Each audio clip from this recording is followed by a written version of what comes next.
Hello, everyone. Well, hello again. It's been a bit of a while. Um, we've been doing a lot of things, been very, very busy.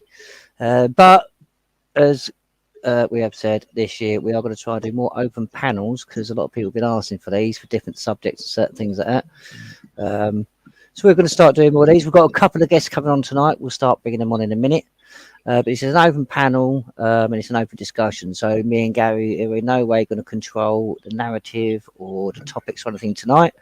This is for everybody to have their say, come on and discuss what they want to discuss within reason. Obviously, let's not have any racism or anything like that, or any doxing or anything like that, because you will get kicked. Hope it should be a good one. Got a few people coming on tonight. Do you want to say anything before we bring anybody on? Not really. Any welcome. Been a long time since we've done one of these, but we are going to start getting out, doing more walking talks and that again. We've just been busy, that's all. But we'll start happening again. But I don't know who's coming on then, Nathan. We have Andrew Peck, we have Peter Smith, Danny Roscoe says he's going to pop on, and there's a few other people said they'll pop on, and we will, like I said, we're going to deal with a couple of desks first, then we're going to open the panel up to other people, and that, because I believe there's a few people from YouTube want to join. But yeah, so I think without hesitation then, I believe Andrew Peck was the first one in line to come on, so if you're ready, Andrew. Hello, Nathan. Can you hear me? Yes, we can hear you loud and clear, mate. Hello. Been a long time since we've seen each other. No, yeah, years. To say, I think we go back to about 2017 or something like that. Bit before that, isn't it? I think, what, 2016-ish? It could be. I know I started really getting into it after the referendum about all this crazy world of this constitution and stuff like that, which I had absolutely no idea about lawful rebellion and everything. And I'm still learning now.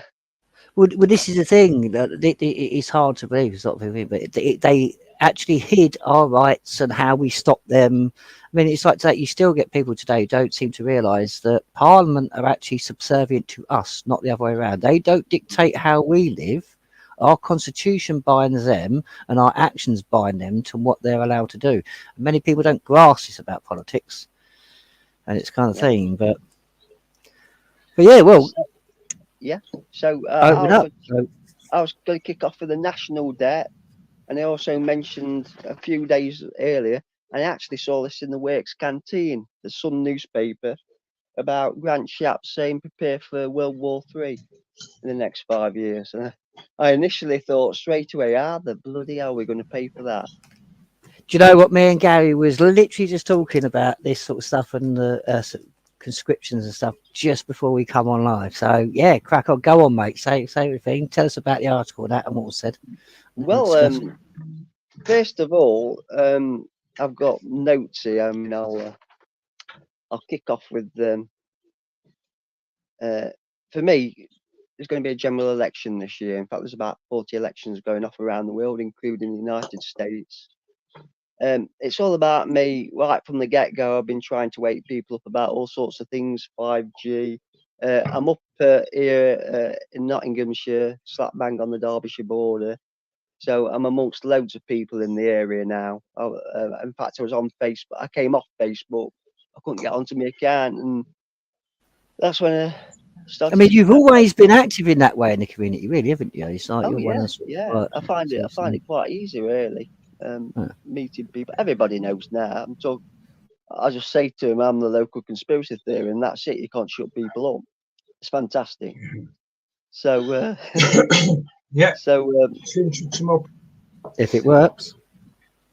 Yeah. So like I said, I'm not going to. I'll probably go off at the tangent on main things, but it's just waking people up about us national debt, the fact that we've got a general election coming up, and telling people we need to get the national debt debate out there. Don't matter about immigration and stuff like that, because that costs money. If you stood on a street corner, what are you going to talk about? Immigration or the national debt? Because if you start talking about immigration, you're going to 2 seconds, Andy. don't mean to cut in, mate. I'm going to have to be a little bit rude because Peter, I don't know if you listen to show anything like that. We can't hear you on your mic, so I can bring you in, but we can't hear you on your mic. We've also got Danny Roscoe here tonight, so evening, Danny. I don't know if you caught the beginning show, but Andrew's been talking about basically sort of like the World War III that's coming up and certain aspects, and he's just in the middle of it now. So if you don't mind, we'll let him finish, and then we'll all chime in after. Okay. Evening, Dan. Evening. And yeah, same to you, Gary. So I came across something the other day. It mentioned about democracy, and democracy is never mentioned as a word in the American Declaration of Independence. And that's all to do with 50%. And this You're is, actually you're 100% correct. The word democracy does not actually appear anywhere in the American Constitution. That's right. Yeah, astonishing, isn't it? I think that's down to the founding fathers. They knew that it's corruptible. Would you say? See, this is the thing. Without going into too much, without like quoting Plato and a number of other Greek writers, democracy is an illusion. Yeah.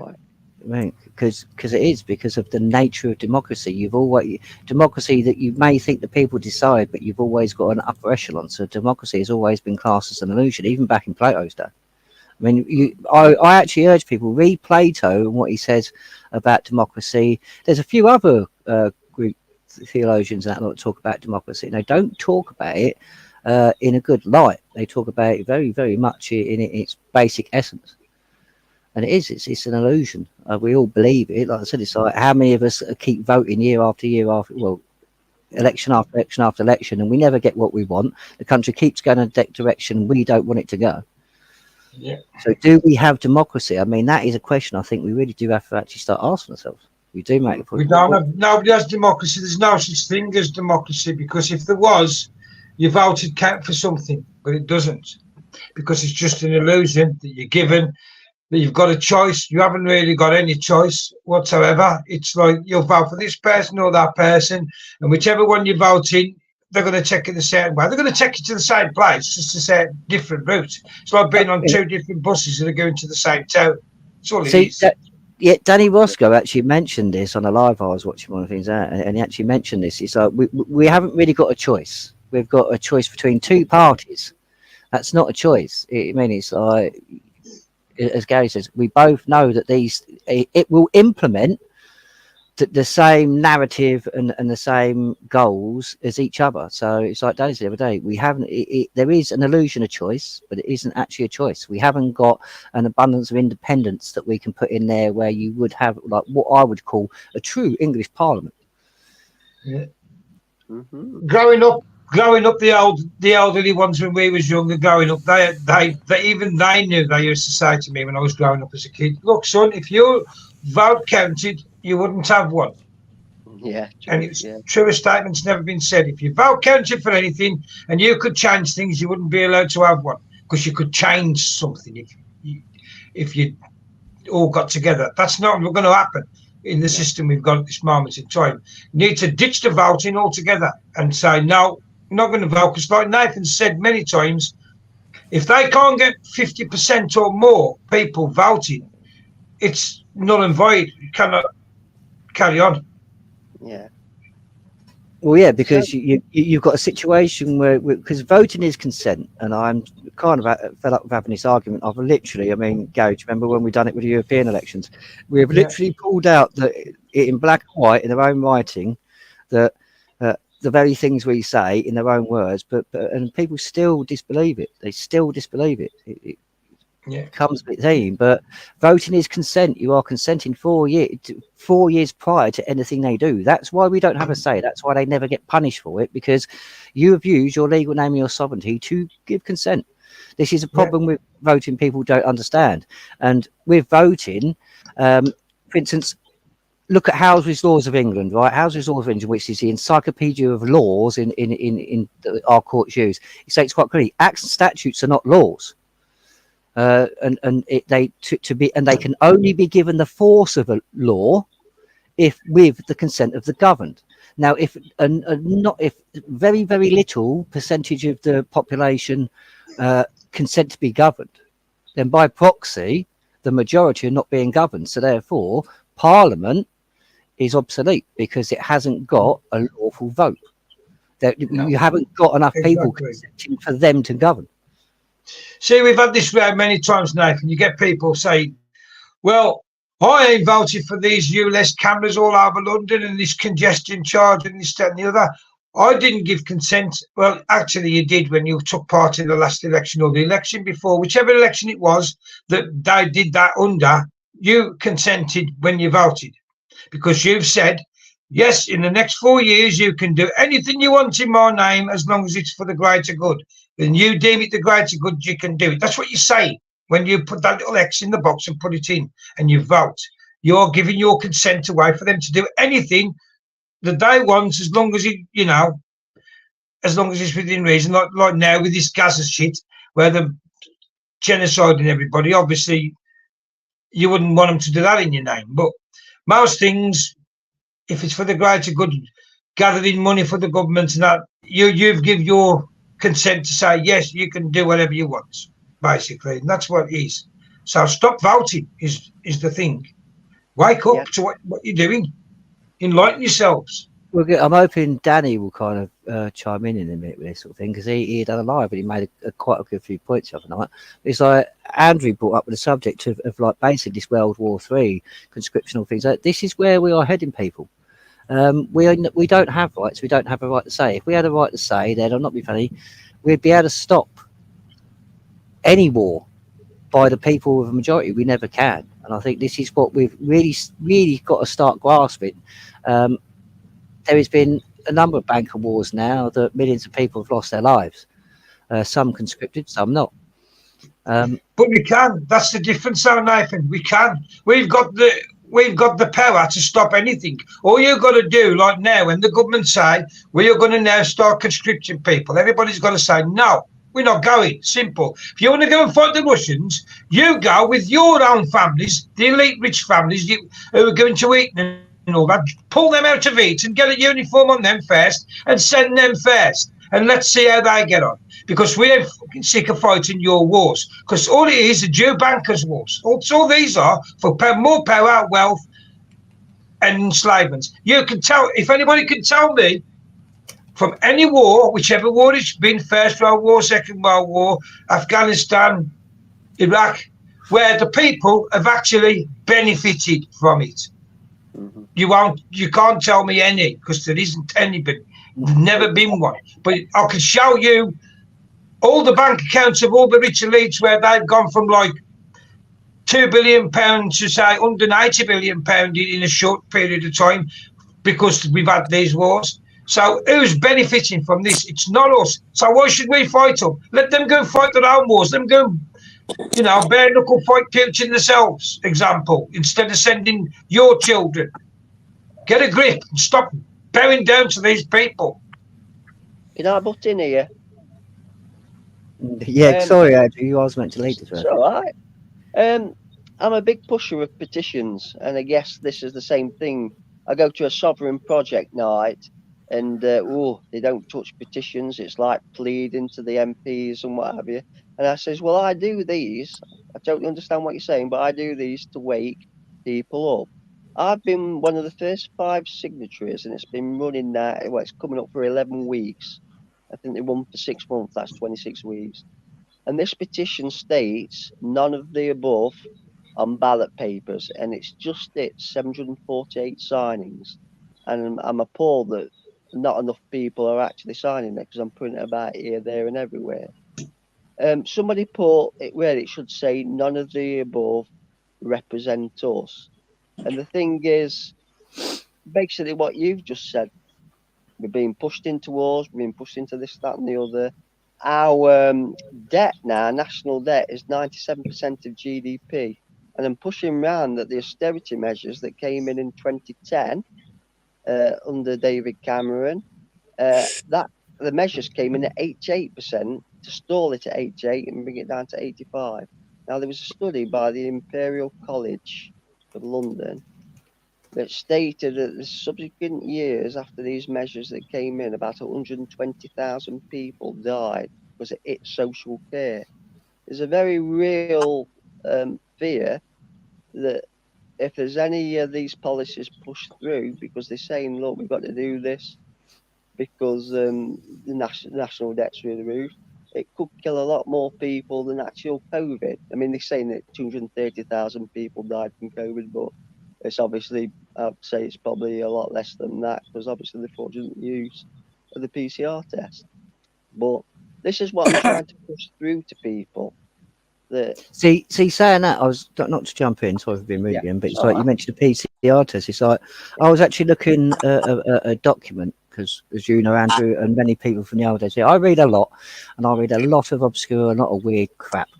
I was actually reading a Harvard article where Harvard actually states that you can actually be vaccinated with a PCR test. Well, yeah, I mean, there's lots of stuff flying about there, isn't there, that none of us really know. So you don't know what sort of technology they've got.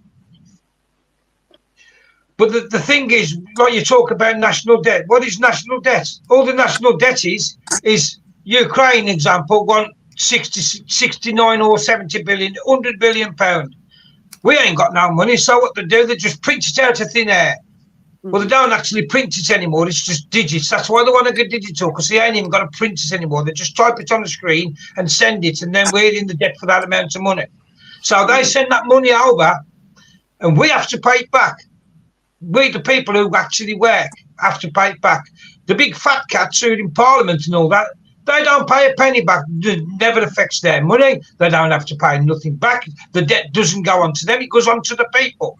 So them throwing this money about like, you know, Friday night millionaires, and it's not their money, it's our money in the beginning, but there actually isn't any money anyway. Them making it up out of thin air and then classing it as debt, and then we've got to pay it back with interest, and then the interest to put on that £100 billion, it's impossible to pay it back. And that's how they've got you enslaved, because you're forever on the hamster wheel trying to get rid of debt that you can never get rid of, because the interest is just too much. It's time. We've got to get rid. We've got to stop it. We've got to say no more in our name. That's what we've got to do. This is the thing about Magna Carta: no taxation without representation. I mean, it's said a lot, but I don't think a lot of people really actually realise what that truly means. And this is the thing: we've got a lot of MPs, and it's not so much MPs as much, really.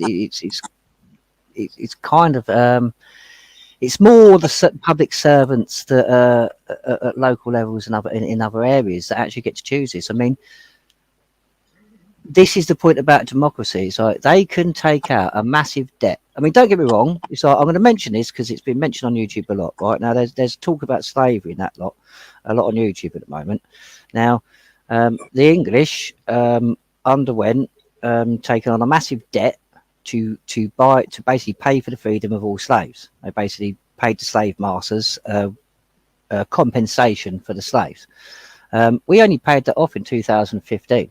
Now, something like that, I don't think you're going to find anybody who's going to go, no, I don't agree in paying that. And that was okay. And that was, despite what a lot of people think, that was basically because of the Barbary slave trade, and everybody kicked off about it. So I don't care what people say, the histories are true, it is there. But this is the thing, that things like that, I don't think anyone will complain about. But when we've got stuff like, for instance, take like foreign aid, it's like, take Pakistan and some other countries, they're actually taking our money and they're shearing up their military. Now, I'm not being funny, I don't remember being asked about that. I don't remember a referendum being about that. I don't remember anything. I mean, they can actually do this, and this is the point where we really do have to sort of get to grips with ourselves and take our rights and take the running of our lives back from government. They assume we are childlike of mind and we can't look after ourselves and we can't look after our own affairs, and that's why they do make this. But they can create billions of pounds of debt, and we have no choice but to pay it. Yeah, and like I've just said to you, and you're never ever going to get out of that debt. All your children, all your grandchildren, or your great-great-grandchildren, the list goes on and on. You're never getting out of that debt. That's the thing. But that's why really, we need to get into the system rather than out. When you say about, we've got to stop voting and whatnot, people ain't going to do that. So the only next best thing is to go inside the system and expose it from the inside. And then... Can you hear me? Yeah, just about. Do you know what, Danny? I used to think that at one point in my life, but the problem is, it's like I have watched year after year after year of independents permanently trying and getting nowhere. I've watched so many councillors and other people say we have no power, and this is a problem. I think until the people, and it's like when Gary says not voting, what we mean is a reset of how the system is played. So if we all go, we are not carrying on these lines with you no more. It stops now. And then we can create a situation where the MPs are basically, we all know they're dysfunctional. By law, they're actually a tumultuous assembly, so we can remove them.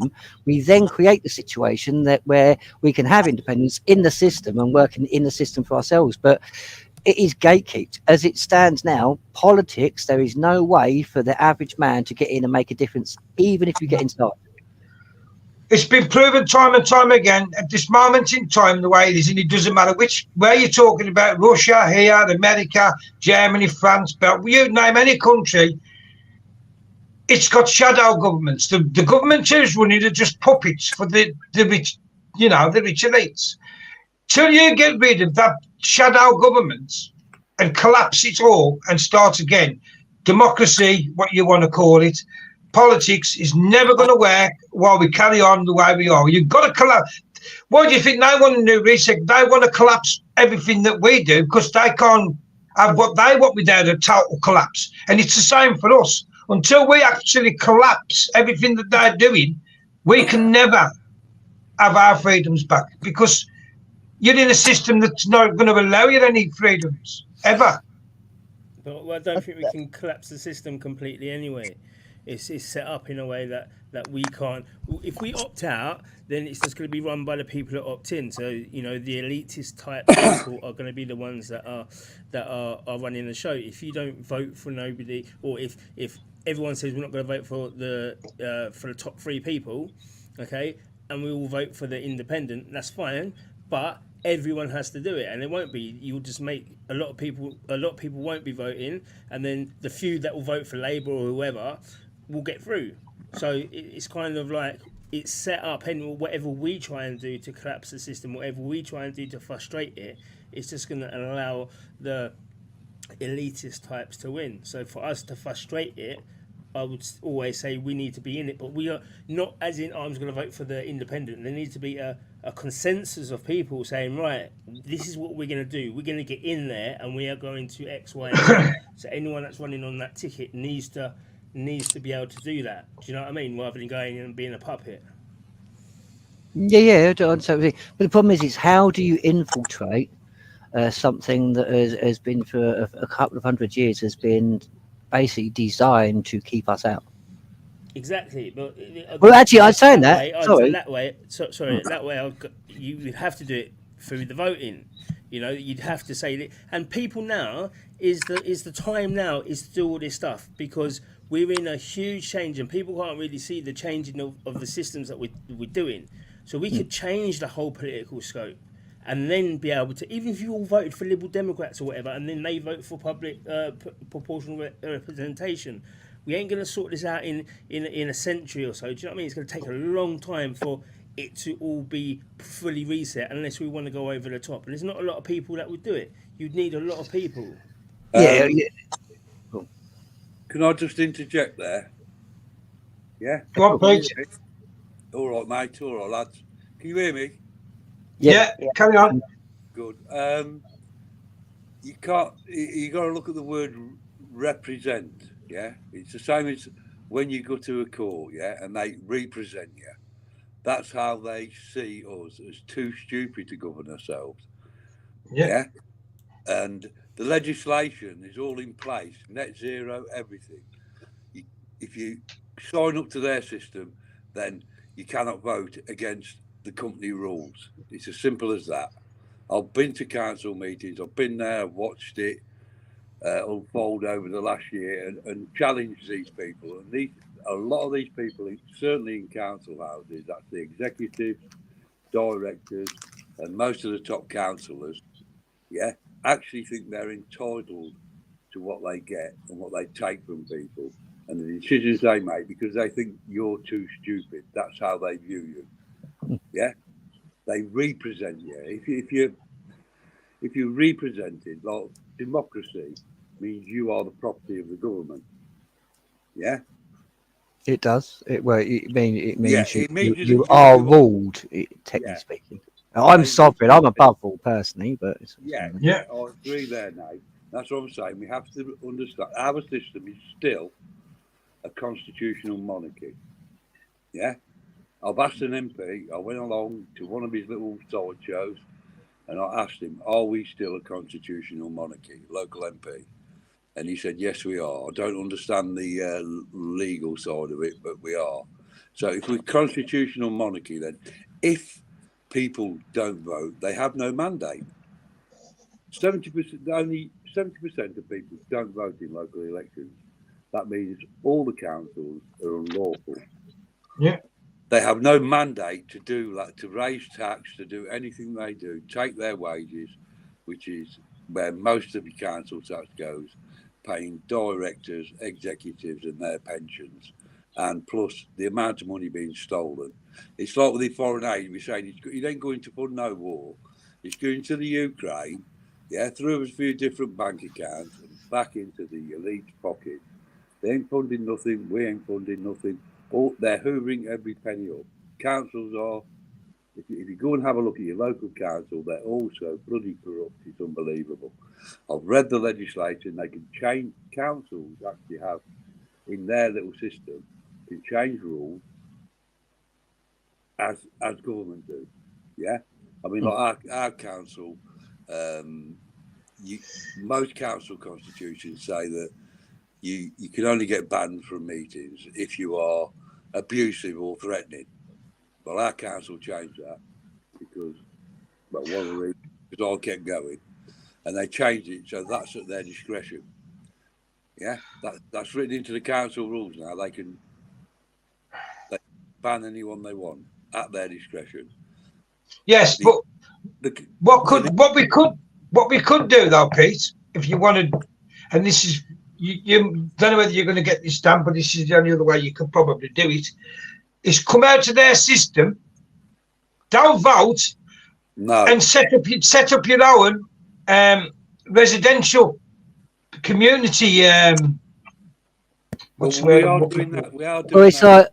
like Got the National Residents Association. That's the one, residents associations, and then what you do then, you do it all through there, and when the council come a call and say, "What's it got to do with you? We're not doing anything you say anymore. We're going to run it all ourselves, and we'll look after our own money. We'll fix our own roads. We'll give all the contracts.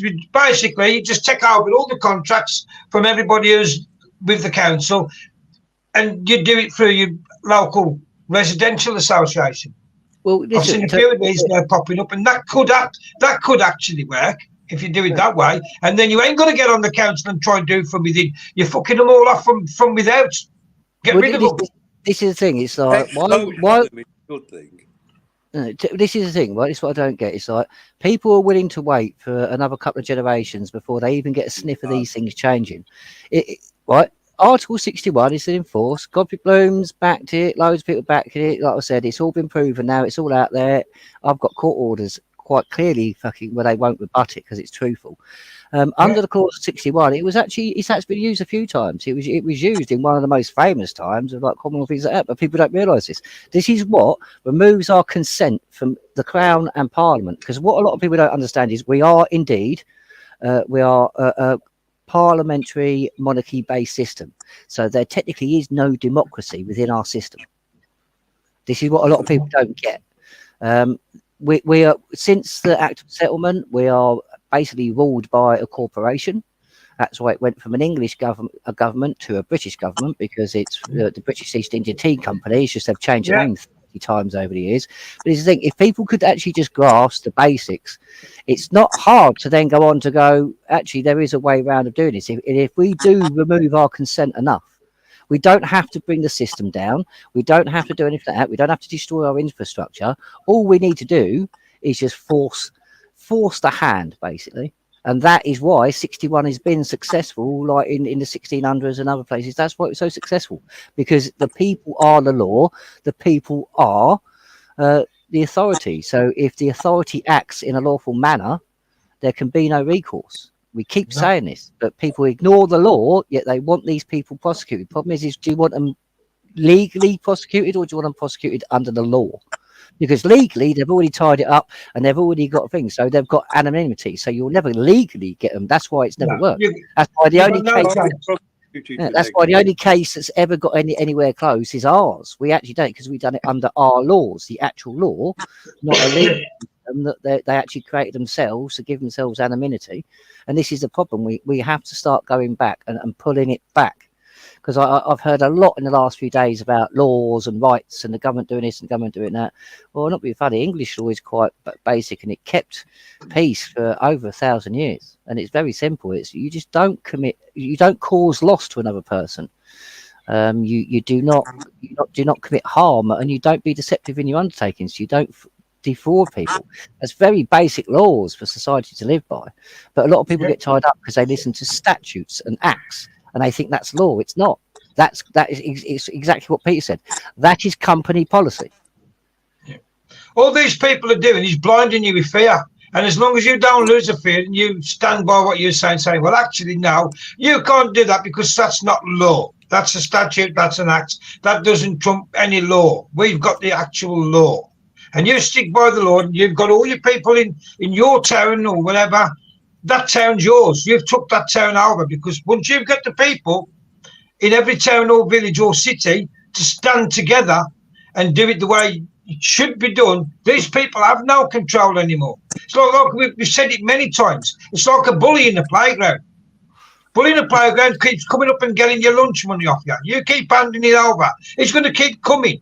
But the minute you say you ain't having it, and then you end up with the fight, whether you win or lose, if you give him a few belters in the black his eye, bust his lip, he ain't going to want to come and get your lunch money again the next day. He's going to move on to somebody else who's easier to manoeuvre and bully. And it's the same with these.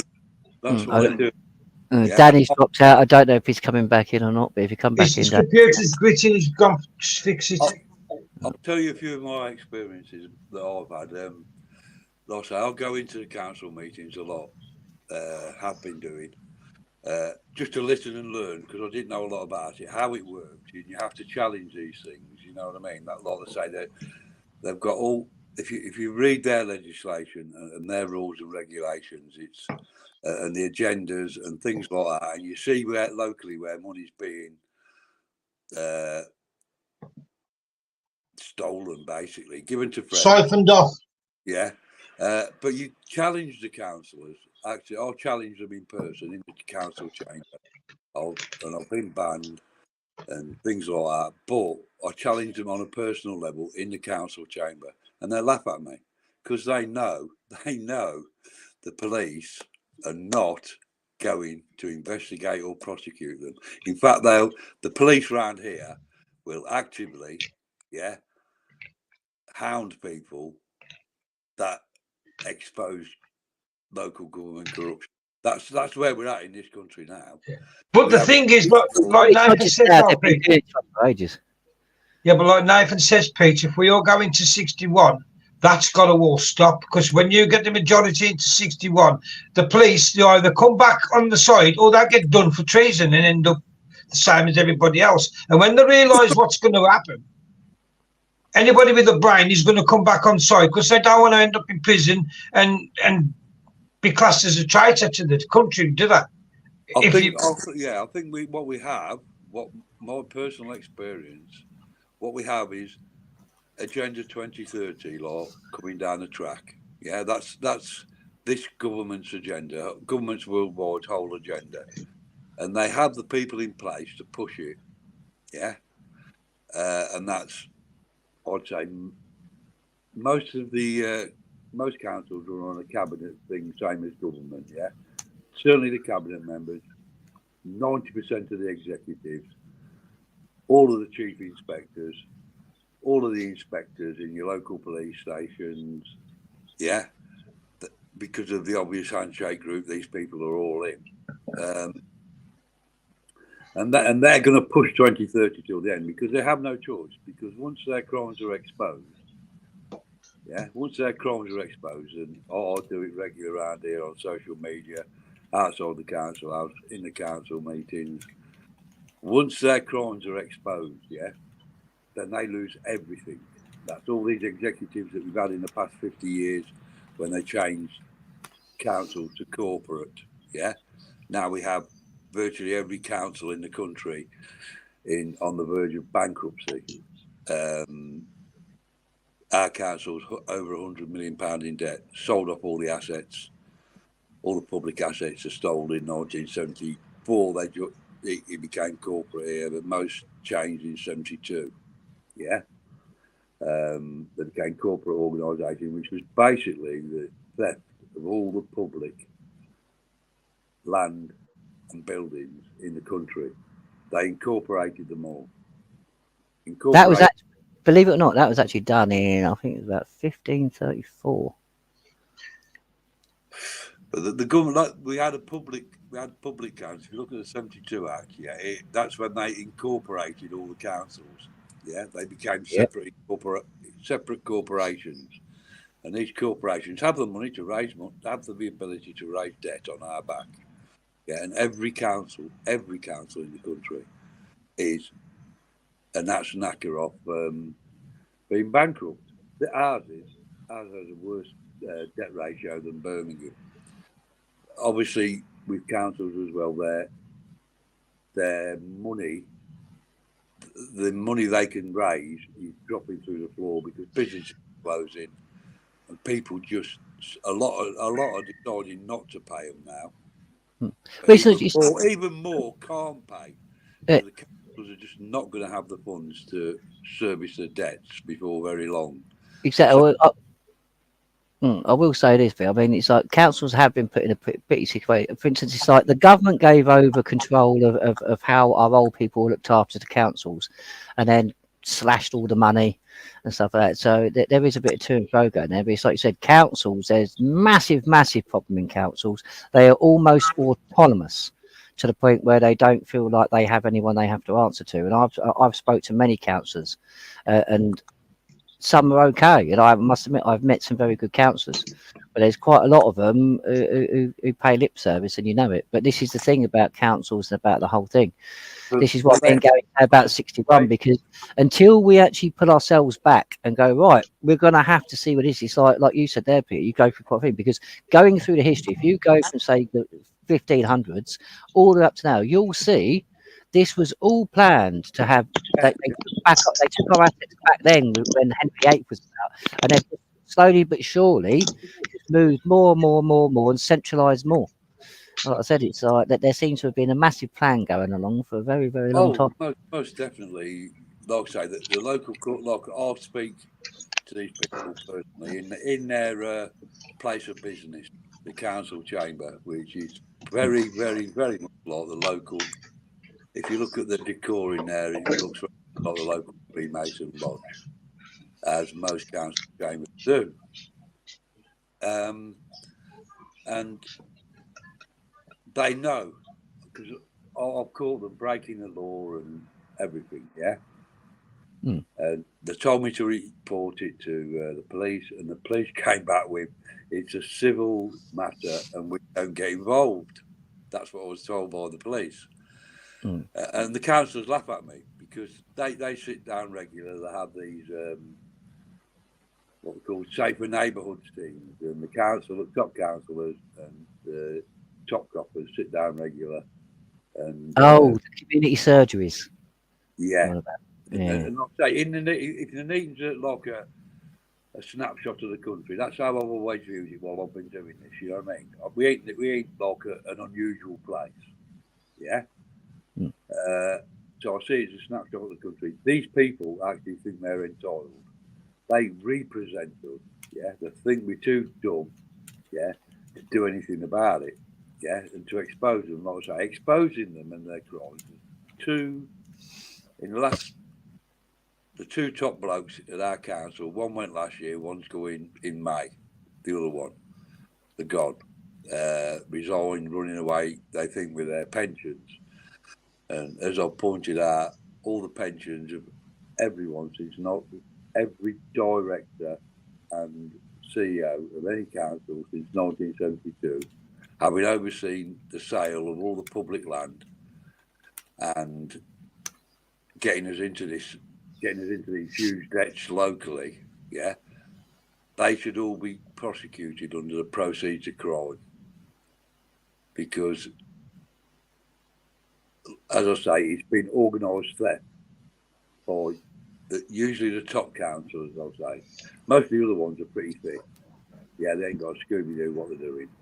They just put their hand up when they're told. That's what I've viewed in the chamber at Nuneaton. Yeah, they just put their hand up when they're told. Yeah, follow the party. But the cabinet members definitely know. Yeah, that they're untouchable. Yeah, oh yeah, without a shadow of a doubt. 2 seconds. Jenny, 2 seconds. Jenny, your device is not connected, so I can't bring you in. Dennis, I'm pressing it, but it's having trouble adding you to the stream. So you may have to go out and come back in again. I'm not too sure what's going on. Sorry, Pete. I had to sort of... Yeah, no problems, mate. So like I say, Nuneaton's like a snapshot of the country. Each council runs the same, yeah. And these people have been given free rein to take what they want, and that's why you have these directors and executives on massive wages with massive pensions, yeah, and that's where a lot of your council tax goes, yeah, on their huge pensions. I'm not about the frontline staff. I mean, they have I hear it here, and it's the same across the. They have an awful job to do. People that are just asset stripping the local area, running the services into the ground, so the frontline staff are just fending off the public. I mean, here they're still under COVID rules here. They only open 4 hours a day. You have to make a phone appointment. The complaints, as I say, if they consider them vexatious, they can ignore. They have deemed they can ignore them. Yeah, and the complaint service in itself is virtually unusable. Yeah, and that way. Yeah, and if you try, like I say, I've said this to them, and they just laugh at you. Oh, sorry, the Lord, and they know that there'll never ever be any investigation there. Actually, it's like these in Parliament now. Yeah, I mean, they're going on about all these inquiries and all that is them actually taking the actual pee out of it. Yeah, because they know they ain't broke company rules, because all the company rules have been changed. They can't be done for neglect. Yeah, that they've written that into legislation. Yeah, so they have free rein, and they know the police will not ever investigate government. As we saw, Nathan, I was there that day when you went to Scotland Yard in the crowd. As we saw that day, yeah, they're never going to accept the evidence. Oh, actually, that evidence that we took to Scotland Yard was actually put on court record by a judge. We also had previous evidence, and that's why we think they didn't accept it that day, because we also had previous evidence, but the police actually backed the charges. And I quote, cited evidence of crimes proven, that's for sedition, treason, and actually put it to CPS. The police basically said, and CPS basically said, because there's not enough public interest, that's why it's not gone anywhere. Yeah, that old chestnut. Yeah. Well, can I just speak 1 second? Bear with me 2 seconds. I'm just gonna have to be put on mute for a minute. I'm gonna try and sort out bringing Dennis in, because it won't let me add him to the stream for some reason. So I'm gonna see what I can do. So, Gary, you carry on. Bear with me. Right. Basically, what people need to do is read Agenda 2130, Pete, because this is why me and Nathan says it's no good trying to get in, into the councils and do it. There's going to be no councils in 2030. There's going to be no government in 2030. It's going to be a one world government, and they will run everything. You won't even have a say in anything come 2030. So this is why we say, don't waste your time trying to get in through the system and try and get in the system and beat it from within, because there's not going to be a system. It's going to be got rid of by 2030. Not going to have. It's going to be a one world government. You're not going to have local councils and a parliament. It's not going to happen. It's all going to be run from wherever they say it's going to be run. If it's Geneva or whether it's Brussels or where it might be the UK it's run from. But there won't be no councils as such. That's going to be gone. You'll all be in different zones, and that's it. You need to go and read the document properly. Yeah, but Gary, these people, from what I see in the internet, these are the people that will enforce it locally. Whether you voted for them or not, they have to have enforcement locally, yeah? These people are in place now. These people will enforce anything on you. You know, on a personal level, these people are the people that will enforce it. Police, the councils and the executives they have now are all common purpose. Yeah. But people, the common purpose, but people are not listening to the big picture. The big picture is, come 2030, there'll be no more. You won't have an English government. You won't have any local councils. They'll all be gone, done and dusted. And it'll be just a draconian set of rules throughout the world, and they'll be enforced in every single country. And that's what you'll have to live by. And if you don't live by them, you'll be carted off. And it's as simple as that. This is why you've got to get into 61 and get it sorted now. No good waiting. It's too late once it happens. But that's coming 100%. I believe it's already here, Gary. These people are in place. Yeah, these are the people now that are employed locally and at a national level. Yeah. All the civil servants, yeah, as they call themselves, certainly the top executive ones. I wouldn't say the frontline staff yet, but they're working that way. Their employment program, the people they take on, are all common purpose. It's all common purpose. The system is right. These people will enforce anything on you. Yeah. Basically, what you're saying is these people are there to transition you into the new world order, which is 100% correct. That's what they are doing. Yeah, I believe the people are already in place for 2030. The executive, you know what I mean? They've just, like I say, watching the channel here, and I can't see any different in any other town. Yeah, that they pay lip service because at the moment they're still after your vote to try and look good. But you look at local government elections and only 30% vote. Yeah, 70% have already recognised that it's the people that count them that can decide who win.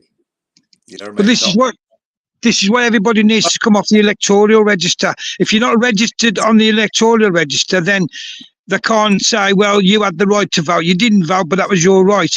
If you come off the electoral register, then you're saying, you know, I'm not happy with what's going on and I'm withdrawing my consent to fucking have anything to do with any of you parasites. Yeah, that's what I tend to say in the meetings, but without swearing, obviously. Well, I you know me, I've done loads of I don't normally swear, but sometimes, like then, it gets to me, and I swear on here, Gary. But like when I go to the meeting, because you know what I mean. Before it used to be you couldn't be abusive or threatening, so I used to use the word parasite because it's okay in the meetings. You know what I mean? Well, that's exactly what they are. What else are they? Yeah, that's what they are. Certainly around here, they're sucking the life. You watch it across. You look at how councils say that governments ain't giving them any money and all that, but they are. They've given them lots of money in this smart city agenda thing, yeah. But what they've done with that money is we've got a thing called transforming the need, yeah. And it's a separate board to the council, but the council apply for the money and get it to this board. They decide where it's going to be spent. Right, we've got a couple. We've got transforming the needs, and one's called the town deal. Transforming the needs money, goodness knows where that. Apparently, the council leader said we had 150 million quid. Yeah, trying to find where that's gone. Don't know. But the town deal had £25 million, and that's been used to to help their friends. I mean, we're building things. They're on about building things for the school trust. Yeah. The local college trust, but we're building for this trust. Don't mean to keep being, don't mean to keep being rude, Pete, but it's like, Dennis, 2 seconds. Dennis, I'm trying to get you in, mate. I think it may be something to do with your permissions. Yeah, your picture and your avatar's not even coming up, and it just will not let me put you into the stream. So I have no clue what's going, because I've never had this problem with you before. So it might be your permissions, mate. So I don't know. Have a look at them and then try coming back in. Sorry, Pete. That's okay, mate. That's okay. I mean, I'm amazed. I've got on, mate, to be fair. It was a bit worried at first because we couldn't hear you at first, and I was like, "Can he hear me?" Yeah. I sort of went off and come back on again, like, you know what I mean? But I am amazed I've actually managed to do this. I mean, but it's like what you and Gary are talking about there is that it's like, I think this is very, very, very, very relevant, because this is the problem a lot of people don't realise. They have put to paper when they say we'll own nothing and be happy, and they've already said that once they've literally openly said it, once a pandemic treaty is signed, there will be no more elections. It's in their own papers that the WHO will get, like Gary says, the WHO will gain control of the money and every single aspect of 194 countries. Yeah. So one person in a WHO will have complete decision. I never voted for these people. The Constitution quite clearly states that these foreign bodies and these foreign powers have no right to govern or even have a say in our lives. But nobody seems to be acting on that. The fact that they are continuing with this agenda, they will complete this agenda unless we stop them. I don't think we have a number of generations to do this. By 2030, they're going to tie most of this up, and I'll tell you now. And they actually, and I don't care what anyone says, because a lot of people say, "Oh, it's conspiracy." Well, read the 1992 World Economic Forum and go and look at what the WF is saying. And they say themselves, come 2024, they will be full swing in the depopulation program that they have already implemented. Yeah. That was vouched for. That was vouched for in 1994. That they all agreed that they've got to get rid of 7 billion people. Yep, it started at 1992. It was the World Economic Forum, 1992. That's where they started. 1% from that figure. But this is the thing. So if it's like this is why I like talking to people like Danny and that lot who are more into politics than me, because it's like it's kind of what happens then, because it's like I can understand my point of view because I've read their documents. Me and Gary on my YouTube, we've read out like the amendments and stuff like that. They like tell you what they're going to do. We've already seen with Brexit and that lot that our government and voting, they're not going to do what we want them to do. So my question is I don't want civil war. I don't want people to die. So we have a lawful, completely passive, completely peaceful process to do things. So at what point, when they are still pushing this agenda, do we go, they're not going to listen to us, they haven't listened to us begging, they're still carrying on. So at what point do we go, right, enough's enough, right, we are removing ourselves from this and we are not taking part? And to do that is not to, in my eyes, is not to try and spend the next 50 years trying to vote people in, then all of a sudden just come out of nowhere like a jack in the box. And I'm not saying that's what Danny. But you haven't got 50 years now. This is what we're saying. By 2030, there's going to be no more voted, no more elections, nothing. So that's telling you there's going to be no local councils, no parliament, nothing. It's finished. You're going to be part of the New World Order. That's simple. So why do you want to fucking get into something like that and try and do it from within when you ain't got no chance of doing it? You've not got enough time. Well, this is why I like to talk to people who are more into politics, because it's like I understand that they've got their view things up, but it's like when the evidence is put in front of them, like I said, it's like the Barcelona, the European declarations, the UN declarations, what the WHO's saying, what WF saying. When people actually, because I know damn well most people haven't even bothered reading these, because I have, and I can tell you by the way most people speak about these documents, they've never really bothered reading them.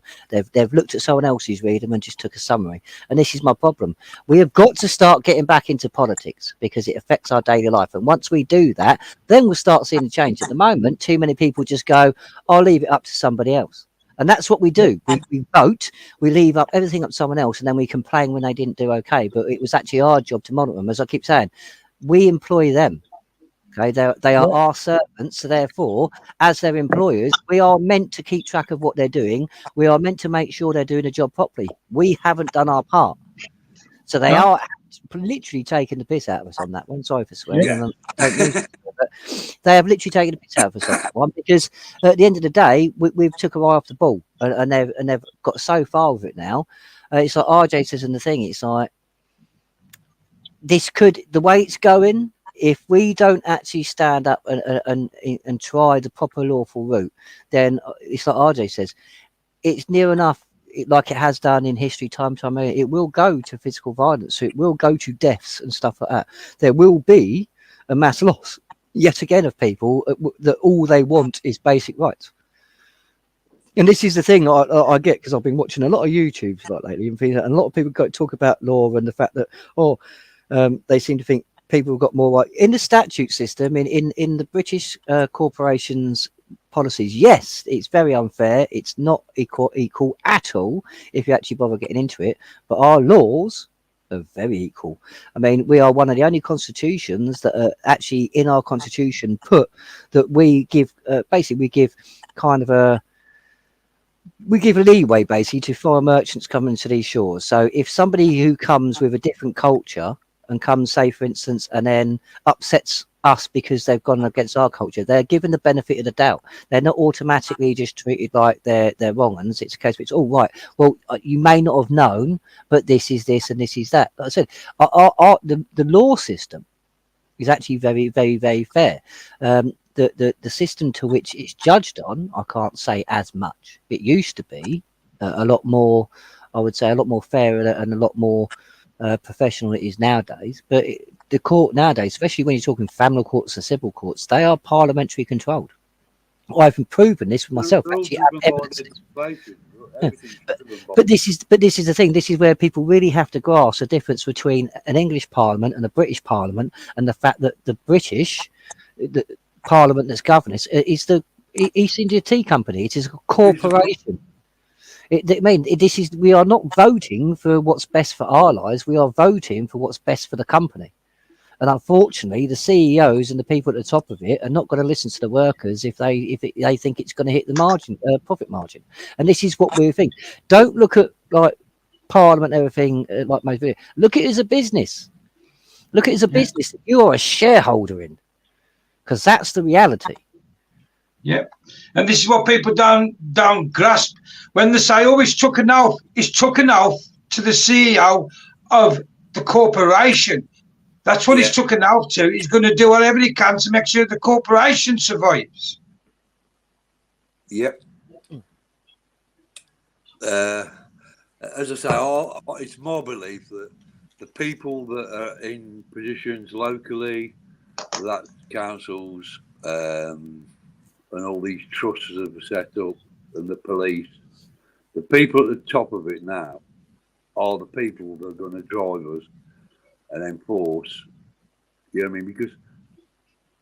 And enforce 2030, because they've all signed up, all councils have signed up to net zero and the 15-minute neighbourhood agenda. They've all signed up to it, although you may get a little bit of party political chat that, oh no, we ain't for that. That's just the Greens, but that's nonsense. Every council signed up to it. Yeah. The 15-minute neighbourhood, you can see around here, and if you go and look at all your towns and your cities, you'll see a lot of demolition, where they're getting ready. These are the people that are in place now. It's not going to be in 2030. They're here now. These people that we have in all those top positions, in this system, are the people that are going to drive us all the way to 2030. They're there, mate. They're already there. Dennis, I have no idea what's thing. It just keeps coming up with it. I think it's a permissions thing, so it may be a thing, but it's literally not even giving me the option to add you to the stage. You come up as a box and you just blank. The only reason why I know it's because his name's on it, but it's not even giving me the option that. So it may be your permissions, because it's like everyone else is okay. But you're allowing me. Camera and mics on. I have to do that. That's another thing. Is there any way to turn your volume up, Peter? Because RJ, and I think maybe someone else has said about your volume. I can try it from this end. I can't. I don't know how to do that, mate. I'm sorry. I'll speak bear that. with me. Well, I've just stuck your volume up as far as I can, so hopefully that will sort it out. Dennis, have a look at your permissions, please, mate, because it's like I said, and then I can add you, but it's not even giving me the option to actually add you. And Jenny, please jump in again. It's on his settings. It'll be on his settings, that will. I've never had this before. I've never had it where you can't add someone to the actual thing. It's not even giving me that box that says add to the show. So, don't know. Mm. I mean, he's been on loads of times. It's never happened before. No. I don't know. So I can only think it's got to be his permissions or something. I don't know. But We'll it's the same as we'll work it out. it's the same as when they have a war. They love wars because they fund both sides. They get the money back off all the weapons and everything else. And plus the fact, when people die in a war, they steal the Crown Trust off them anyway. When they die, instead of you got deceased, which means you cease trading, and then what they did basically then is the money that they've got in that trust, the government steal it. Well, the elite steal it, the corporation steals it. So of course they love it when millions of people go to war and die, because it boosts their bank accounts and gets them out of. Well, they ain't never in debt. It's us that's in all the debt, and we've got to get rid of that debt. The herd as well. You know, you see, when they get to weaken the herd, wars are the best way to kill the strongest. Yeah, and don't forget, Pete. They thought they was going to kill billions with the jabs, and everybody's woke up to the jab. So, what's the next best thing? Have a war. Have a war. Let's kill millions that way. Get rid of another couple of 100 million around the world by having a war. Yeah. And then what else you've got to understand? Well, people ain't understanding. Sorry, Pete, carry on. It does the depopulation job for them as well, doesn't it? Like I say, and it's usually like, I mean, young lads that get dragged into this, like they did in the First and Second World Wars. And like I say, it weakens the herd then. It takes the strongest and fittest, and the herd's weakened by these wars. And that's what. But back then, the farmers like a herd. Yeah. But that back then, though, they didn't know that there was bankers' wars and it was a corporation that was fighting for. They do now, so I don't understand why people, when they know this, why they still go and put a uniform. I mean, you wouldn't go and put a uniform on and fight for Asda, would you? I wouldn't. And that's exactly the same thing. It's just a bigger corporation. It's the East Indian Tea Company, but it's still a corporation. I've never been tempted to do anything for the government, actually.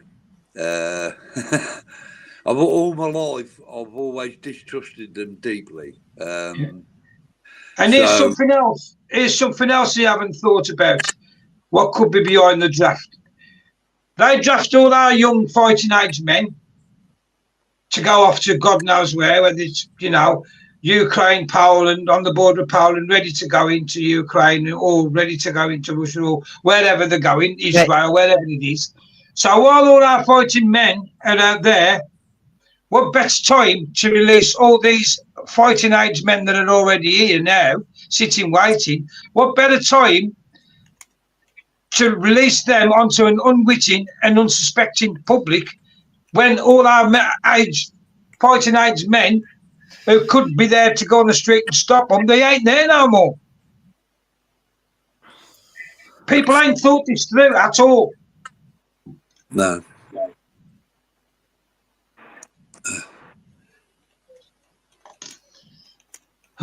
Just blows my mind, but the people just don't want to think for themselves. It's like even now that nobody's grasping it, nobody's... Right, we've got a couple more people going in the background.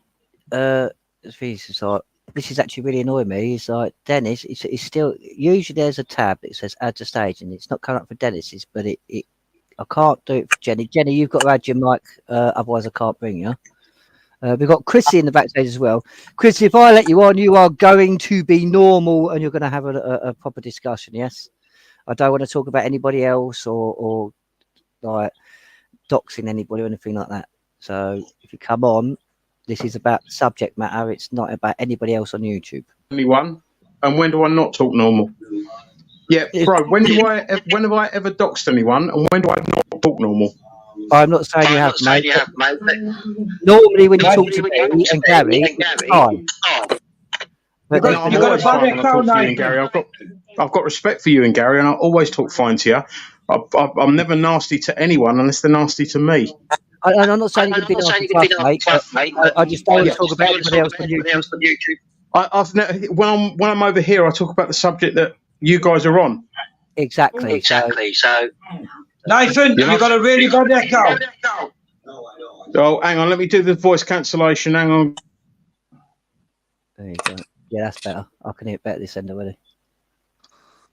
Dennis, it's not letting me add. I don't get why it's not letting me. It's not even coming up with the add to stage tab. It's just there in a box. How does that work?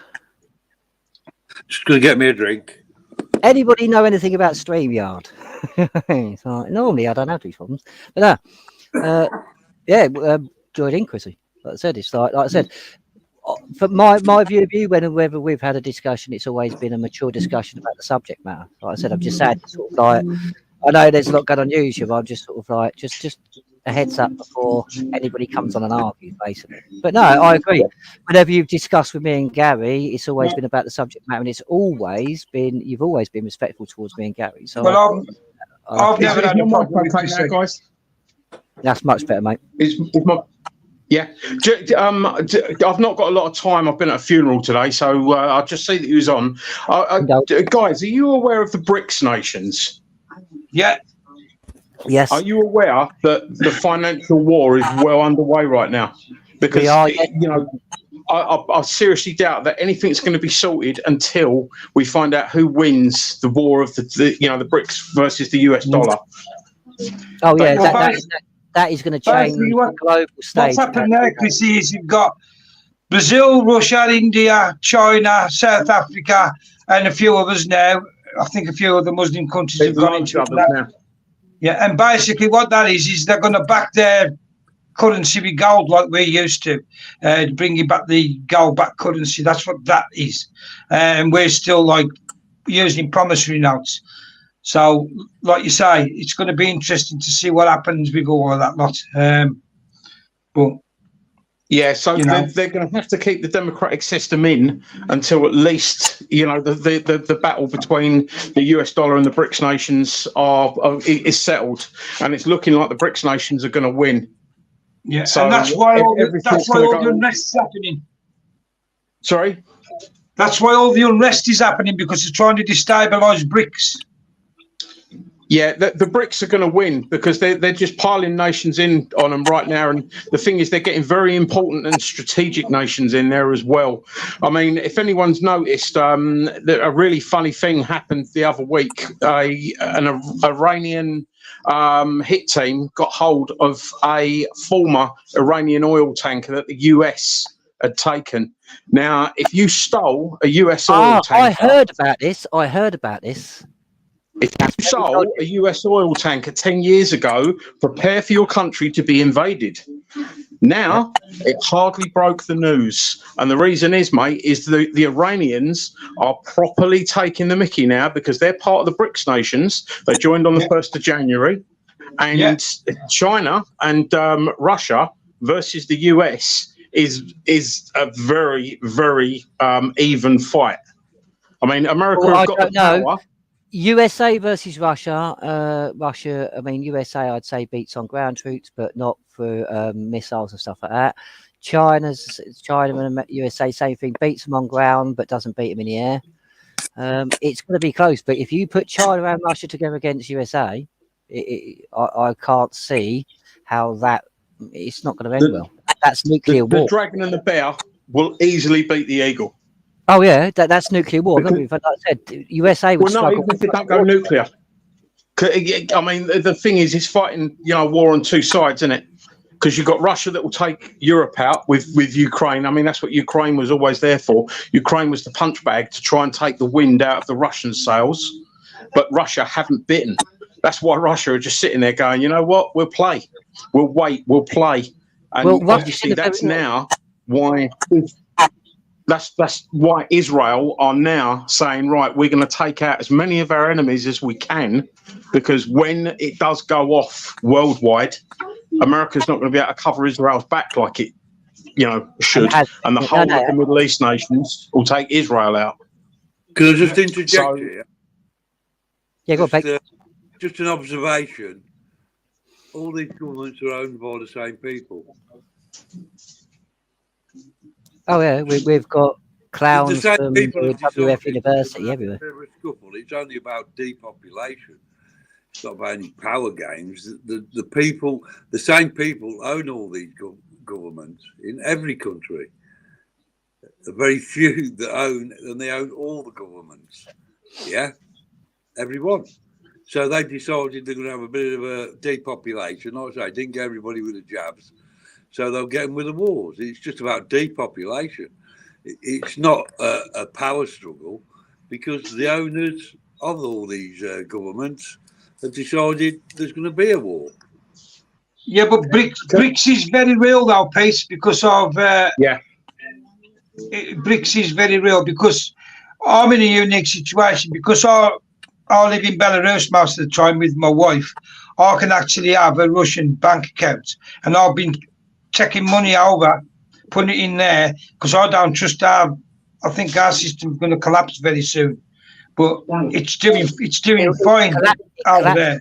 2009, we're just waiting for the last dying throes of it, really, to be honest. Yeah. See, the thing is, gents, everyone thinks that there's overpopulation when actually the world's actually going through population collapse.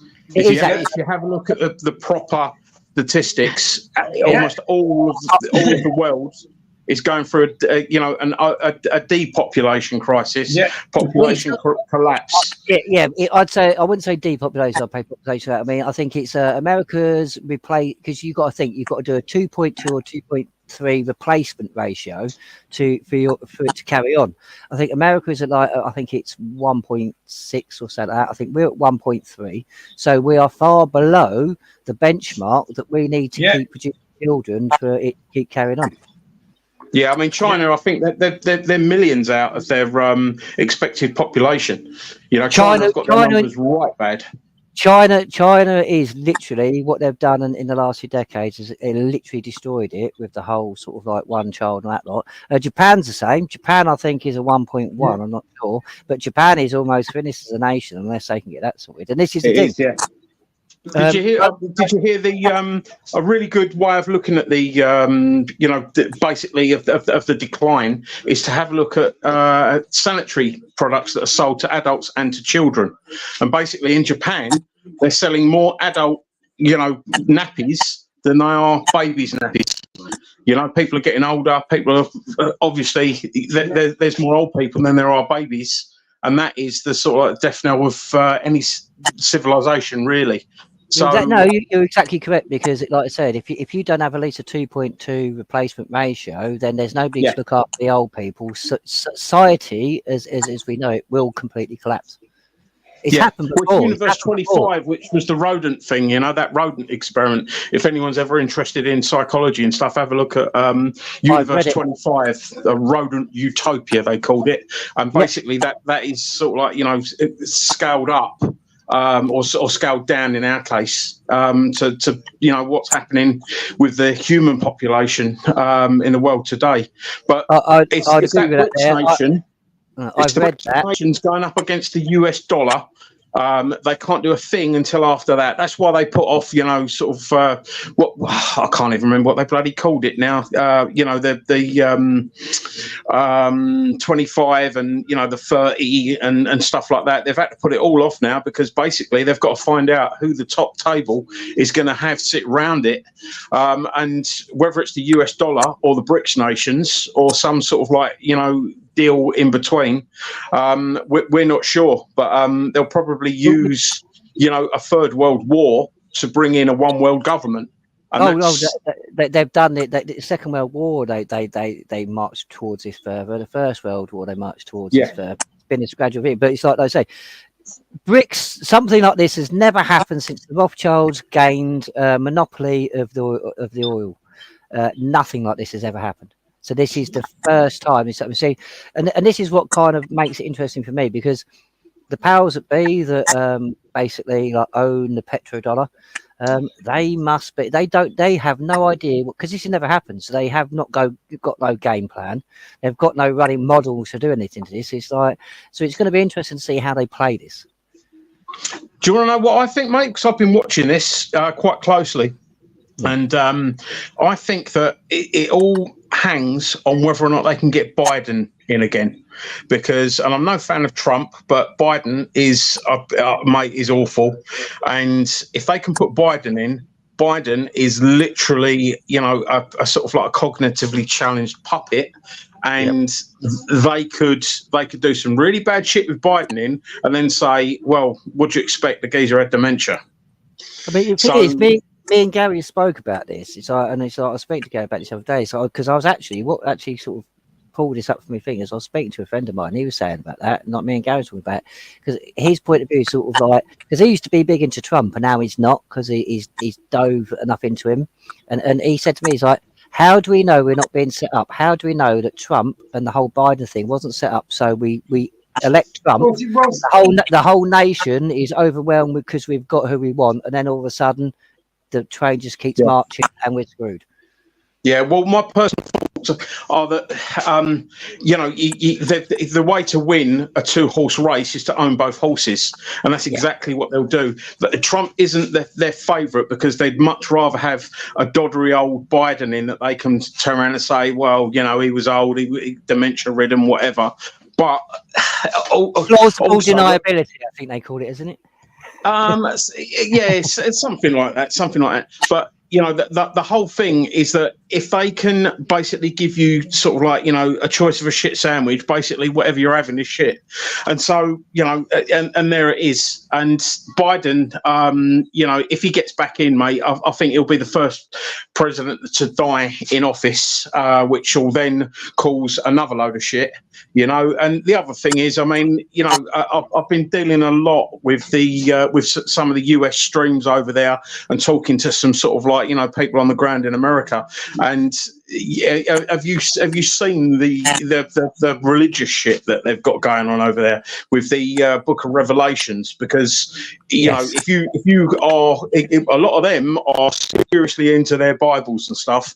And if you look at it, the person that brings peace to the Middle East, which the only person on the planet right now, figuratively, that could bring peace to the Middle East is Biden. He's the only, you know, if he tells Israel, you stop, they'd have to stop, you know. And Biden is that fucking out of his, you know, off his trolley, that he wouldn't mind being labelled as the Antichrist, because the person that brings peace to the Middle East is the Antichrist.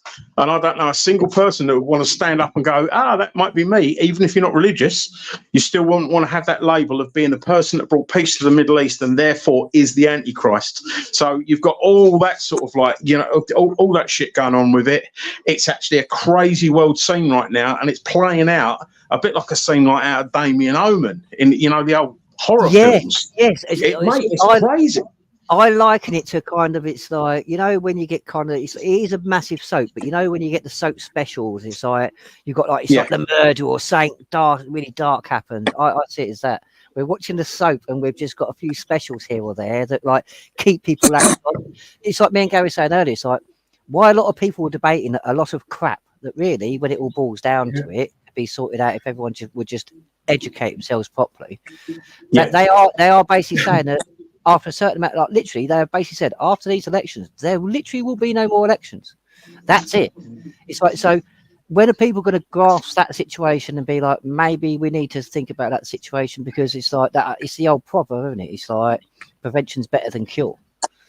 So, as you know, I've got a bit of a political background. I know a little bit about elections. I know about standing and stuff like that. So it's in my sort of like area of expertise. And what I think everyone's got to realise is that whilst the elections are and currently have been for quite some time rigged, they are. You know, I mean, we've got a choice between Labour or Conservative. Neither of them are worthy of our votes. But they're the only two choices we've got. So basically, we've got an illusion of choice. We need to in some way do something else, but the choice of doing nothing is the easiest way for them to sweep through in power. I mean, voting for your consent and all that.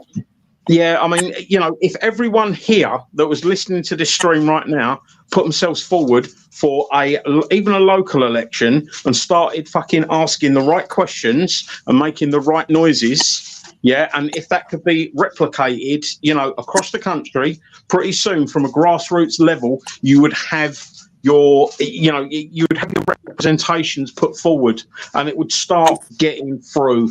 And that is the way forward, because waiting for the system to collapse is actually waiting for your own demise. Well, So this is the thing. Most of us don't want the system to collapse. We just want the corruption gone and we want it used properly. Yeah. But the thing, so it's like I said, you've got some experiences. How long would you say it's going to take? How many years do you say it's going to take us to get everybody at a local level to get in and slowly like infiltrate and trickle upwards? You'd start seeing the effects if everyone did it correctly within a year. Literally, guys, I mean, everyone sees the establishment as something that's got itself together and is you know, a well-oiled machine, and is very powerful. And they're right, it is, but they are winging it. You know, they are winging it. I mean, I'm not an overly intelligent guy. I've got a pair of balls on me, but I got into the 5th or 6th most popular seat in the country for the Conservatives. And literally within 6 months, I almost had them on their knees just by pulling up the corruption and the shit that you know was present. Now, if everyone, you know, if I could almost bring a council down and they threw everything at me, got me a criminal conviction to get me out of the council. If I can do that in the 5th, 6th safest Conservative seat in the country, there's no reason why no one else could do that. And if that happened, you know, even a dozen places in the country, you would start seeing, you know, you'd start seeing things change massively, because it's one of them things. If you've got one person on the inside is worth 1,000 people on the outside. That's the way forward. Getting involved. Waiting for it to die is not going to be an option, because you know you're waiting for yourself to die. But this is why me and Gav always push 61, because if we remove our consent, that stops Parliament. We can then reset Parliament. That is being the most proactive we actually can. I do agree. I mean, if you could show me a model where it would work in time frame and that lot, I mean, it's like that'd be nice. But if you look at the time frame, they are saying that they are going, like the WF is saying they're going to do things in that lot. We've got a very, very, very short time frame to try and turn this around. Otherwise, literally, it's like you said, people are just going to wait for it to fall, and they're going to realise we've just walked into a cage.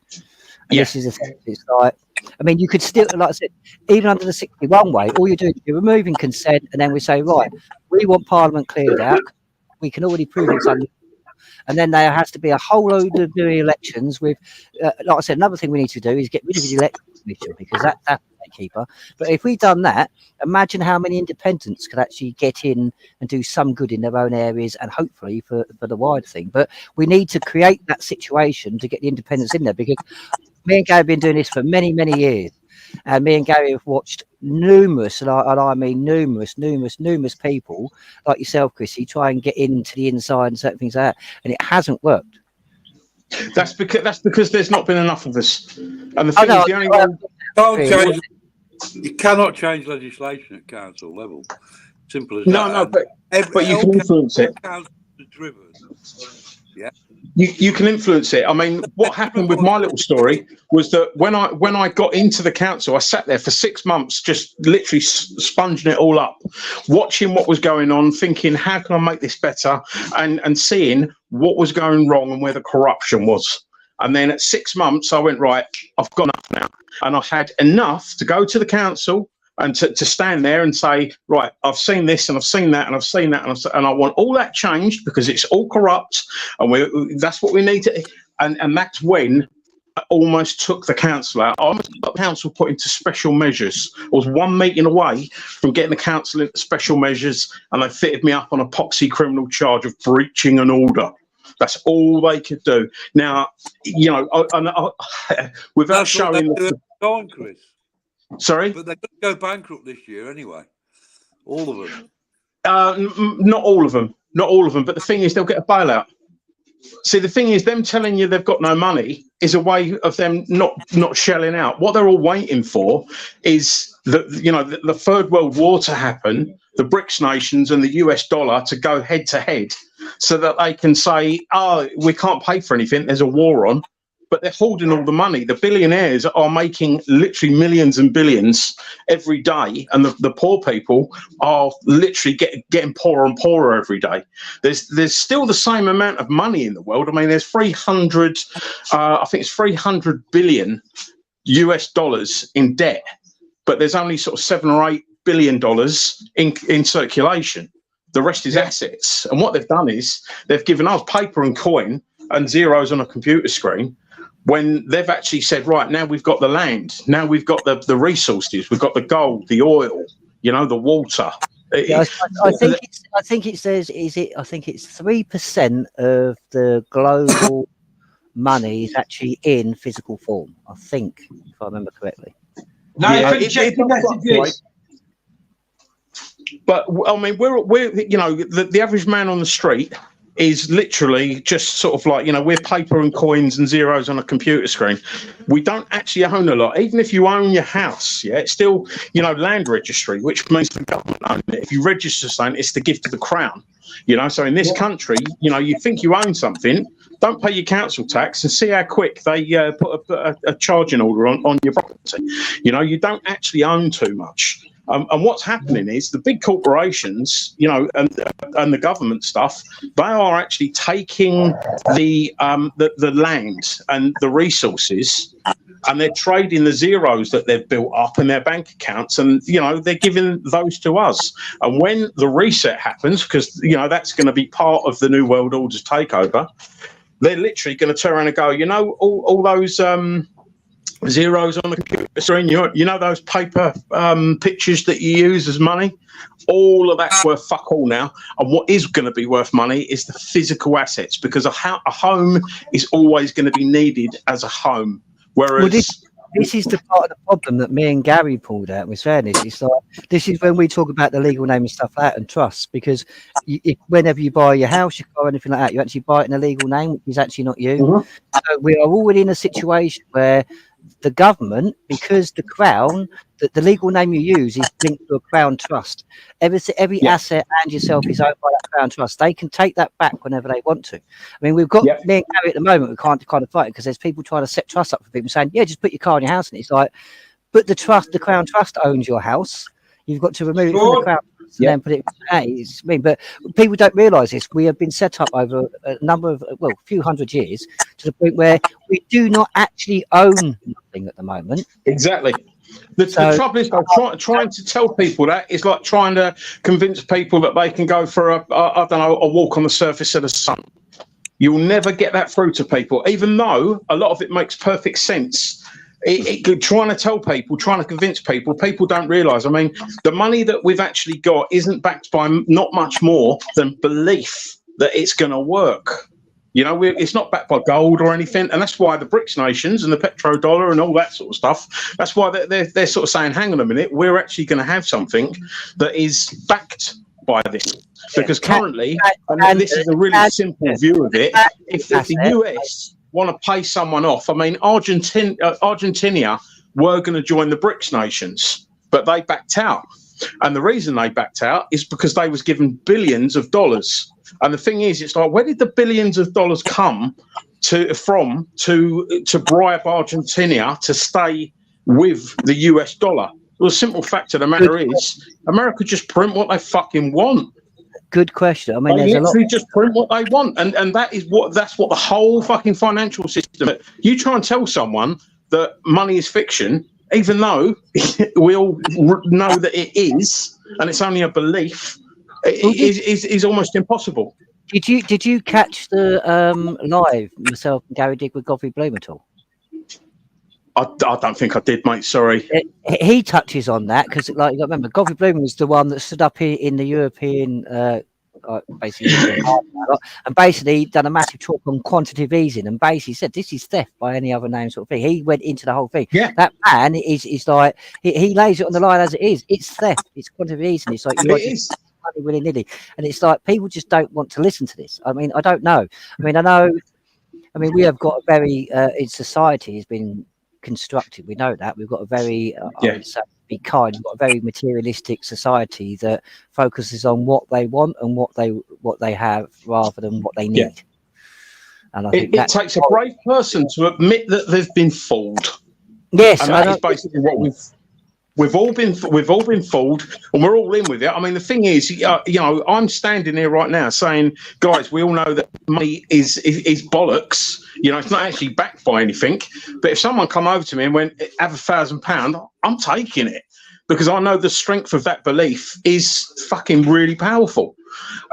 But when it comes down to it, yeah, doing nothing is probably the worst thing.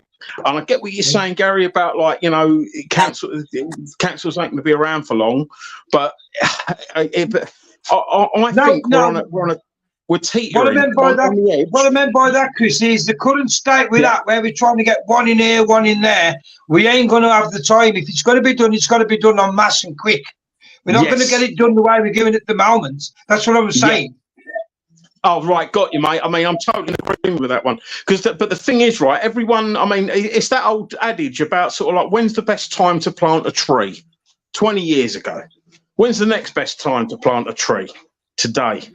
If we don't do it, every day that we put this off, is a day closer to our own doom.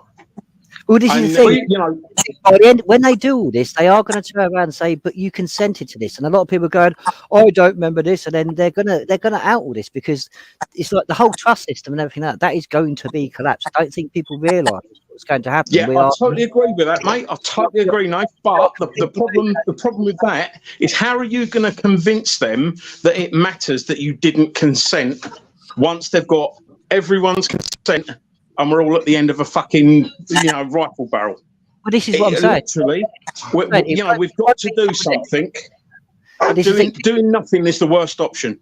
Well, this is what I'm saying. It's like, people don't want to do nothing now, but it's like, this is what I sort of said. It's like, it will be, when this is all said and done, the powers that be will go, here's how you consented. And they'll open it all up and they'll go, see, and what they'll say is, it's your own fault.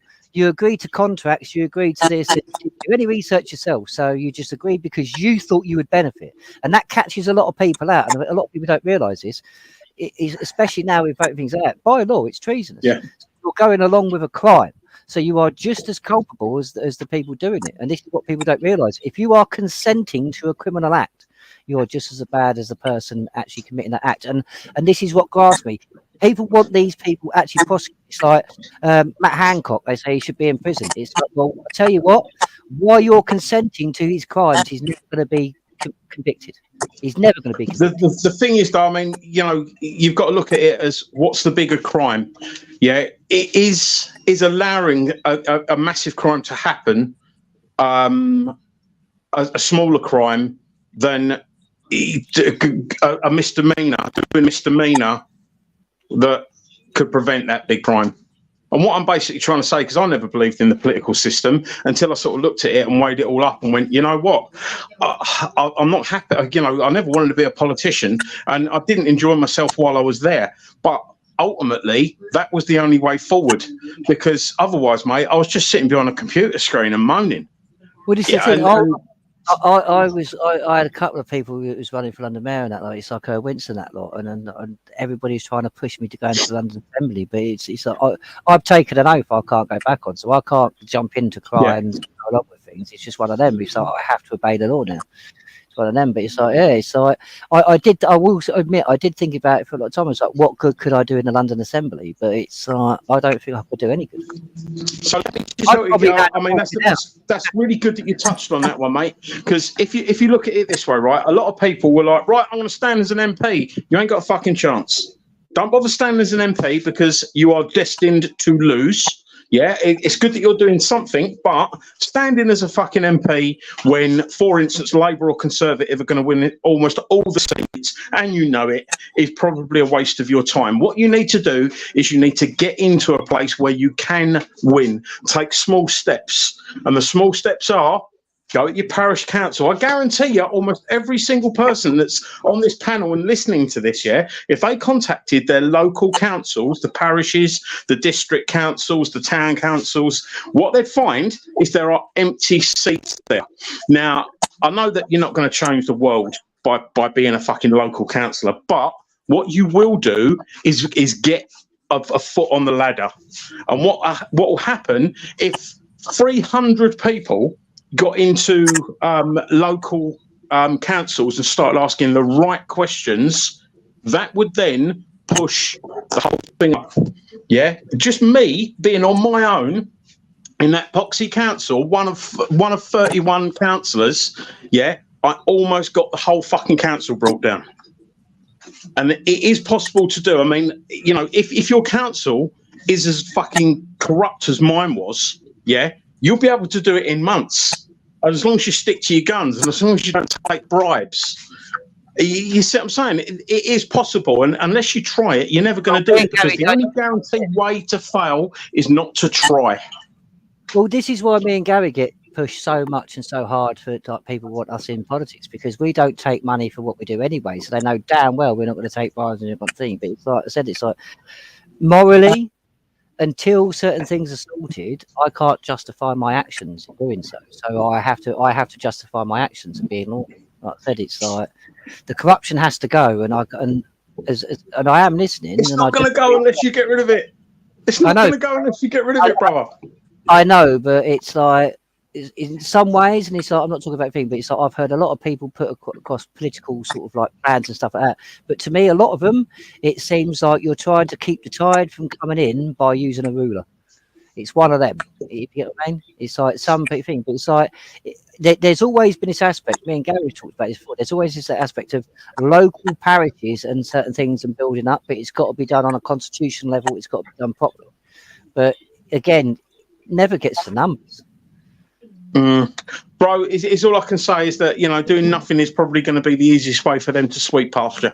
Well, this is why myself and Gary and numerous people, we do what we do, and we've been doing it for so many years, even though we do it for years, because everybody has to do something. Everybody's, at the end of the day, when all's said and done, they're going to blame us all. So everybody's got some accountability to take in their either action or inaction. I would rather act and be wrong than not act and be wrong, personally. Yeah, the way I see it. Yeah. I mean, look at it this way, mate. When the shit hits the fan, and if it all goes wrong, and I honestly hope it doesn't, and everything I'm looking for is to try and ensure that it doesn't, but at least every fucker will be able to turn and go, that Chrissy Morris was a complete cunt to them, and at least he went out fighting. That's it. That's the way, you know, that's my thing. I'm going to do my best, and I'm going to try. And the thing is, if my example can start a little bit, you know, of a wave, because that's what it is. It's all about sort of like starting a wave. I mean, you know, at the last general election, there was absolutely no one stupid enough to vote for an independent. Everyone realised that it was either red or blue. And you know, if you didn't vote red or blue, pretty much you were throwing your vote away. But now you've got people saying, you know what, I'm not happy with either red or blue. And all of a sudden, the 2-horse race is starting to have another couple of horses in the race. They won't win the race, but you know, it's a start. If you get other horses in the race, I'll bring you. Yeah, the chances are eventually one of them other horses is going to win that fucking race. Yeah, I'll mention, and that is where. That's where we're going to sort of like, you know, then we're going to be in a position to start taking our power back. Because that's ultimately what it's about. You know, they don't want working class people in charge. They don't want working class people to even have an influence on it. You know, and I look around me and I think to myself, fucking hell, you know, most of the people I'm looking at, as long as they're over 18, can vote. And it is scary because, you know, it's like, you know, they'd vote for fucking Westlife. You know, what intelligence have we got in the people nowadays, and can they not see that no matter what they're voting for? Because I mean, I'm more left leaning, but I understand that there's no difference between the Labour and the Conservative, really. They're both as bad as each other. But trying to convince people that. See, I was going to ask you this, but it's like because I don't really do politics, so I'm not as far as I'm concerned, I'm neither left, right, nor centre. Where would you? Right. Where would I put yourself? Yeah. I don't know you double well, mate, but you strike me as being on the right, which isn't a problem. I mean, I'm centre left. Yeah, I've got a lot of Conservative friends. I've got a few Labour friends, and especially being a politician in this town. This town is the 5th or 6th safest Conservative seat in the country. See, see, politics and my standing. I don't like the labels. It confuses myself because I'm kind of conservative, but I'm liberal. It's one of them. I mean, it's like I don't know.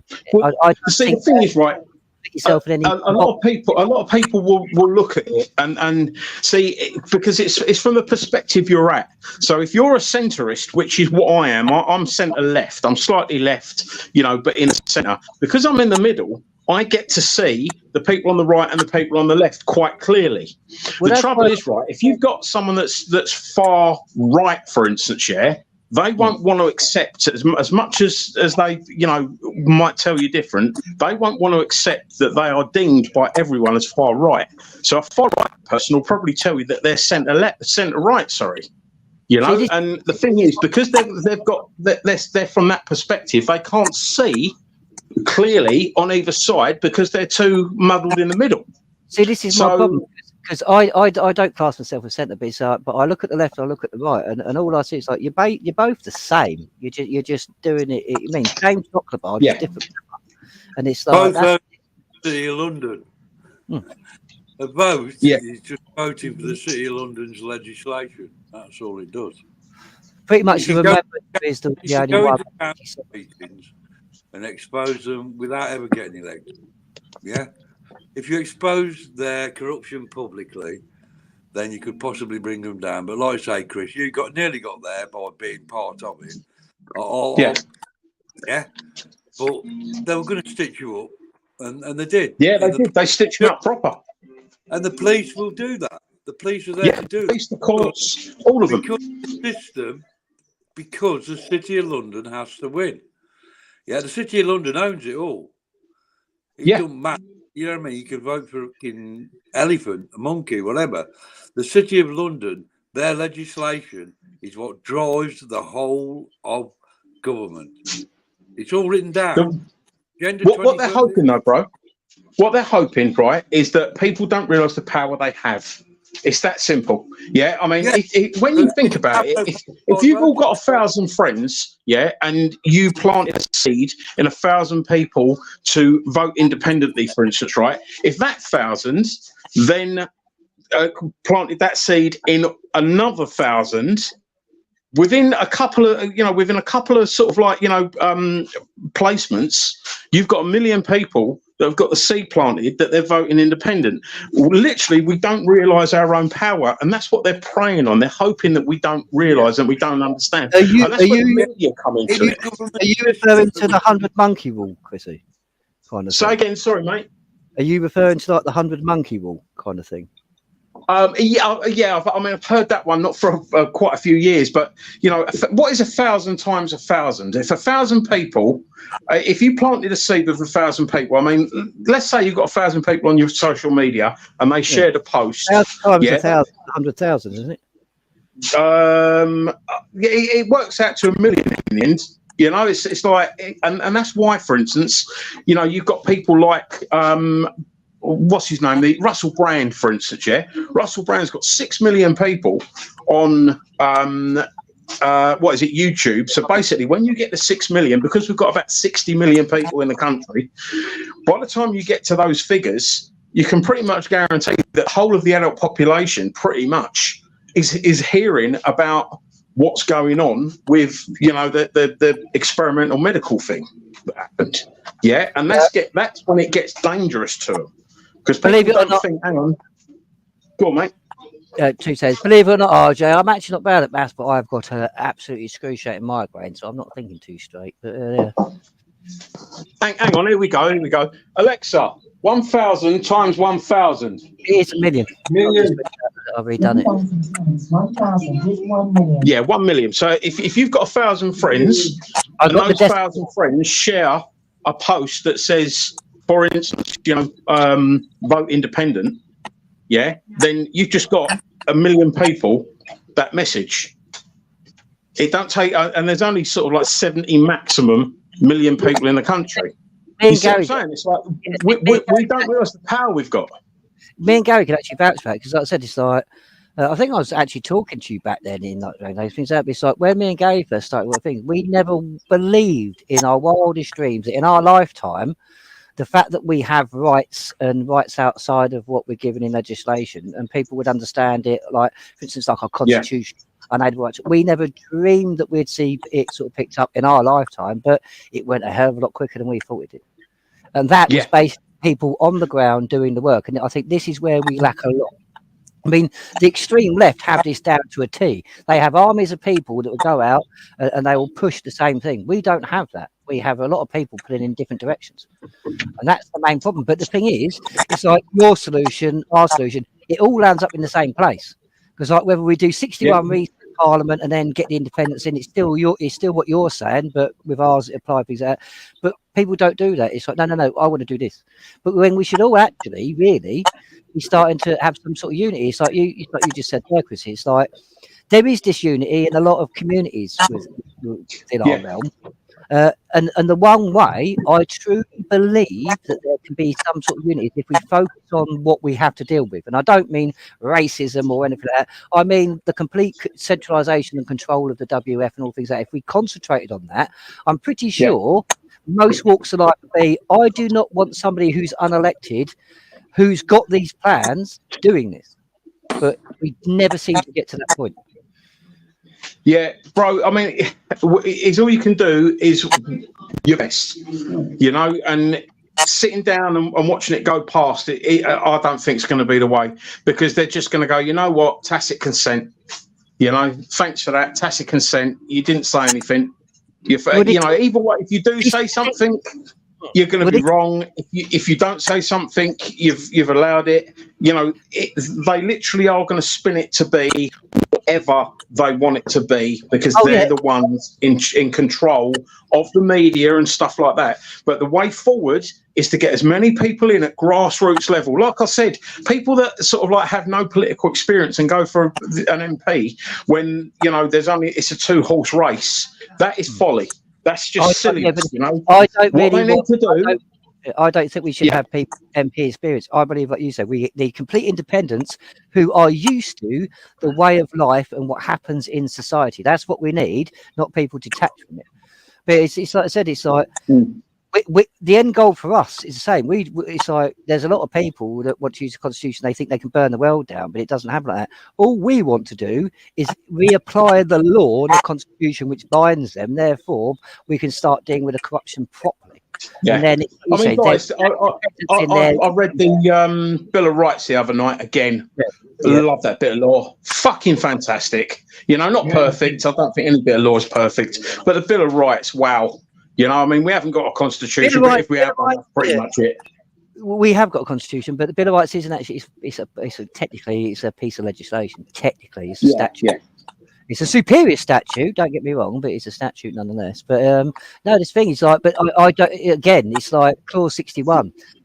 Me and Gary get frustrated because the amount of people that put 61 and talk about 61 who have never read it. It's like we've got people who say, go out, take public buildings. It quite clearly states in 61 that you can't.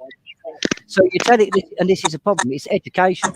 If people were educated about politics properly, well, I think this is one of the biggest. I think this is one of the biggest things that ever hurt. Because I remember my great grandparents would always talk about politics. So, then it got to a point where it was kind of, don't talk about politics, don't talk about religion, and we kind of went for a couple of generations and go, no, don't do it. We just don't do it, and we take the right. personally, we Nathan, all, bro, it's the bread and circuses thing again, isn't it? It's bread and circuses. Who gives a fuck about, you know, decent stuff, law and constitution and stuff like that when they've got fucking EastEnders and football? You know, guys, I've got about 2% battery. It's been really nice coming on the chat. Can you have a look, see if I'm blocked from your chat? Because I put a few comments in and I don't think anyone saw them. I'll have a look. I don't think you are. I don't know. Because I had some mods, but and I left everything down to them, and I don't. Yeah, no worries. I'll have some, mate, and I'll clear shit up. If you are, I'm blocked. Yeah. Don't worry. And if But I it's can not- help at any time, let me know, yeah? Oh yeah, of course. So it is. Like I said, but this is the thing, Chris. We all need to start having these conversations about ideas, possibilities, solutions. Is what we need. We know the problems.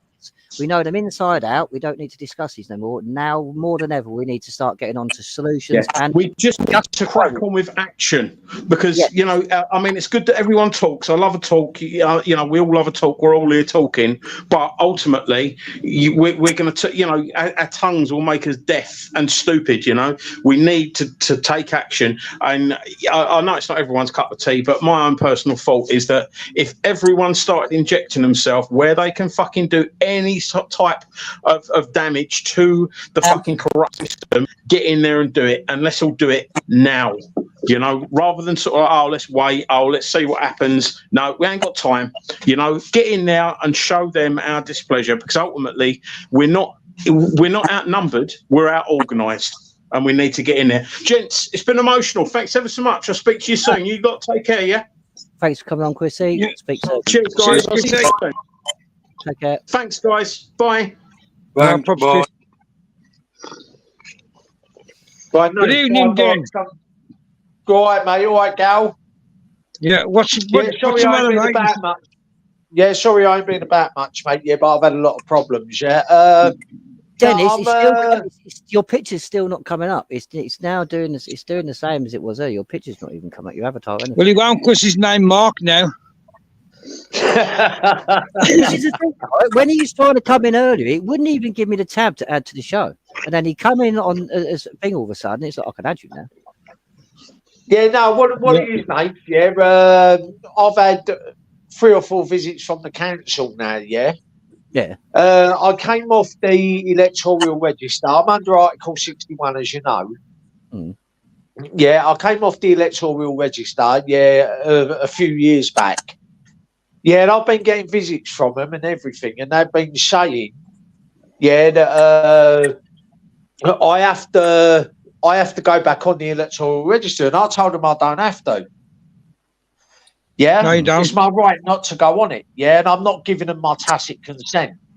Exactly. Well, you give your test in certain ways, but no, you're correct. By law, you have the right to vote or not to vote. Yeah, That's right. Yeah, and I didn't want to give my tacit consent, so I don't even fill in the electoral register. No, that is one of the ways they claim consent. Yeah. Yeah. Now, what's happened now? Yeah, I had a visit. Funny enough, this morning. Yeah, they've been here 3 or 4 times. They're insisting that I go on the electoral register. Yeah, and she said to me, the woman, she said, if you don't, we're going to take you to court. Now, surely that can't be lawful. Oh no, they can take you to court for it, but once can't enforce it. They can't enforce it because once you prove that you have the right to not vote or to vote or not to vote, that is your right, because you have the right to consent to be governed or not. Once that, well, they said that they're going to write me a letter about it all. Yeah, so if I get that letter, will you check it out for me? Yeah, of course, of course. But if you're in 61 anyway, you got the right to do that anyway, because you got the right to disdain and distress the government anyway, shape or form, as long as it's lawful and peaceful. So that and it's not just anyway. That.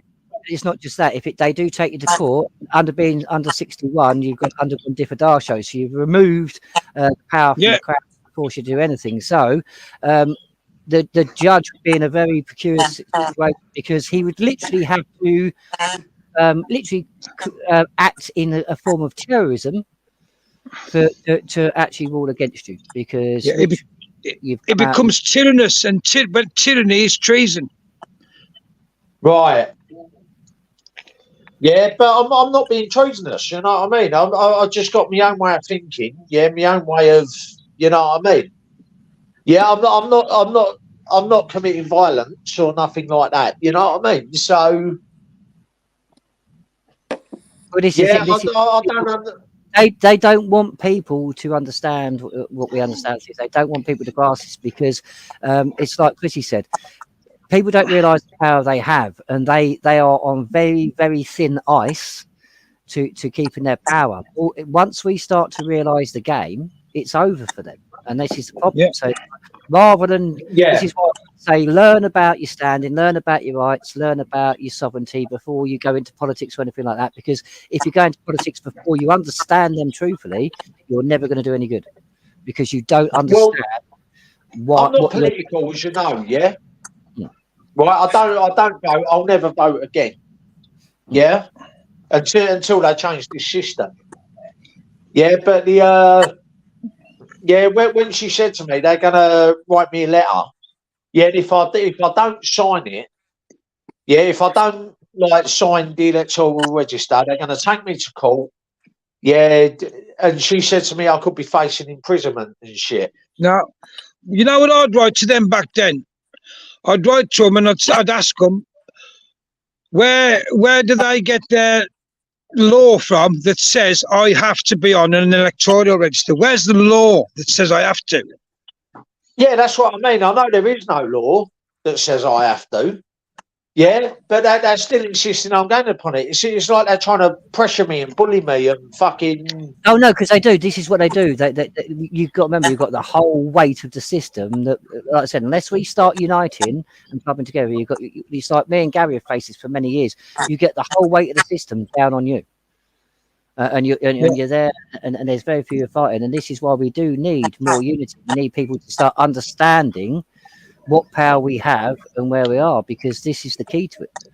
Well, but I'm not going to sign it. I'm not going to. I don't care what they do. But they always use intimidating tactics. Now, I'm not being funny. If you was to turn around to one of them and say the exact same thing back to them, you would be facing criminal charges for threatening behaviour. Yeah. Yeah, I know, and that's why I didn't threaten them. You know what I mean? It's actually, technically speaking, them people from the council are actually committing an act of terrorism because they are using fear for political gain. Yeah. Yeah, because I'm holding my council tax and everything else, because I believe it's crooked and corrupt.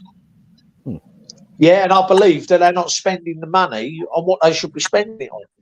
Which you have a lawful right to do, though. To do that, you can withhold until they can prove that. Yeah, that's the key word. You'd never refuse. Never say I'm refusing to pay. Say I'm withholding my payment till you can prove to me where I am liable and where it's in law that I have to pay council tax. Not an act or legislation, actual law that I have to pay council tax. And there isn't one. Yeah, because it's all fraudulent anyway. The very reason why poll tax had to be got rid of, and it's now been replaced because it's proven unlawful. Right. Yeah. All right then. Well, thanks for that, Nath. Yeah, thanks for that, Gary. Yeah, sure. I'll be in touch. Yeah, look out for me friend request on this one. Yeah. What we'll do. Yeah. Again, sorry. What I tried earlier, I just for some reason couldn't get you in. So no, that's all right. I think what it is, I had to close my old account and come onto this one. Yeah.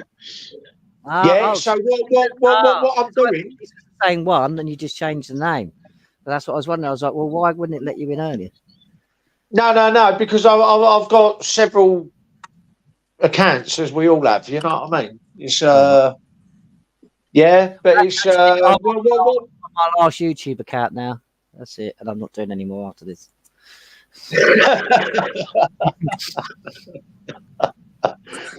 All right then. No, it's all it is. I've got to be somewhere by 10 o'clock, so I've got to shoot off out. Yep. Oh, I'm sorry. Nice talking to you. So I'll catch up with you and Gary at some point. Yeah. Yeah, definitely. Yeah, speak soon. All right then. Cheers, mate. I'll see you later, Gal. Well, have a good evening. All right. Bye. Right, Andy, do you want to win? Because you kind of got interrupted, mainly by me. I apologise. Do you want to sort of finish what you were saying? I did have it wrote down, but No, I mean, there's something else that cropped up.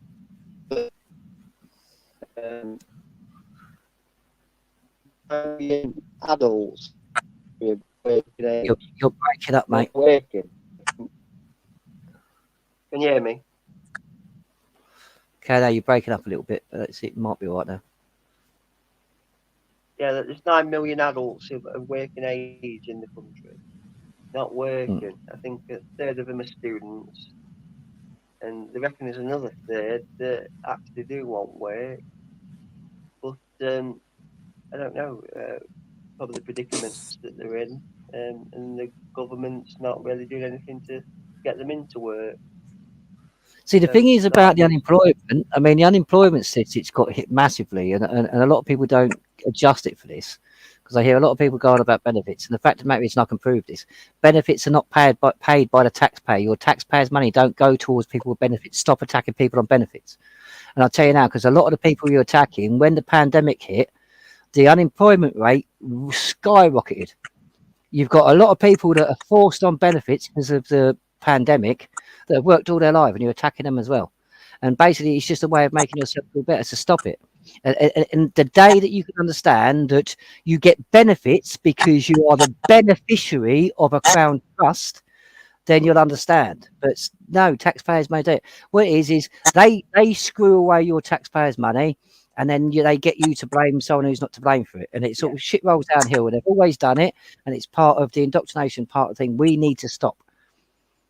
Because it's just it's the Rothschild model. It's like, as long as I'm above everybody else, I don't care. You're divide and conquer, isn't it? Yeah.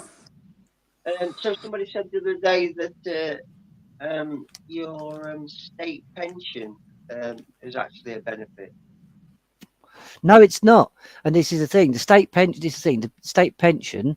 You actually pay NI, so it's not the state pension you pay into all your life. So it's not a benefit. It's literally like having an old post office account. You pay into it, and then you're meant to be able to use that lump sum in retirement. It's not a benefit. This is where the word benefits and benefits alone, people really need to grasp this, because most people don't understand what a benefit or what benefits are. And the state pension is not a benefit. People paid NI when they worked all their life. The same was with the NHS, the same as anything. The NHS is paid up for 10 years in advance. People don't get this yet. Like I said, we need to really start to get to grips with the truth. And unfortunately, you're not going to find a lot of that on Google, people. And as much as people get called conspiracy theories and stuff like that, it's like myself. I've been in court and put my stuff to a court. Mine's down on. I've got the paperwork. I've got the proof. So if you ever want the time and you can be bothered to actually learn, I'll give you the sources to learn. But many people don't want to. It's a case of they'd either pay somebody else or get somebody else to do it. It's like, well, I don't want to. I can't be bothered. It's laziness.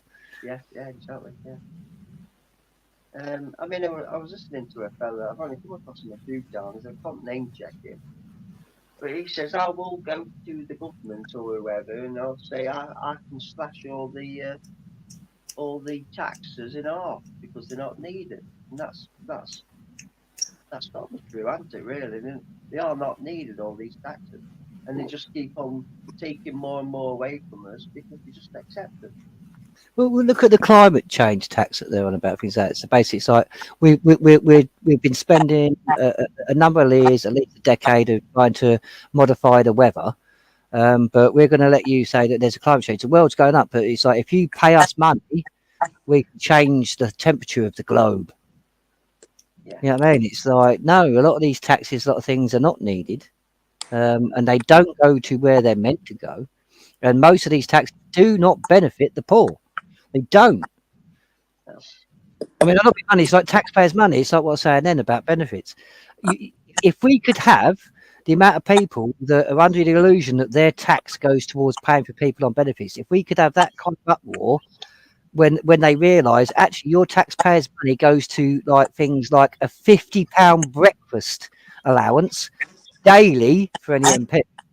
I'm sure they think, but they won't kick off about that. But you go, oh, someone who's less better off than me, I'm going to attack because it's easy than attacking up. This is what I'm saying. It's like education is atrocious. Yeah. Government is a money laundering operation. Yeah. That's all it. Yeah, it's extortion through fear, isn't it? Yeah, it's a, like I say, it's a racket. It's always been a racket. You know what I mean? Keep the socially dominant people in a socially dominant position. And like I say, now if they put it there, you attack downhill, like, you know what I mean? You don't. Like I say, I'll go to council meetings and I'll tell them, you know what I mean? In council meetings, you don't really have to get.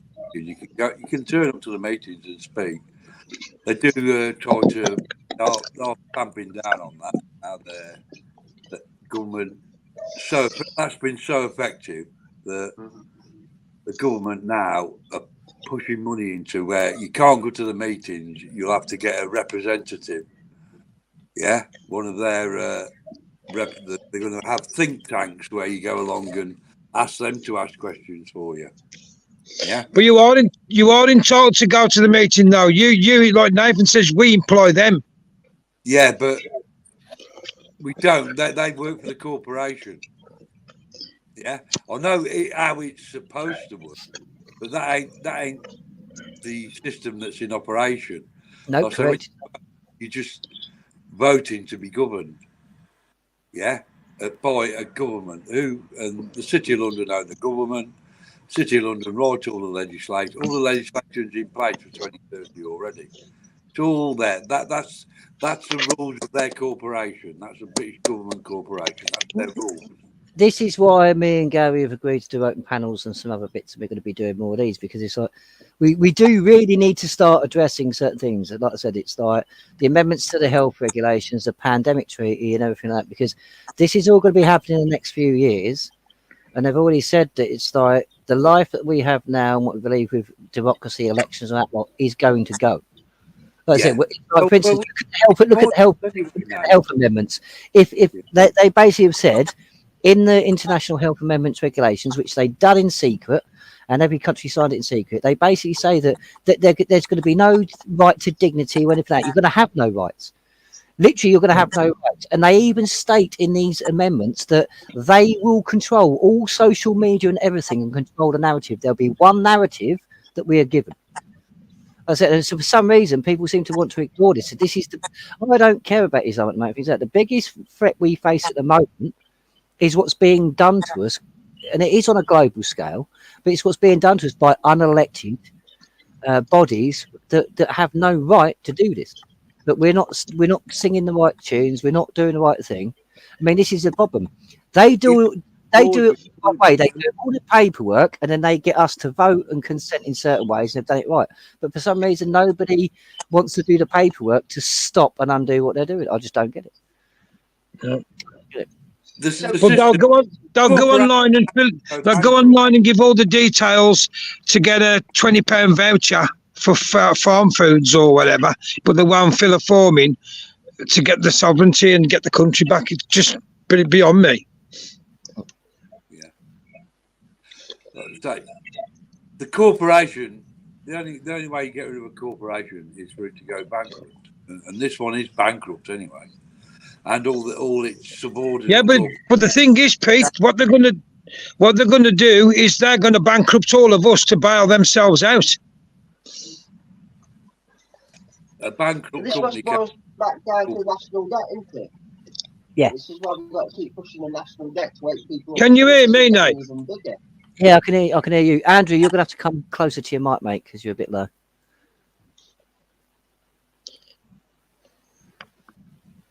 Yeah, so the national debt, this is trying to wake the whole country up, really. To say, look, this is how much, this is on the back burner of the national debt. It's getting bigger and bigger. It's falling over. We've got to get on top of it. The same with pointed out with America and the EU. Like if we did go to war with Russia or China, they've got a lot less debt than what we have. In fact, I think China's got most of America's debt, haven't they? And then you've got the I forget what they call it. All the bad debt. It's called something, and they reckon that's $1 quadrillion. Yeah. I think I know what you want about. Yeah. Yeah, no, that is technically speaking, it's like that debt you're on about. It is impossible to pay back. The interest alone compounds so fast that the debt can never be paid. Yeah. But that's the whole point of the national debt anyway. The whole point was the interest was always going to compound to the point where it's the same as your credit card. But this is where you can prove the treason, because we have the right to print out our money, but the corporation doesn't, because the corporation is unlawful under our constitution. Yep, they had to get a license, and a license is basically consent from a government to do something either you already had the lawful right to do or do something illegal, unlawful. So this is the thing. And Godfrey Bloom is right. If any of us was to do what the bank's done, we'd be in prison for life for literally the basics of what they do, let alone everything that they do.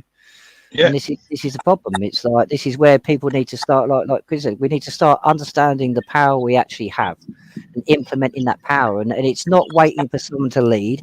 It's not waiting for something, a sign. It starts with each and every one of us coming together, like on this feed, discussing it and discussing a way forward. It's solutions we need now, not problems. Yeah. Well, as you know, guys, I've lived in Russia now for the last 7 years, on and off. And people say, why do you want to live in Russia for? It's a dictatorship. It's this, it's that, it's the other. Well, we was talking about earlier about how we've all, around Europe, the population's dropping. It's not being recuperated up. Now, this is a document set up 10 years ago by the Belarusian President Lukashenko, and it's a set of measures focusing on large families, and it's been implemented to support large families with children, childbirth and child nurture benefits, family capital for large families, social services for families with kids, state support for construction and reconstruction of housing, free food for children under 2 years of age, and other kinds of state personal social aid. So they are encouraging their population to have more children. And yet he's classed as a dictator and a scumbag and everything else, and he's far from it. But people just listen to the propaganda on the telly and about, a few lefties or whatever over there who want him out because he ain't pandering to the New World Order. That's all that is. But when you look at what he's actually doing for his people, it's a lot more than they're doing for our people. You don't get free stuff for our kids under 2 here. No, you don't. I mean, I'm not being funny. It's like I've seen a lot of people sort of saying the same things, and it is true. It's sort of like there's been a lot of debates about immigration, things like that, and this is the thing. When and I don't like to use, this, Gary. We say the same thing. I don't like to use the term Indigenous people, but when you've got what you would be classed as the definition of Indigenous people, when they can't look after themselves, when it comes to their way. I mean, technically speaking, we are worse off in the standard of living now than we was in the 1800s, technically speaking. Yeah. And when you have a society that can't look after themselves, that society has no business getting involved in other countries' business or other people's business and trying to think. My main worry is like it's not because people say about the illegal immigrants and on, for instance, say like the infrastructure. That is true, but we're all going to suffer from that. Not just the immigrants, not just us. We're all going to land up suffering for that. Yeah, but the other good thing about Belarus now is this: every time I apply for a new visa, I have to send bank statements to prove that I can, sustain myself while I'm there, because obviously I'm not Belarusian, so I've not been accepted to stay there indefinitely yet, so I can't get a job over there. So every time I apply for a visa for 2 years or 3 years or whatever it is, I've got to make sure I've got enough in the bank to sustain me for them 3 years. If I haven't, I don't get a visa. Right, bear with me. I just need to check some settings quickly. Bear with me. Come on, go. So that's, but we in this country just come on the boats and we give them hotel rooms, this, that, and the other, and money, phones, and all this shit. You don't get that in Belarus. If you ain't got the money to sustain yourself, you don't get a visa. It's as simple as that.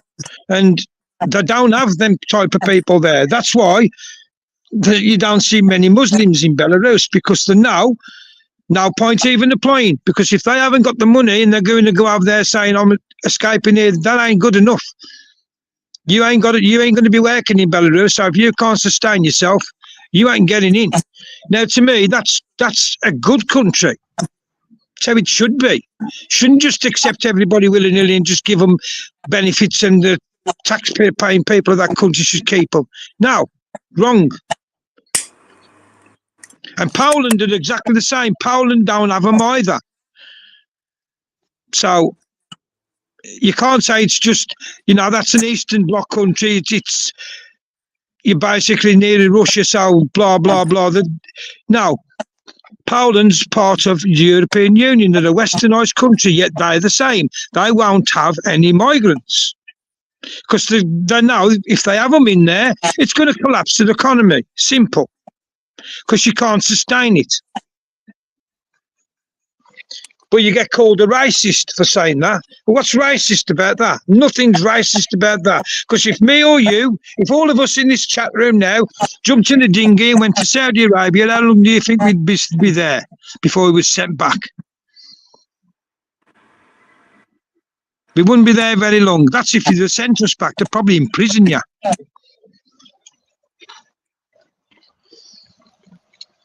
It just annoys me. It just frustrates the hell out of me.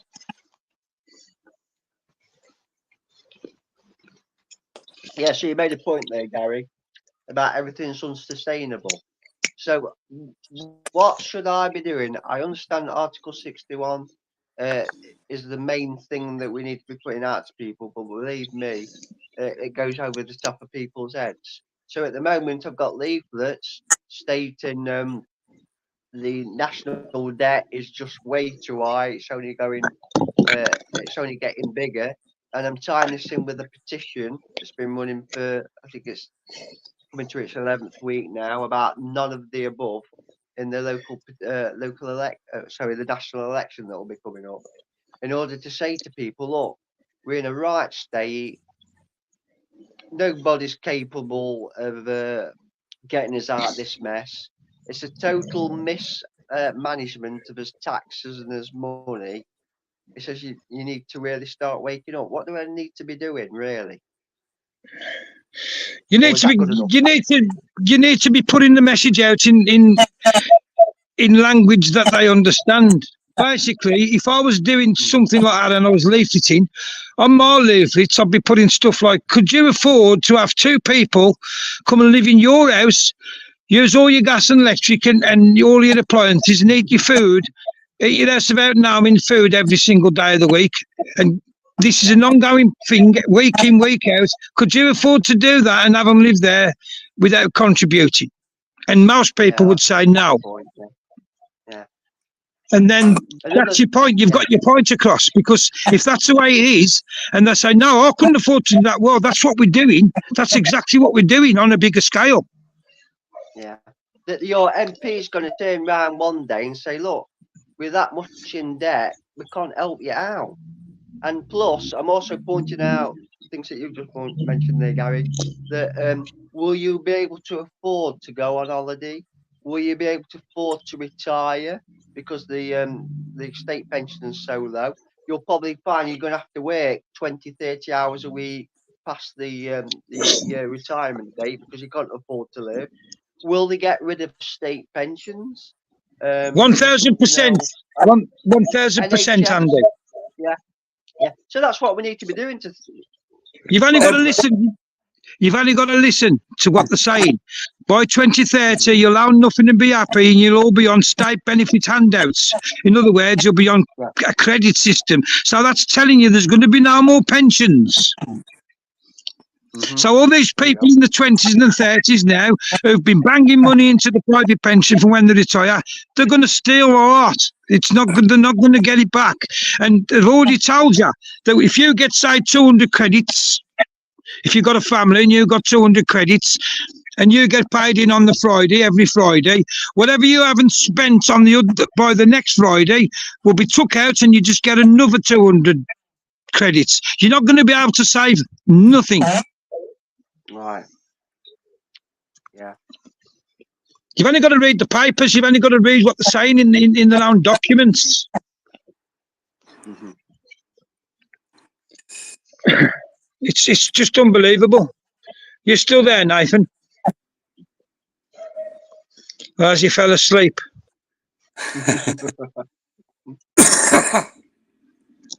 But yeah, so it's seriously, people need to they need to start reading these documents with a fine tooth comb for themselves and see with their own eyes, because there's the old saying, ain't there? If you've got eyes to see and ears to listen, and you do it, you'll see it for yourself. It's no good just saying, oh, somebody else will sort that, like Nathan says, oh, somebody else will sort it. No, nobody's going to sort it, and nobody's coming to save you. There's no saviour anywhere other than ourselves. The people have got to save our children. Nobody else is coming to save them, especially not the people in that parliament. Yeah, they're our responsibility, not the government's. That's the thing. Unless we want a nanny state and the government parent our children, then we've got to do so. But no, this is exactly it. This is the thing. People have got to realise that if you don't do something, you are to blame. And I know many people don't understand what they've got to do. They don't understand certain things. It's like I've said it so many times. It's like Clause 61 is actually a clause in law. It's actually an avenue in law to stop what's going on with our parliament at the moment, and it has been done and used before successfully. Yeah. This I don't get. It is actually a lawful process, the same as the legal processes you keep being told to do that are dead ends. The law is the law, and people don't seem to grasp it. And I think it's that age-old adage, isn't it? It's like people will listen, but are they hearing what you're saying? Yeah. Because again, they've got them all in this fear factor. I mean, I speak to I had a couple come here the other day looking for somebody, just so and so live here. I went, no, he don't. And while I'd got him there, I was talking to him, and he was the same. He says, look, I'm on the people's side, but I'm scared because if I speak up, they're going to get rid of me. I'm going to lose my house. I've got no pension. I've got nothing, and that's what a majority of the people are going through. They're frightened to death of losing everything. But then I said to him, "But you're going to lose everything anyway by 2030. Go and read the document for yourself." See, this thing I come across this a lot. I speak to a lot of constables. There's people in the army I speak to, different walks of life, really. I mean, saying that, I was speaking to a few firemen the other day, and they let me know a few things that's worrying. But this is the thing, a lot of people, if they speak, because we've already seen it, we see it through, like, if you speak against a government narrative or the WFNO, you are cancelled or you are completely shut out, you lose your job, you lose everything. We're going to do that anyway, because they've already said you're going to own nothing and be happy. So people are going to have to pass that. It's either you fight now and have a chance of keeping everything, or you don't fight and you just lose everything by default anyway. When them ready to flip the switch, you're going to lose everything anyway, you're right. Oh, yeah. What were the firemen saying? Oh, basically, I was having a discussion because I don't know. Basically, so it was quite a few of them are a bit pissed off, and it's basically so. And also, the person, the couple of people I was talking to, there's basically three of them. One was white, two were black, and one person. These were all firemen. These have all been a fireman for quite a few years, right? Now, there's something you have to get something like 70% on the test, they was telling me, to actually get into the fire brigade, stuff like that. If you go below, you fail. But because of positive affirmation, positive action, certain things that they've lowered it. So if you are a member of the BAME community, I think you only have to get 60% now. And they was they was a bit annoyed because it's like, you got to remember these are coloured people as well, who put in the effort and put in the work. They said themselves, they are getting very worried because they always had a standard, and you got in. They said to me, you got to remember, people's lives are in our hands. Yeah. And as they said to me, it's like, what would you rather have? Would you rather have someone at the top of their game who can come in and deal with saying, or would you rather somebody who was just like, I mean, the way it was kind of said to me was, if you was fighting a war, would you rather elite soldiers or would you rather a bunch of farmers with picket forks? And I sort of said, as I said to them, I said, that's quite a big analogy. It's not really fair. I mean, they've loaded things like that, but is it that bad? And they sort of said it's like, well, it is for us because we've got to. It's the same as in the army. We've got to rely. We're in a very dangerous situation. We've got to rely on the person behind us and the people next to us to not only keep us safe. We've got to keep them safe, and we've got to save and put out a fire. And they all said themselves, it's like there was a reason why there was a standard, and you had to meet that standard. If you lower that standard, you're then going to get deficient members of the fire brigade who may land up at some point making a mistake and killing people. And I sat there and I listened to him quite a long time. Actually, it's like a lot of points I didn't really sort of agree with him on. But like I said to them, so I don't know. I've not really looked into it, but it's happening across the board. Apparently, it's happening with the police and certain things out. But it's like a lot of people are actually getting quite worried about it because he's actually, as they said, it's like when you're dealing with life or death, you should not compromise on the standard of ability. And I was like, no, that's 100%. But there's a lot of things going on. I don't think a lot of people quite get right now. And I think it won't be till we lose enough lives, people will address it, really. Because it's like one of them said to me, it's like, I mean, you got to remember, two of the people I was talking to are actually men of colour. So it's like they're standing there and saying, it's like, I am a man of colour. I had to get 70%. You know what I mean? And rightly so. And I would have never argued for this or argue for that. But now this is happening. Why? And I mean, you've got to remember, these are men of colour talking about the BAME community. So this is not white people. This is actually members of the fire brigade that of colour that are really annoyed and worried because they may have a subpar member of their team that will end up either getting them killed or the people they're trying to save killed. And I couldn't argue with them on a lot of points because, like I said, it's like what they're saying is factual. It's a life and death matter. It's not a case of you can get to think this, go back to your boss and ask what to do. You've got to think in the situation. I don't know. It's like I said, there's a lot going on. I think personally, a lot of our because like I said, we had world leading authorities at some point, like with the police. Fire brigade and stuff. I do think, and me and Gary have pointed this out many times, that there is a plan to destroy all these so they can replace them. Because it's like our army, it's like our police force. They had to defame them. They had to degrade them. It's like on a live on YouTube. I think it was just the day before. There was a discussion about police being racist. But I don't think a lot of these people talking. It's like, yeah, I'm pretty sure there's racist people in the police force, and not just towards black people. I'm pretty sure there's racism towards white people that as well. There always is. But I don't think a lot of them are getting this. That the police actually go more by their legislative abilities. So they're actually policing by parliamentary control. So this whole institutional racism things that within the police, it's like to a certain extent they've got quotas that Parliament give them. I don't think it's as clean cut. Like with a fire brigade, like with police, I don't think it's as clean cut as many people sort of make out. I don't think you can summarise these things in, especially like many people do on YouTube. I don't think you can summarise these things in a paragraph. It needs conversation like this where we're allowed to discuss and allowed a few minutes to say your point and things like that. But it's just getting to the point where we can actually talk about this. Without you look at the police for the start. You've just mentioned the police. At one time, you've got to be a certain night. You've got to be fit. You've got to be able to run, a couple of miles constantly to prove you was fit, to prove you could chase an offender down and what have you. Now you see some of them, big pot bellies. You'd get rid of them within 50 yards. You'd be gone.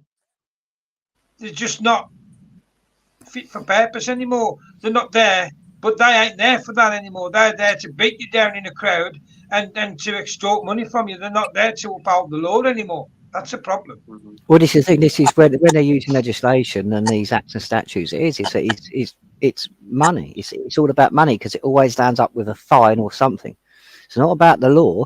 And this is why I said it's like, I think I said this very now. Many people need to really start to grasp what is the law and what is a policy from a corporation, because acts and statutes, our own law books state quite clearly. I mean, I don't know if you was there, Gary, but there is people probably in the chat that's actually been in court with me where they've watched the judge when I've gone, houses, laws of England, and they've gone, no, you're absolutely correct. But many people don't get this, and it's like Chris was saying, until we all start pushing in the same direction together, we're just fighting each other, and that is the biggest problem we have. And like the far left sorted that out many years ago. I mean, we've been saying it for years, Gary. I remember when the far left was worse than the far right. They couldn't even be in a room without arguing. Then all of a sudden, about 6 months and not 3, they come out and they're all united. It was like, how the hell did that happen? Do you remember back in like the day before Brexit? Now it was like, how the hell did this happen? They're all organised all of a sudden. Well, not just that. The other thing we said we was going to touch on, and we will do it now, is that people go into a court and they still try and use black laws to get a point across. You don't use black laws. It's not the primary source. Primary source we use is the Oxford law.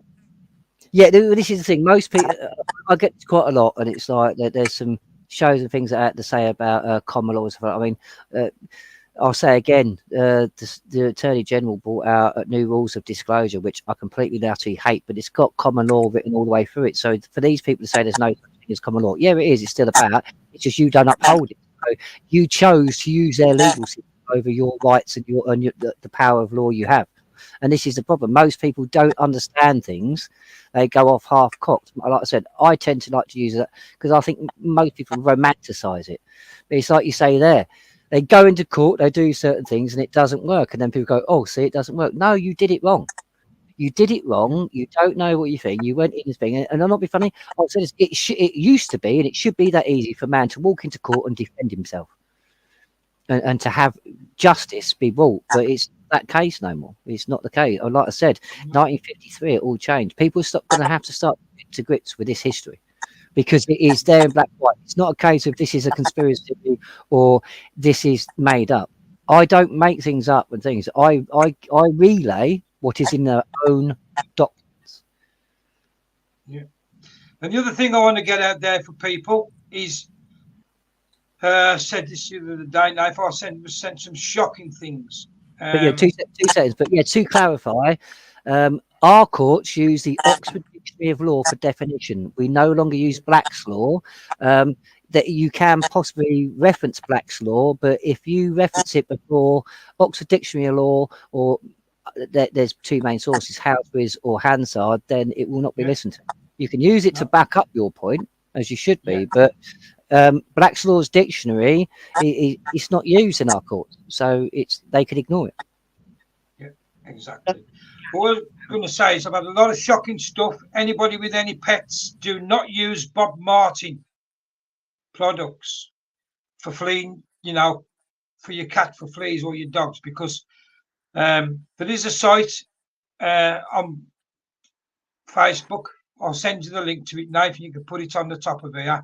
People need to join it because some of the things where they've got one woman put on there, this is what I come to this morning, and I found one cat was all right, but the other cat was dead because it had a reaction to the tablet. And it's not just cats, it's dogs, all sorts of animals. It's making your animals disabled. And it's Bob Martin. Now, when I was a kid, Bob Martin was trusted. You could swear by Bob Martin tablets, but not anymore. They're there, obviously, for nefarious reasons. So just be aware and don't buy Bob Martin. That's all I'm saying. Because if you wake up and you find your dog or your cat dead, you've been warned.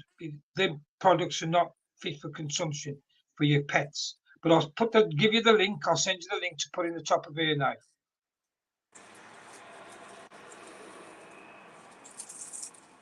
Still there? You're breaking up again, Andy. Can you hear me? You might have to go to the window and wave it in the air, mate. Yeah, I can now. Yeah. So I'm going to have to get off as much as nearly run out of charge. But thanks for everybody for all the information you put out. Gary, these documents, 2030 documents, can you send me one?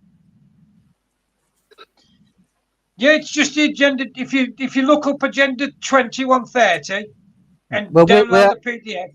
We've actually we've actually been asked to do a live on this, so me and Gary will be doing a live on some of these documents, and the links to them all will be on the live when we discuss them as well. But if you just search for the PDF, Agenda 2130 PDF, you should be able to get it off the net, and then just read it and take the time to read it rather than just let other people read it. When you see with your own eyes, you'll be shocked, you'll be horrified watching these documents. You want to look at the World Economic Forum, like, for instance, Agenda 21, that's the 1992 World Economic Forum where Agenda 21 was put down there. That, for instance, considering that's actually one Prince Charles actually attended.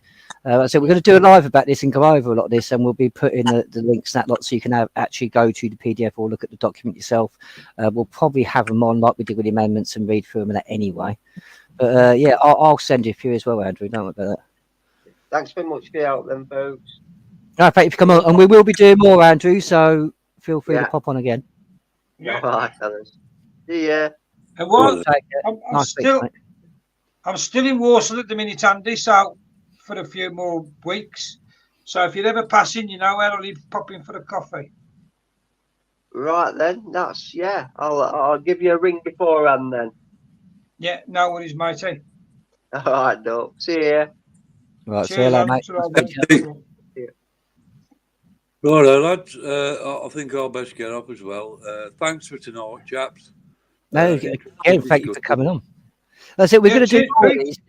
We're going to do more of these, Peter, because it's very hard to get a lot out of what we need to say in just one night. So we're going to be doing more open panels so people can come on, have to say, we can discuss situations. Because as me and Gary was discussing, it's like we can sit here and we can relay the paperwork as much as we want, but I personally think the people talking to the people and talking to each other about, so we can actually work out what we agree and what we don't agree and certain things. That's where we need to start going. But we need to get them to, people need to read it for themselves. It's no good me and Nathan saying stuff, or you saying stuff, or Andy. What people have got to do is say, where's the link for this? Then you give them the link because you've got the link from us or wherever, and you give them the link. Say, right now, you read it for yourself with your own eyes. And then that's the best way to get the truth out, to see people to see it with their own eyes rather than just because when me and Nathan say it, it's just hearsay. You need to go out there and read it for yourself. But it's like this. The thing is, like I've in my long journey on this, I've had to admit that I was taught wrong. I had the wrong idea so many times. It's a water off a duck's back. And that's why I appreciate being corrected when I'm wrong, because most people think we have a belief that certain things, and our world shatters when you find out the truth. And that's the problem. I mean, be prepared to understand that you have been lied to. Be mature enough to understand that you've been lied to, and you can be tricked just as much as the next man.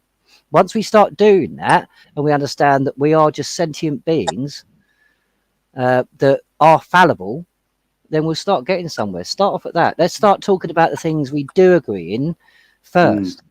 So we can all agree that we all want our rights. So let's start talking about solutions, how we enforce our rights and uphold our rights. We all know we don't want unelected bureaucrats controlling what happens in our life. So let's start talking about the solutions about that. We know the problems, but we've all got to start coming together now. And I don't just, I mean, every single community. So I mean, from the coloured community, the Asian community, our community, it is going to affect us all. There is some... literally, I can name 10 things that's going to affect you no matter what religion, creed, race, colour, no matter what. So let's start talking about them 10 things. If we can start agreeing on them 10 things, I guarantee you, watch a lot of the other stuff fade away because it comes immaterial once you learn the truth. And don't forget, once them people do start uniting, the Muslims, the black community, and the white community, that's their worst nightmare. Because they want us divided. Now, we can argue amongst ourselves which religion is best and all that after the fact. Because if you carry on as you are and you stay divided, you ain't going to have that religion. You ain't going to have Christianity. You ain't going to have Islam and this, that, and the other. You're going to have one religion and it'll be Luciferian.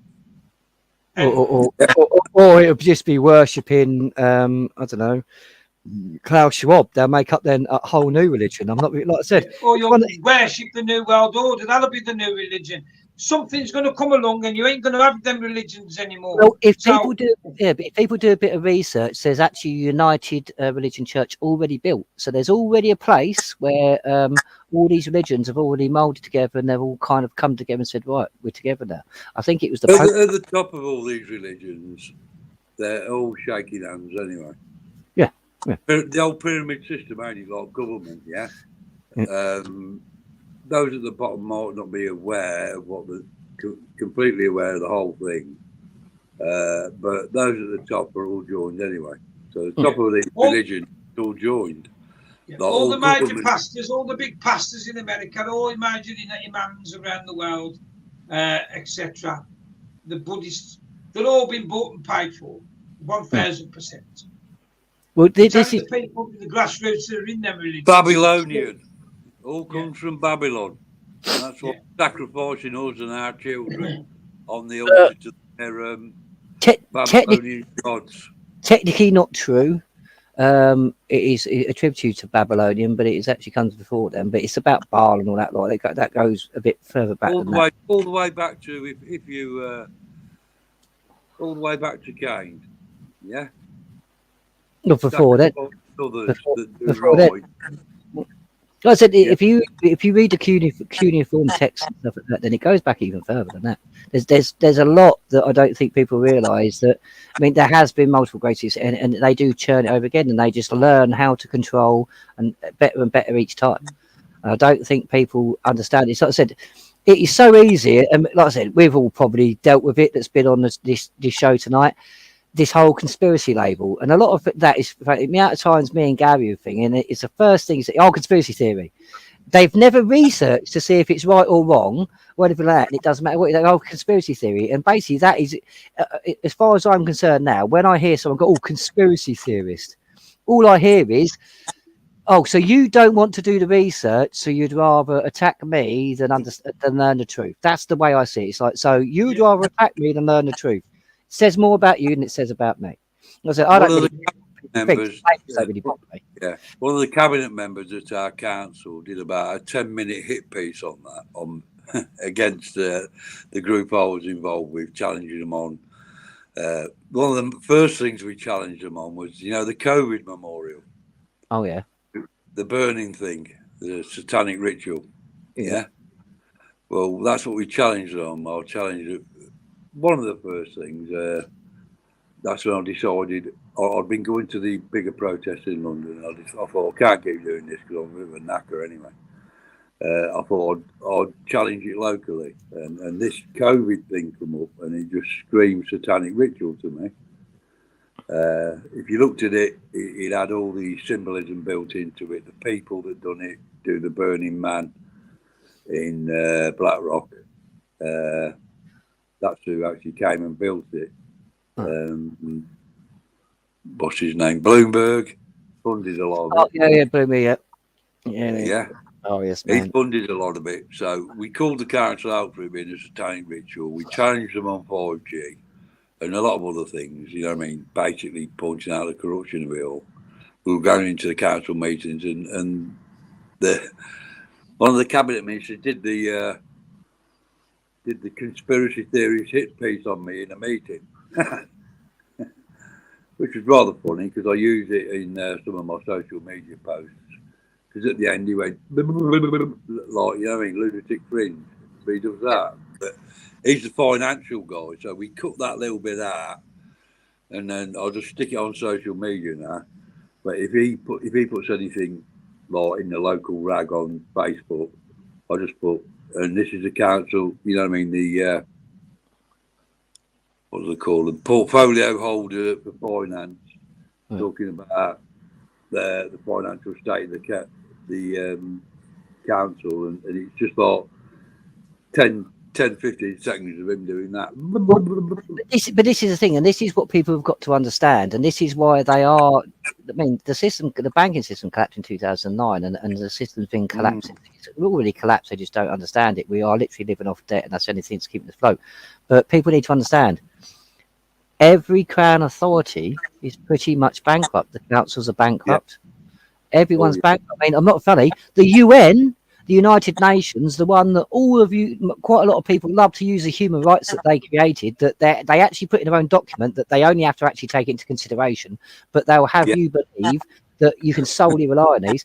They've had to shut their doors because they're bankrupt. So the UN, the very people that try to take over the world, are now bankrupt. And by the way, yes, you can thank a lot of the people who went for Brexit for that, because when we destroyed the narrative and the super state of the EU, we destroyed a lot of what the globalists were actually doing. Like I said, in mainland Europe now, they have subscriptions, so they're doing it. So 16-year-old children can be conscripted into the army and go and fight. We're not really under that. I mean, they're going to argue they are because of PESCO and certain things out, but no, we're not. But this is where you have to stand up and have your sovereignty and have your say. It's like Chrissy says earlier, silence is consent.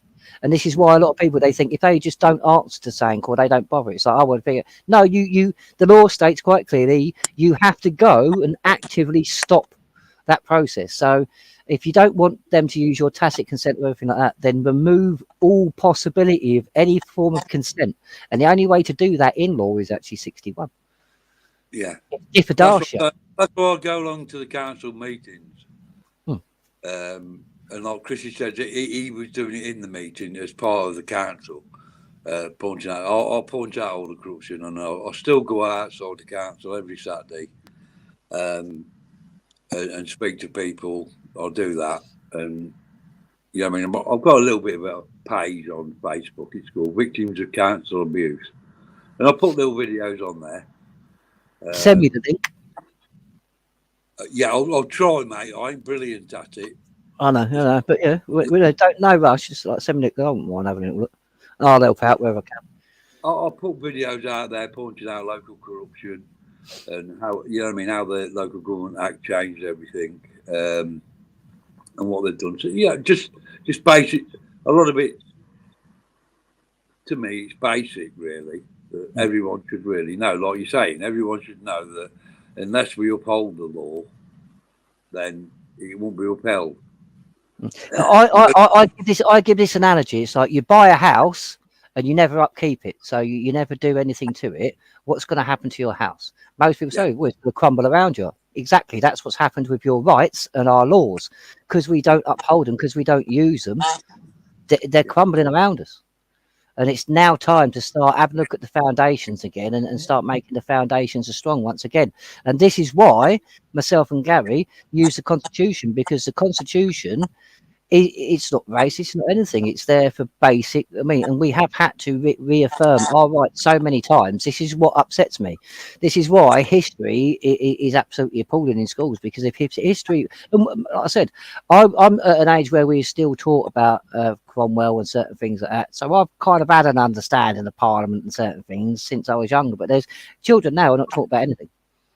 It's like Gary said, for many years we used to get taught, whether it be DIPVOC or whether it be civil studies or anything like that, we all used to get taught these sort of things, not as we should have done, but at least we got taught enough that we could have had an understanding of where to go to find out more.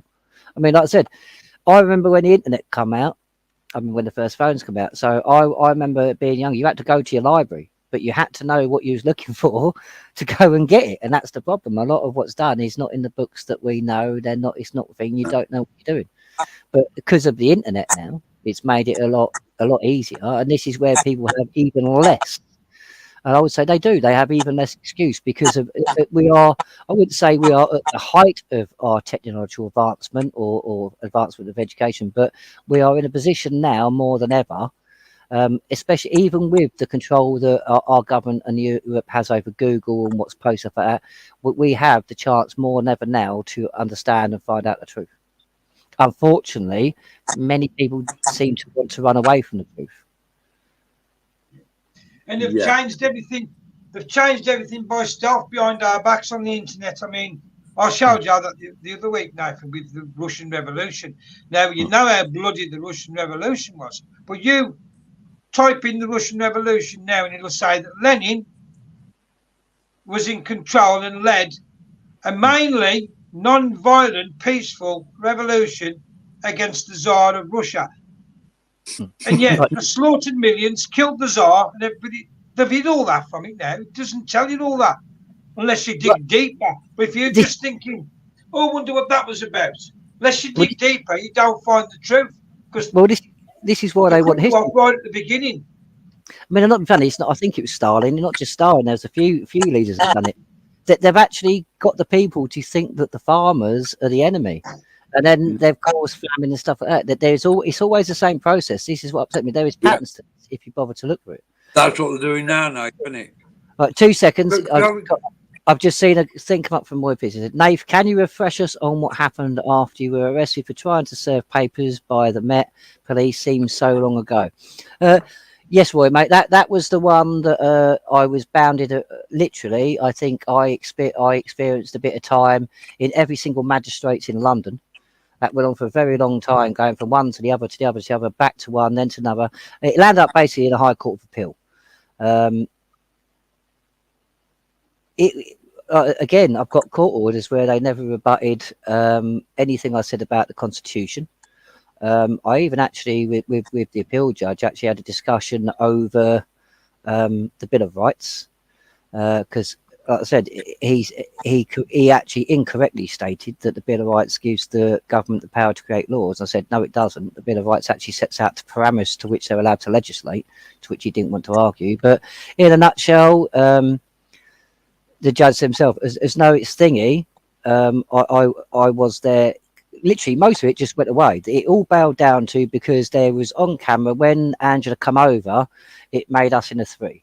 So he kind of ruled against me on that. But I've not heard anything from the case since. It kind of sort of like, but that's the case where it was actually a circuit judge who was acting as a magistrate. He was the one that basically stood there for about 10 minutes and made me promise him that I was going to appeal it. And I said, no, I intend to anyway. But it was that case which we had the second lot of evidence and charges that we actually had a judge himself. I didn't ask him, no one asked him, but he said under his own volition that he is going to add that to the court record. Yeah. And this is the problem.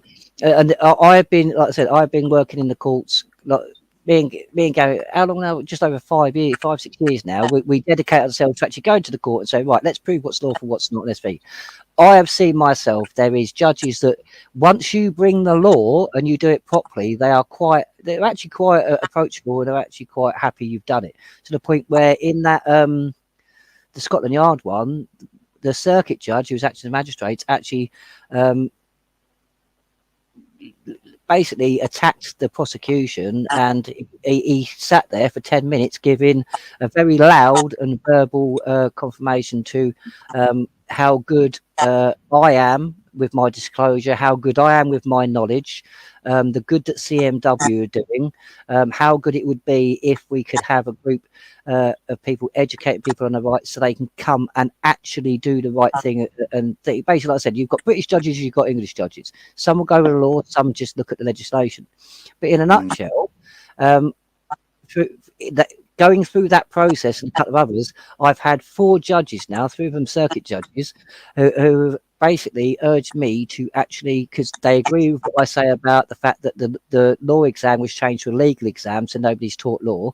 And 4 circuit judges now, so it's 4 judges, it was one of the appeal judges and 3 circuit judges, have all said to me that they would actually back me and help me, and they implore me to start my own degree on common law, based on the knowledge that I have. Because, like I said, a few of these judges have said this all, but I stand there and I do this all from memory. In that case there, when I was in court, the judge actually told the prosecution to shut his laptop because I was standing there doing all from memory, my rights, the laws from memory, and the prosecution had to stop the court every 5 minutes to look at Google. So I said to the judge, who's trying this case, him or Google? Because he should know the law by now. And he went, rightly so, shut your laptop. And to the point where the prosecution actually tried going for the maximum amount of money, and the judge turned around. In the first one, the judge turned around, well, I'm not giving you that. And he basically said, and he looked at me, he said, unfortunately, I have to see this in this one. He said, but he looked at the prosecution, went, but I am giving you the lowest amount possible. And literally, it was, I mean, even going up to High Court Appeal, when they upped it, they didn't up it that much. like I said, it's like it could have been a lot worse. It could have been a lot worse. But again, I've heard nothing from that. But at the same time, it's like, again, there was a lot of arguments put in that with like the legalities and the lawfulness of the COVID and the legislation and stuff like that. And I kind of feel like it's just been sort of like, I don't know, swept under the carpet now. Because like I said, Gary, you know, and there's multiple people that know that I have done quite a few cases, and not just my own cases, but quite a few cases. And it's like I've got people that are very astute at certain things, and there is basically like all court case and that. It's been moved over. It's now moved over onto a digital system now, and you can actually look up the cases. I got this person to look up my cases. They could not find one case of mine on this system. Now it was a year or so ago. I raised a point of law in the family court. They said for the last 20 years, they've said that there's no more points of law to be raised. It's been exhausted. Well, I raised one. I mean, that case should have been on there. There's a lot of criminal cases and court cases that I have gone in now. I mean, it won't be on there with the people I've helped, but I've been trying to stitch, and Gary, we've been trying stitching us up numerous times over the years, and them cases should be on there. I mean, it's like. I worked with a man that basically he's on the thing, and again the Bill of Rights come into this for the argument. His constitutional right to protest, which if most people, it's like Chris, you know this because he read it. If most people read the Bill of Rights, most people understand this.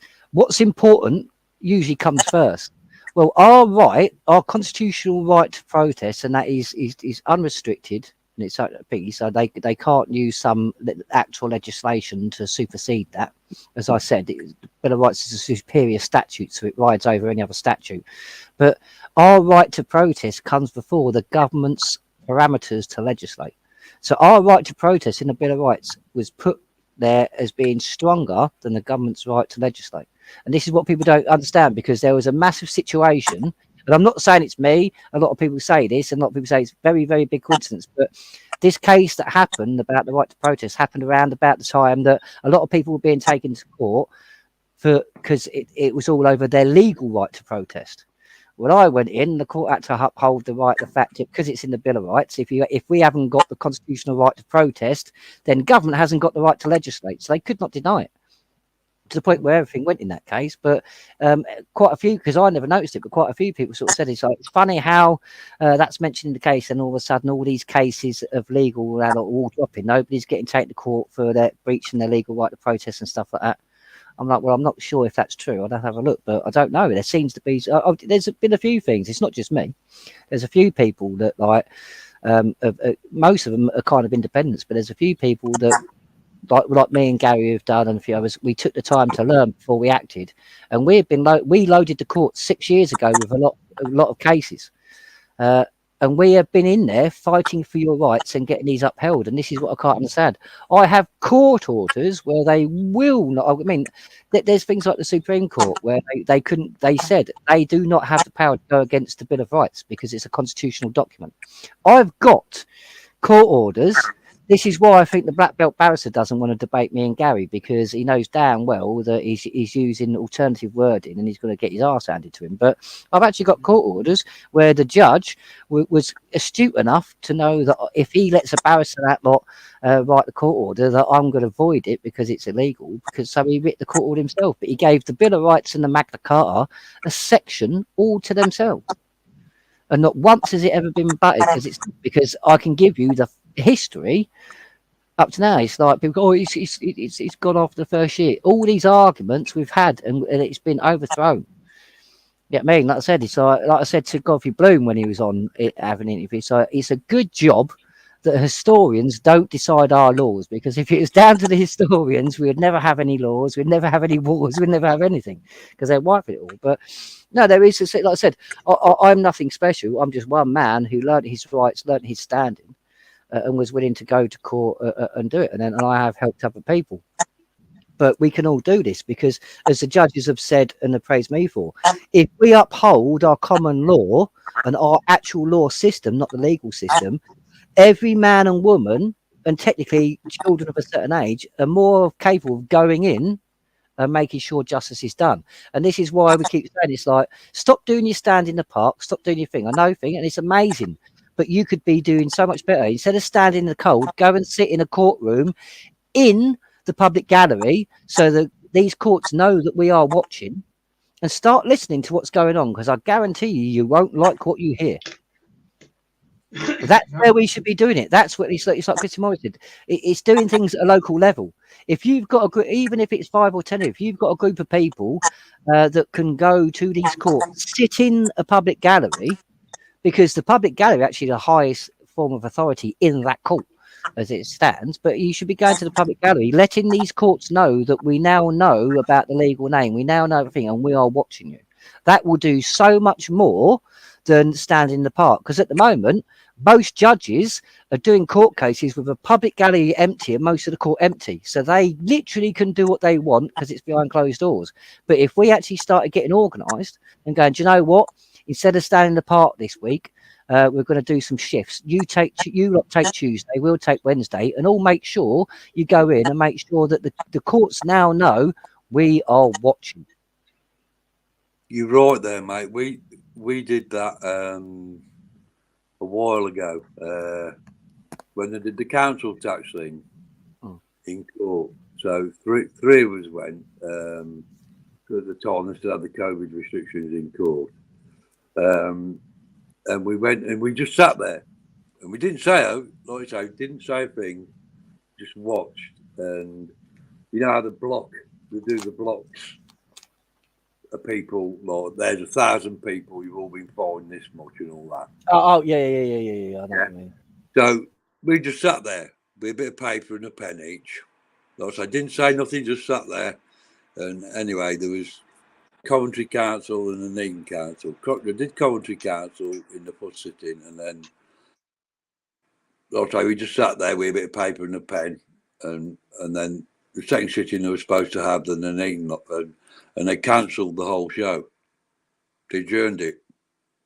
And we never, like I say, when they know someone's watching them and they don't know who those people are who are watching them.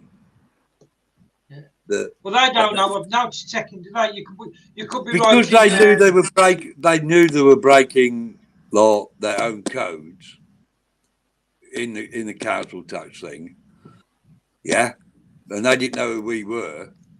They adjourned the whole afternoon. Set about 1,500 people that wanted to ram through, but they adjourned it all, stopped it. And that was just sitting there with the paper. Yeah, because they don't know what you're writing. You could be doodling, or you could be writing, checking notes on what they're doing wrong, and they don't know. See, the thing there is, anybody sitting in the public gallery, if they witness a crime, and I'll say this, do what Peter said. Go there, be quiet, don't say anything, don't stand up, don't try and shout out, because it doesn't work. Just go there, be quiet.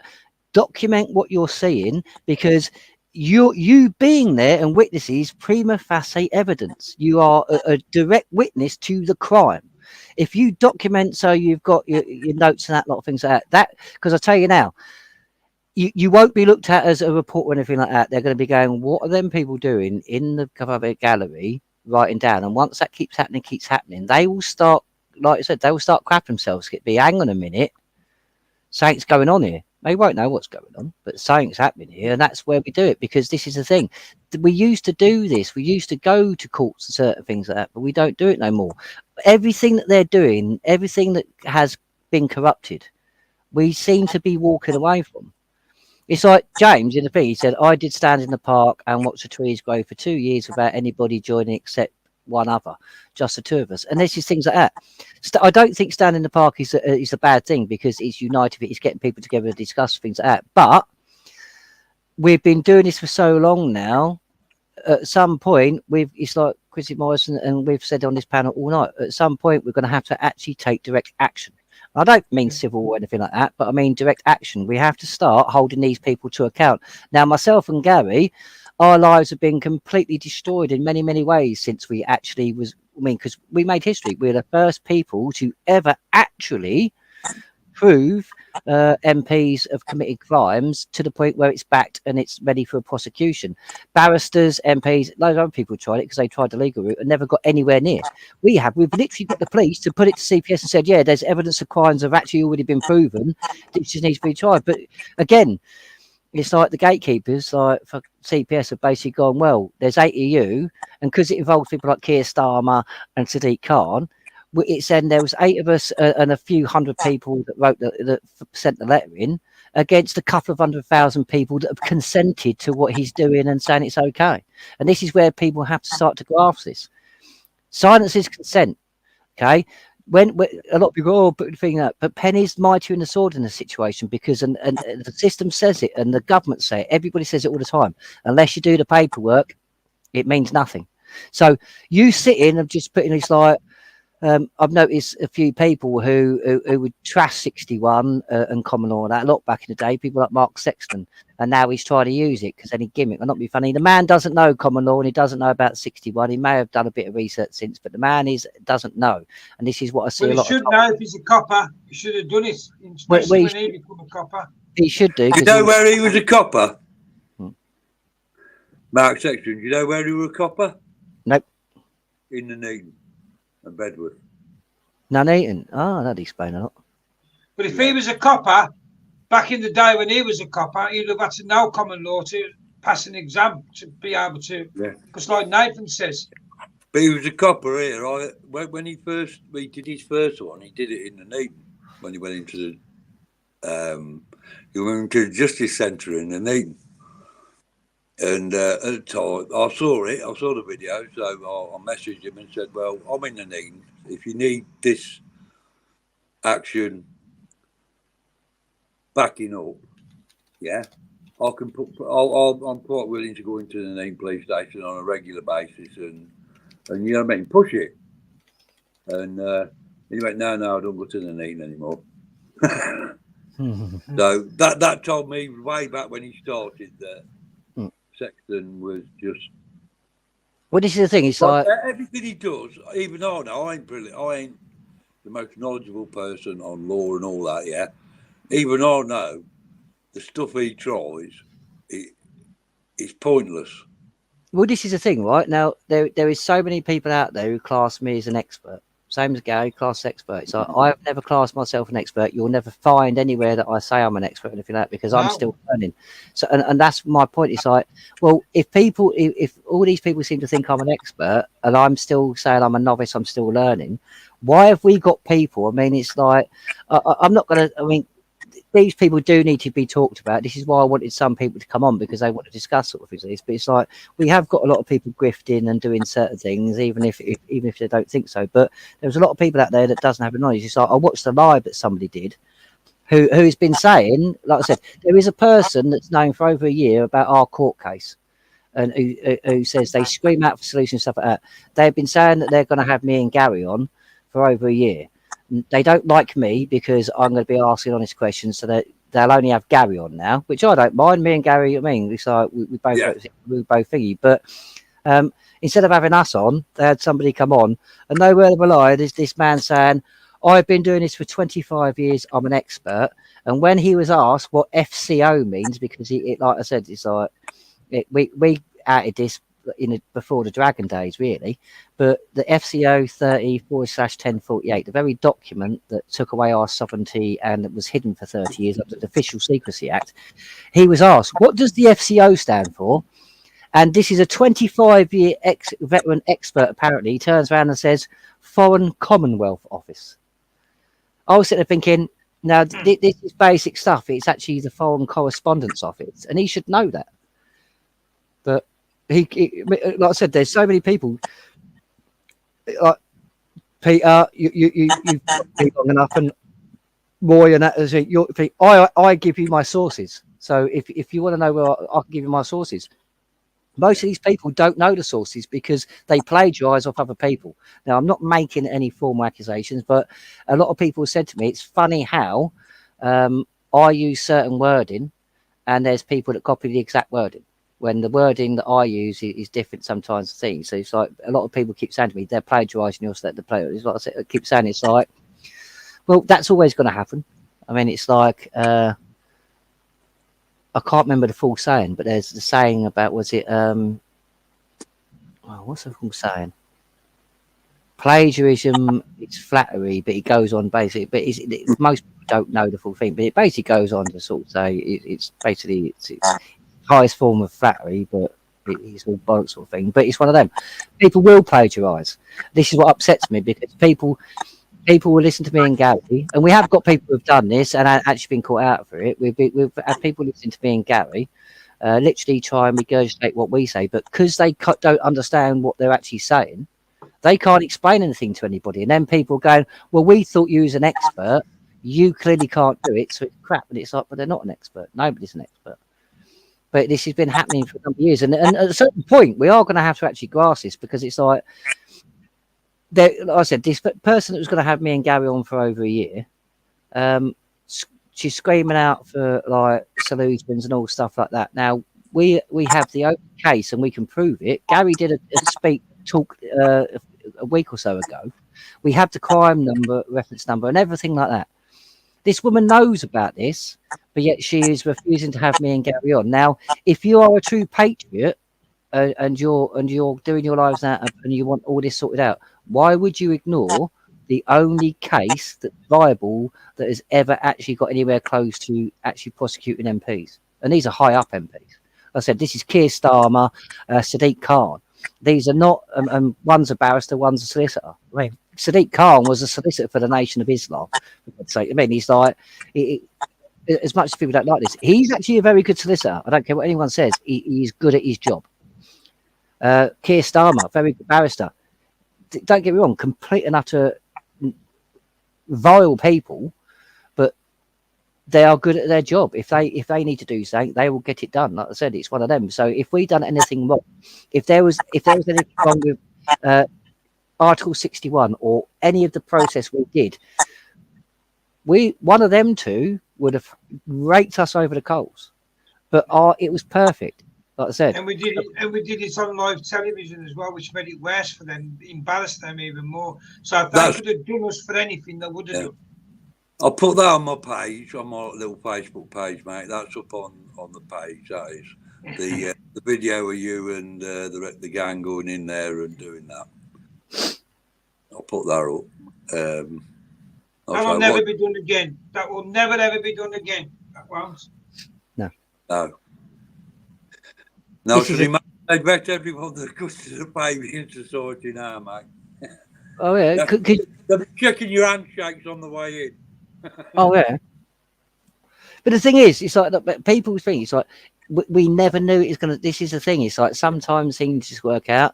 We never knew that they were saying. Don't get me wrong. There was a big camera in the corner, but they actually film their conferences and stuff like that.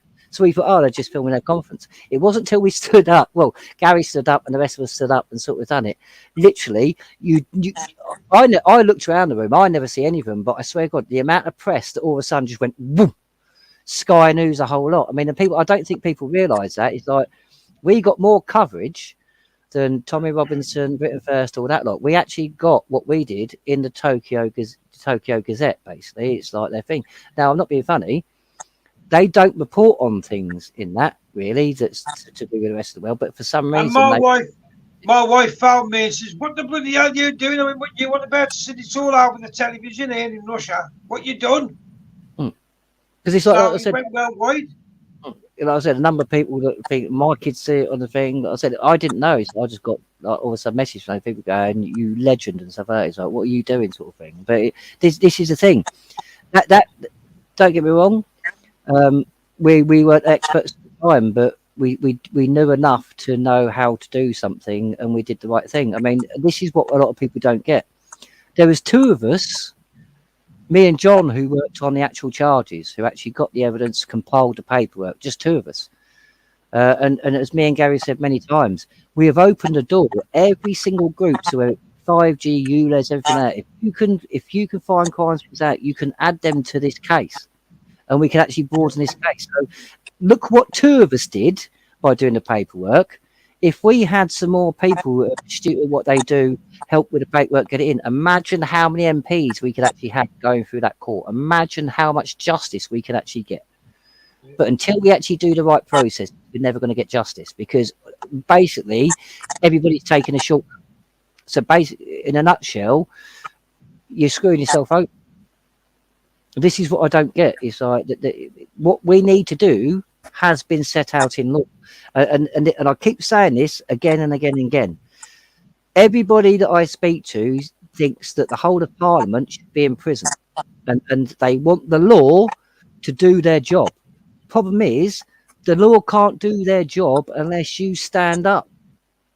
And it's the same with Article 61. Everyone keeps saying the same thing, because many people sort of think it's like, well, if I just do these forms, the whole world's going to magically change overnight. No, it doesn't happen like that, because you've never read 61 or understand it, because that's just part of the process. I said say things like that. Read 61, because you do not need to be an expert or know common law to be able to do 61, because it's written in plain English so you can understand it. So you don't need to know common law to 61. You just follow the directions in 61. You don't need a degree in anything to do 61. This whole thing was designed so that the paupers, basically, the people who shovel the shit and people who are basically in the fields, could understand and do it. So don't think that you need to learn the whole of common law to do this. And I hear this so much, and I think a lot of people use it as an excuse. It's like, well, I don't understand common law, so I won't be able to do it. It's like, yeah, you can, because it is common law, it's constitutional law, but you don't have to understand the whole of it. You just have to understand the clause. And it's got, like I said, when we done the march, because me and Gary literally walked from Kent all the way to the Surrey Hills and up to Runnymede last summer. I did follow it. So a lot of people were thinking that we was going to have millions of people walking with us. That wasn't the plan for that. And like I said, nobody was doing anything until me and Gary mentioned that we was going to do this, and all of a sudden everyone started doing things again. So for us, it was already a win in that way, because everybody was just sitting on their hands. So it got everybody going again. I mean, look how many people, when we started doing our thing, run to Runnymede and try doing stuff at Runnymede that they never had planned before. It's just one of them. But this is where we need unity. But it's like doing that walk. We did that walk. The amount of people we spoke to on the way that was one of the main things. We went through a lot of towns, a lot of places. We spoke to a lot of people, and we're talking about like people who run the country parks and stuff like that. When they was actually spoken to, without just like throwing a million things at one, when they was just spoken to on the level, every single one of them agreed. Well, wasn't it, Gary, to the point where we had quite a good welcome in many places, because they understood what we was doing, and they understood the law, that we knew the law and stuff like that. And that's what we need.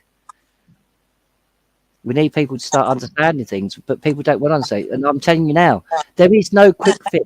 It's like people going on like the mortgage thing. And I will, and I promise, I get inundated. I will force Gary to do this live with me.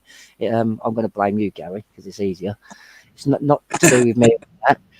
So I'm going to blame Gary. It's his fault. He's been dragging his heels for I don't know how long. I know, but we are actually going to do something about like we're going to do multiple streams this year. We're going to be back to putting the education back in it. Like I said, we spent a lot of time out doing court cases and stuff like that. It's like Gary, literally, like when we talk about, look at Gary. Gary, instead of spending 4 years getting his house back, Gary done it in 20 minutes in court. You know what I mean? Things out. So we're going to be doing more discussions. We're going to be doing more of our shows of information out over this year.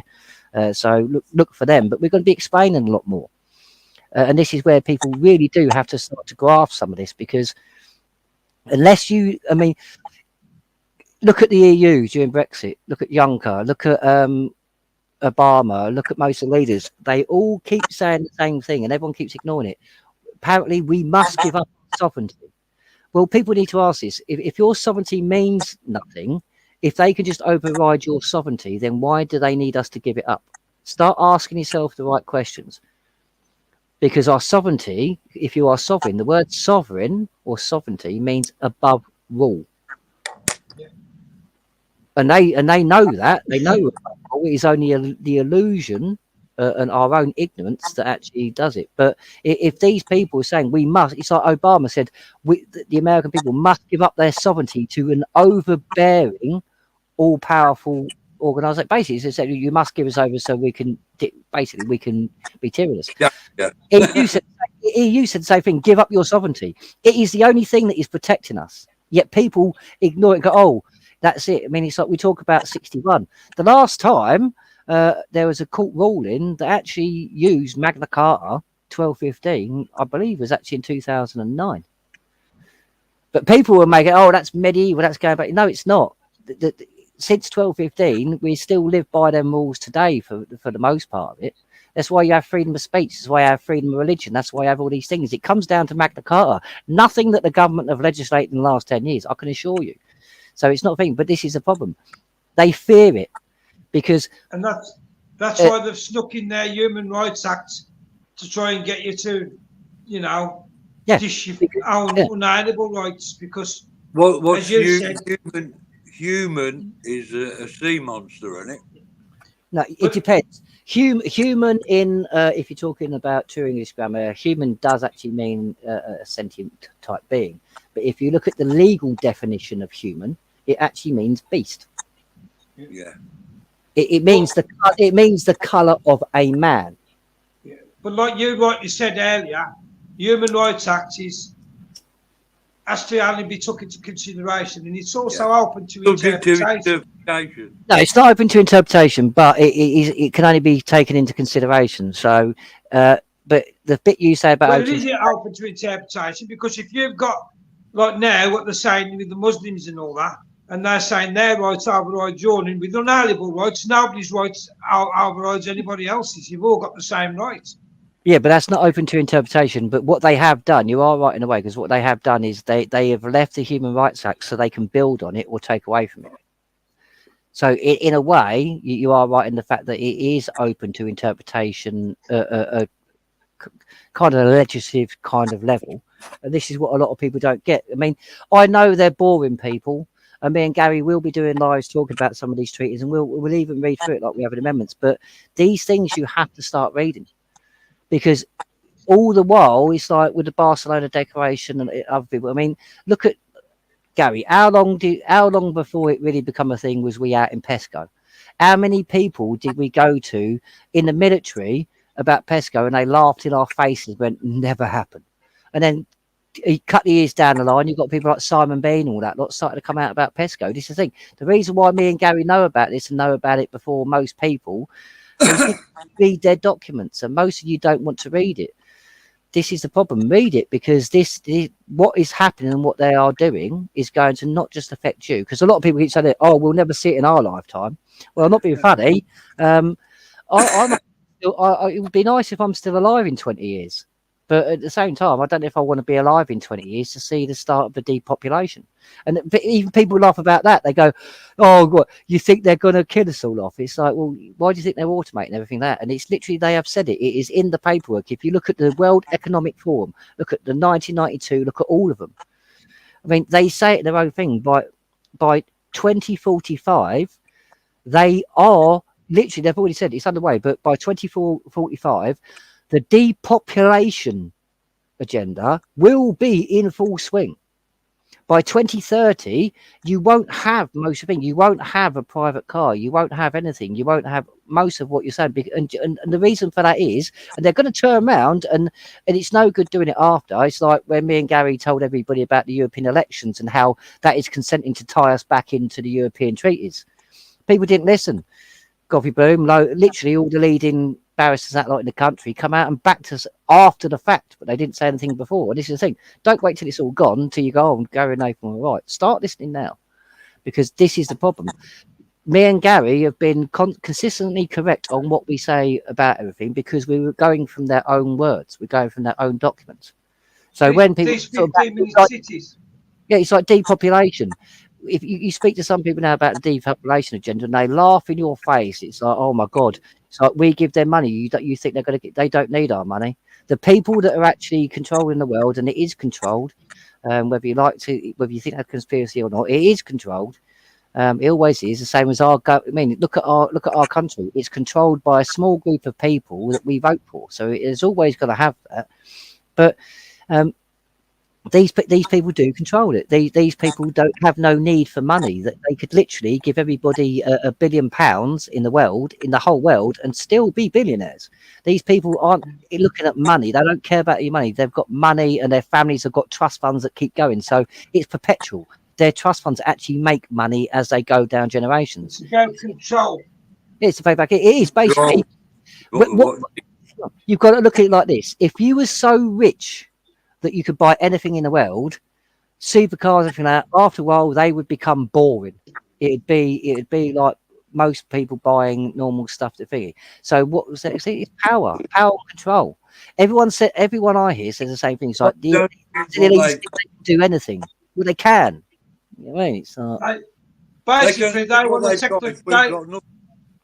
they want to play God. That's what they want to do. Yeah, most definitely. God of this world. The 15-minute cities are to get you to prepare you for, but people don't look at the bigger picture again, to prepare you for the culling. Because once you go in the 15-minute cities, they've already told you that once you go in your 15-minute city, the only news you'll need to see is the news, what's happening in your 15-minute city. They won't need to tell you what's happening in the next 15-minute city, so many miles down the road, because it's not needed. It doesn't affect you. It doesn't concern you. So once you're all in them 15-minute cities, all they've got to do is wipe one 15-minute city out at a time. Well, that's another thing. All right. Now, me and you mentioned this a number of years ago about the 15-minute cities, the super state. Like I said, we were saying about this in the build up to like Brexit. We were saying, look, the plan for Europe is to become a super state and do all this and that lot. And we even showed it, and this is why it annoys me that they've taken down Half Our Lives. We actually showed documentation that showed that they're proposing to do districts everywhere. So this is not new. And how much did we get attacked and laughed at back then, Gary? Literally everywhere we went and tried talking about it, we was laughed at it. What are we facing now? 15-minute cities. So we could have stopped this 10, 15 years ago at the very least. But no, we're waiting until it's actually happened, and then we're going to do it. It's like, why do we keep waiting? Yeah. I mean, when I started going to council meetings, obviously I knew absolutely zip about it, yeah. I never even voted. But I always knew that they were criminals. So I then had to, like I say, I had to read their paperwork, yeah, about these meetings, so I could, you know what I mean, go in there and make at least a comment on. Back in 2 minutes now. So, yeah, and reading through all the council legislation and their rules and regulations that they bring it in locally now, it is all smart city, 15-minute agenda stuff. They've all signed up to it now. And these people now that we have in these places are pushing it. That's executives. They've all been handpicked. Oh, yeah. I outed this a long time ago, so did Gary. Most of the world leaders are actually come out of WF University. So we've got people that have basically gone to the World Economic Forum University now, and they boast about these things. It's not like they're quiet about it. Klaus Schwab and the WF boast of the fact that they've infiltrated every form of government, down to our councils. They've infiltrated it. They are not quiet about this. They're willing to push it, because I've had the discussion, you know what I mean, about legislation, law, things like that, what they're supposed to do, and things. I've had these conversations in the chamber with these people, and trust me, they believe they're entitled. These people in there now, yeah, these executives and the cabinet members definitely are going to push all the legislation that's in place now, and they see it as their duty, and they're entitled to help themselves to whatever they want. Same as like in Parliament, they seem to think they're entitled to take anything they want. These people at local level are at that level now. They're there. Oh, they have been for many, many years, and this is a problem. But it's like you say, it's not. Yeah, but it's like been said tonight. It's not so much the frontline people, But we're talking about the civil servants, the same ones that helped sign our sovereignty away, that back teeth and all stuff like that. These are, I mean, this is what annoys me about a lot of it. The directors and executives at the Yeah, time. this is the thing. A lot of these civil servants, people don't understand. A lot of these civil servants are in their positions because of for a certain reason, and people won't get this. It's like politics. It's like I still get. It's like I was meant to go on Big John's one of that lot because I wanted to talk to him about politics. But it's like that's half the reason why I don't do politics is because I bothered to learn about politics and about the system. And it's like most people still don't know about the Remembrancer and the relation between the City of London having its sovereignty and us. And what people don't realise is it's like what I was trying to explain earlier about doing the 61, taking it back, because everybody at the moment is voting in their legal fiction. So it's not you. So you're not voting with your sovereignty. But I tell you what, the City of London have sovereignty, and they have their man called a remembrance in there, and there is a sovereign that gets to vote. But we're not voting the sovereigns, and this is what a lot of people don't get. This is what I sort of said. This started back when Henry VIII was about, I think it was about 1534, 1553 or something like that. That's when it really first started. That's where we start to see really sort of like where the beginnings of the Cecily KV Trust and all other bits come in and stuff like that. Like I said, me and Gary's we're gonna actually do a few lives on the history of this. But this is the thing: we was taken away, and everything was taken away from us. We actually own nothing, and we'll be happy. This is why I've always said I do think a lot of what's happening is based on what's happened with our own system. But this is the thing where people are ignorant; they don't know how to address this. Even when you're telling them, it's like something very simple. It's like undergoing Depopulation. It's like removing your consent, and it's like I said, there's points that I agree with Danny Roscoe on. There's points that I agree with Chrissy Morris on, as far as like the fact of we do have to get normal people in there who understand what it's like in their communities, what their communities actually need. We did have that at one point, but it went. I mean, I'll not be funny. At one point in our history, the solicitors, the barristers, and the judges had to live in our communities. So when they went to the shops, you could have a go at him. But nowadays, it's all things like that. And like I said, look at the MPs ones now. You cannot pull out or pull up an MP for what they're doing wrong because you're being prosecuted. Because people do not understand the difference between the natural person and the legal person and the artificial person. And like I said, the amount of people that have come up to me and gone, oh, it's just a fallacy. That, or they go, oh, that's that freedom of land stuff. No, it's not. I'm not freedom of land. Never have been. I'll say this: if I'm freedom of the land because I talk about the artificial and the natural persons, then what about, for instance, Blackstone? Blackstone mentions in his commentaries, he mentions the artificial person and the natural person. Was Blackstone a freeman of the land? Like I said, this is the problem. A Canadian judge tried trashing it. It may be thinking Canadian, but it's not. It's a global thing. A lot of people don't know the history, but yeah, there is a trust. I don't call it a straw man, and you shouldn't call it a straw. But yeah, it's a legal name and it's a legal person that you actually identify, which is actually fraud, and that's half the reason why when you go to court, when you go by that name, one of it. I mean, it's the balance of who holds those. Yeah, you're committing fraud. So anything you do from there on, you're committing a crime. So you go in there and you literally go, I'm going to join in this crime with you. And a lot of people go, yeah, they're not going to listen. And it's like, you've got to understand this.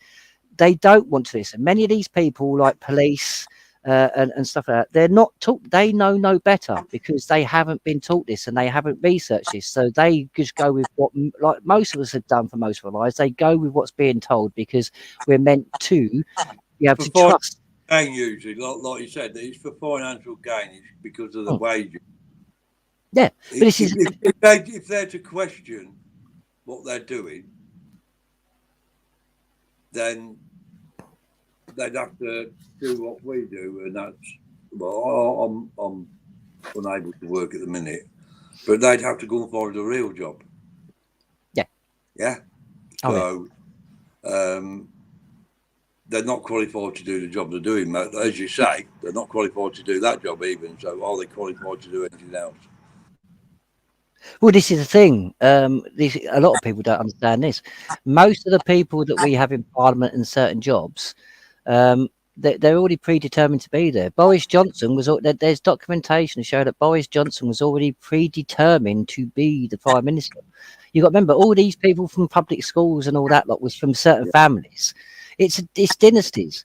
I mean, it's not a case of it's everything's out. And most of them, I'm sorry, but it's like I said, I love the fact that people educate and stuff like that. But it's like most of these MPs, they've got a very, very good education. But if you was to put them anywhere else, I mean, look at Boris Johnson just trying to do basic things that we would normally do. The man's a stumble bum. I'm sorry, but he is.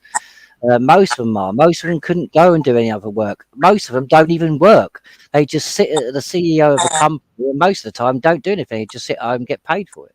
This is what a lot of people don't really look into. This is where this needs to change. But unfortunately, I don't think it's like, I don't know. It's a business and things like that. People really have got to grasp that. But it's like, as an owner of a business, are you going to let people come in that you employ things that and then change your business or change your business plan? No, you're not.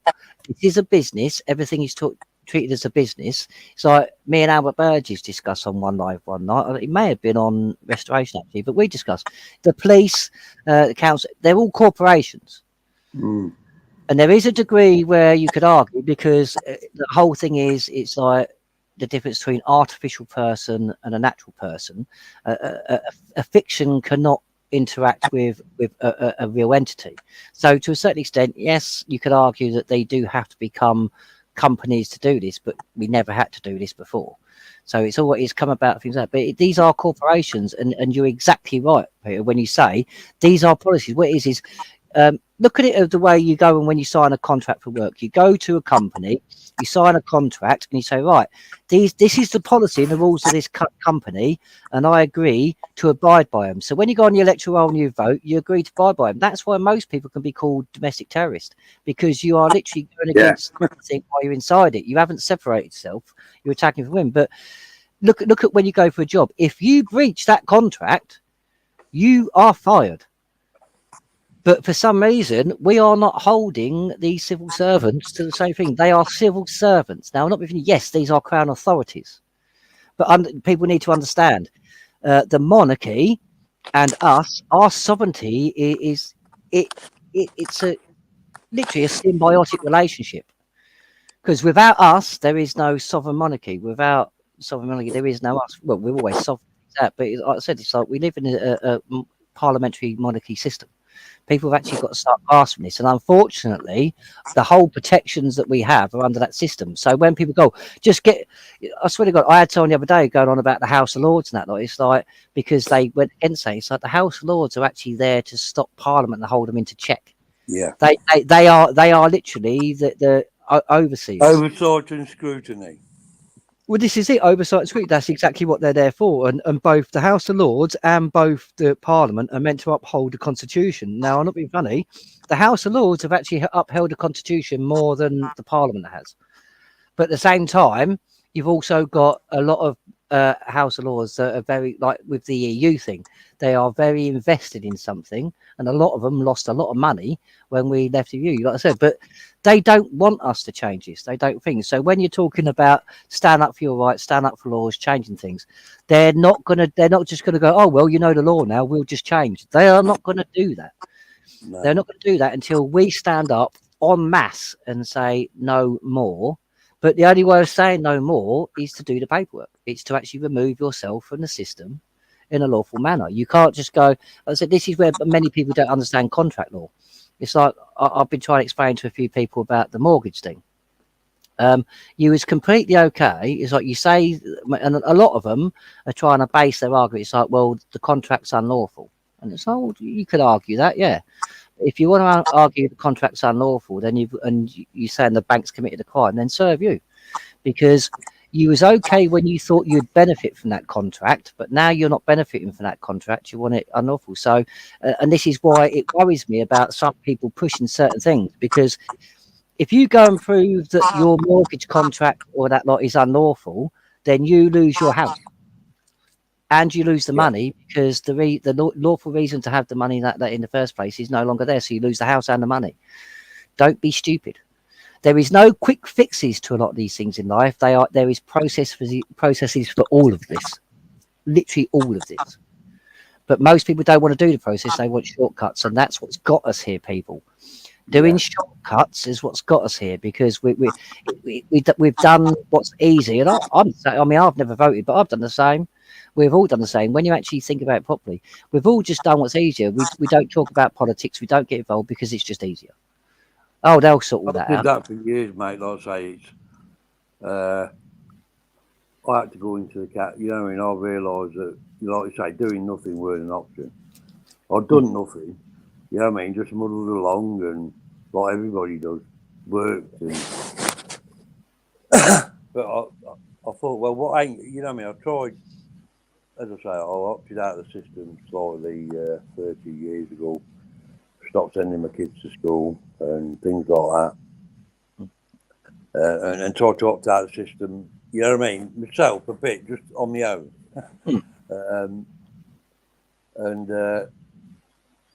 And I tried everything, and he was still going massively tits up, as we can see. And I thought, well, what ain't you done, Pete? I said, well, you ain't done something. You know what I mean? You ain't actually challenged these people that you know are robbing you. Yeah. So that's why, like I say, I went along to the council meeting. I went to a few protests in London, the vets, and then a couple of others in Parliament Square and that. And I thought, because physically I'm a bit knackered at the minute. Getting better though. I thought, take it to the local, you know what I mean? I can go to the council house every day. Yeah? I can go to the local courts and challenge it and learn how these buggers are getting away with it, you know what I mean? And then challenge them on it. So doing something, you have to do something. And challenging it, you know what I mean? Challenging these people is the way we're going to. Well, this is doing something. This is exactly it. We have to challenge what's happening, and if we don't challenge, we're accepting it and we're consenting to it by proxy. This is where tacit consent comes in, because by proxy you are consenting to it. And like you say, this is the problem. It's like common law is very easy. Like I said, a lot of people kind of mix it in with the statute system, because the statute system is complicated for a very good reason, because unless you're in the club, you're not know. That's why a lot of courts don't like me, because I'm not meant to know the stuff I know.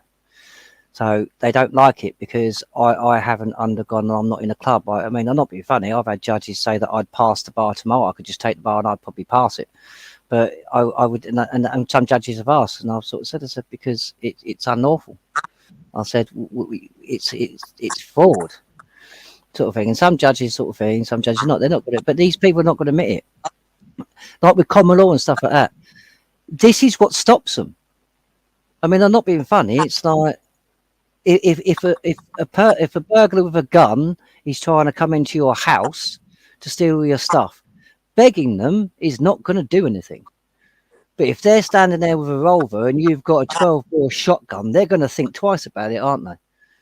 You know what I mean? This is the thing, but it's like we're taking a knife to a gunfight because people don't understand it. And this is where the indoctrination comes in. It's like. This is something that I wanted to sort of bring up, because slavery and all that lot's been talked about a lot on YouTube and other places, things like that. But it's kind of that slave mentality that we've got. We believe our slave masters. Well, once they got the schools, then that was, like I say, state education, educating you to be a part of the state. You know what I mean? They're never going to give you the information you need. Well, there you go again. The Rothschild's actually on record of stating because the Rothschilds bought the education system. It's all bought and owned by these people that run the world. I mean, they decide what we can and can't learn. That's why, I mean, it's like you try getting your kid to go against any narrative that you mean. It's like my daughter does it, but it's like, because like we talk about the thing, there's archaeology that actually sort of like puts certain things out of the thing. My daughter will go to school and say it. And her teacher sometimes gets upset, and it's sort of that sort of thing. And then she takes the evidence in, and her teacher has to apologise to her because she knows bad speaks up. But this is what we've got to do. We can't trust these people. The Rothschilds bought the education system. They've bought the medical schools and all things like that. Big Pharma has stuff like that. We are literally, they're told what we're to taught and what we're not. Okay, that has to change. That really does have to change. But how do we change it if people are not willing to learn? And this is the problem. We have to learn. But it's like with the common law thing. It's simple. It's if any action you do causes a loss to another party, and that has to be a man or woman, it can't be a fiction, then you've breached common law. You've broken the law. If anything you do causes harm to another, you've broken the law. If you've been deceptive in your answer, because a lot of people go fraud, it's not. The actual correct wording in America is, but our wording, because it's a lot older than any other constitution, it's no loss, no harm, and do not to be deceptive in your undertakings. So you shouldn't lie. For instance, and this is the problem with judges speak to be in court, that you shouldn't be going into something with the intent to literally pull the wool over someone's eyes or admit things and stuff like that, but they do. And this is the thing. This is where if people actually learned it, they could actually approach these, actually address these things a lot more. But they don't want, because like I said, common law is one of the easiest things to learn. Tort law is a different matter. The legislation system is a different matter, but common law is literally one of the easiest systems to learn. And that's why they don't want us using it, because the common man can use it and be successful in using it, and it's more powerful than their policy. Yeah. Anyway, I'm just about, my battery's about to pack up on me, mate. It's been great this evening.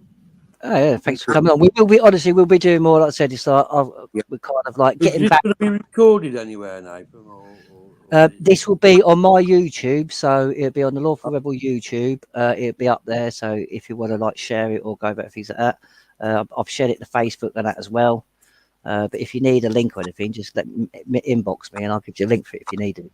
But yeah, it stays up. Like I said, this thing we need these things up so people talk and we can have discussions and that lot. Like I said, this is where I'll do the link to that little Facebook page. Yeah. Please do. I'll, if I can help in any way, let me know. Yeah, and then like I say, you can put some stuff on there. It's open for others to put stuff on. There's bits and bobs that other people have put on. You know what I mean? That are relevant to our struggle at the minute. So you know what I mean? Obviously, so you could put stuff on there that you think will help as well. You know what I mean, mate? I was hoping Gary would be back, but no, I don't know what he's doing.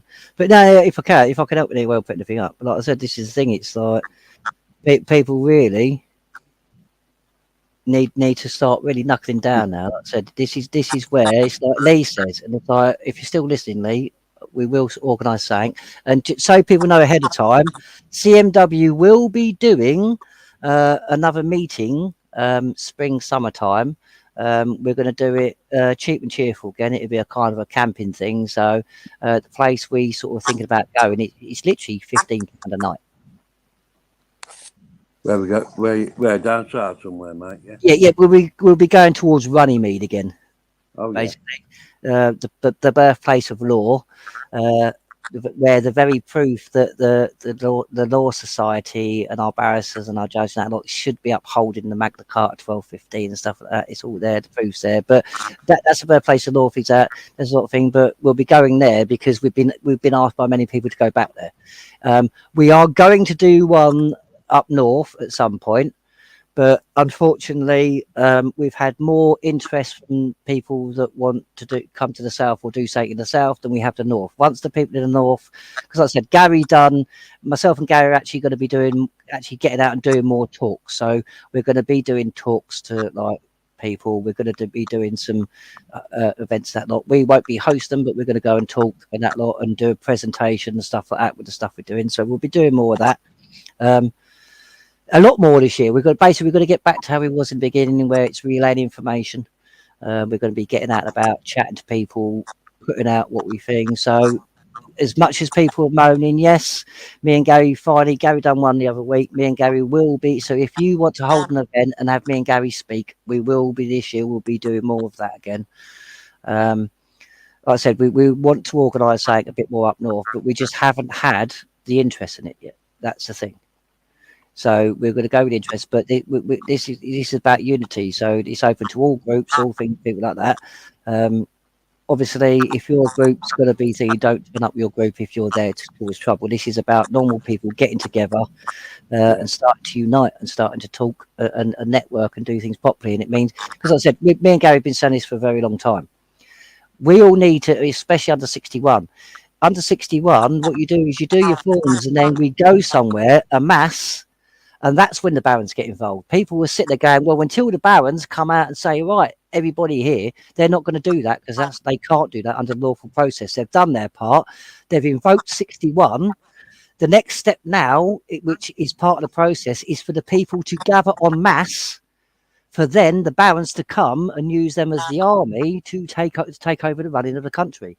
I don't understand. And this shows me that people don't read 61 or understand it, because this isn't like Parliament. The barons have already done their job. They've done it 20 odd years ago, and most of us didn't even answer to it. We have our job to do now. But unfortunately, people don't want to do their job. They want other people to do it. Well, unfortunately, that's not going to happen. Yeah, I think we might see a little bit more enthusiasm this year, mate, because a lot of people are struggling. Well, saying that, I mean, the end of last year, basically Halloween went up to the explosion that a CMW had about people being aware of things like the Fabian arrest, other stuff we've done and stuff like that, things like that, especially certain things. It's going at an exponential rate. The problem is we have got a lot of people that, and I tell you that we've got a lot of people that are going to utilize this, make money where they shouldn't. So if it's to do with common law or the Constitution, CMW do everything for free. So if you want some advice about doing a trust or anything like that, we're not going to do it for you, but we'll tell you the facts, and then you can make your own mind up. But like I said, so myself and Gary, we're not going to be doing so much to the one-to-ones. We're going to be doing more what people have been asked us. So there's going to be more open panel shows like this. There's going to be more bids and that done for me and Gary explaining certain things. We've got a long list of subjects that people have given us, so we will get through that, but we're going to go back to how we kind of was. Now we've done what we need to in courts and certain other bits. We've proven what we have to prove. Now it's time to work on the foundations that many of have actually helped create. So now's the time, people. Now's the time. Good, mate. Anyway, best go, mate. I'm on 1% now. Well, again, thanks for coming, Peter. And again, like I said, it's like these open pages just pop on whenever you want things like that. It's like we'll let you know, but I usually put the link in the comments anyway. But if for instance, if there's something you want to talk about, let me know, and we may be able to just get a show started up, so things like that. Same as anybody. If you want to talk about something, come forward. We can always do an open panel and do this, but we have to do this more. We have to start talking amongst ourselves, to ourselves, and work. Right, thanks a lot for your time, Nate. I'll see you soon. Thank you for coming on. Right, speak soon. Speak soon. Cheers, mate. Bye. Right, well, I think Gary's having trouble getting back on.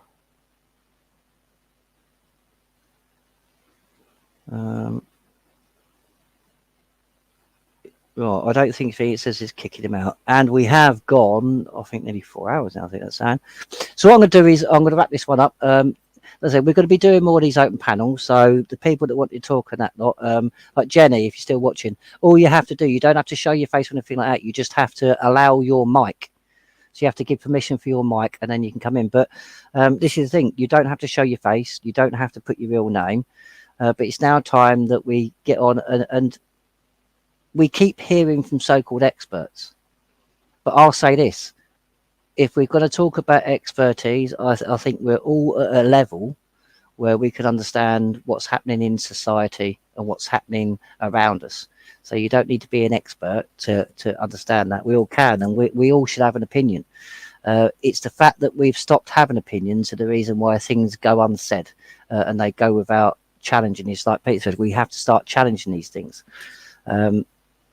But we also need to talk. But like I said, let's start talking about the things. Like I said, we all face the biggest problems we face.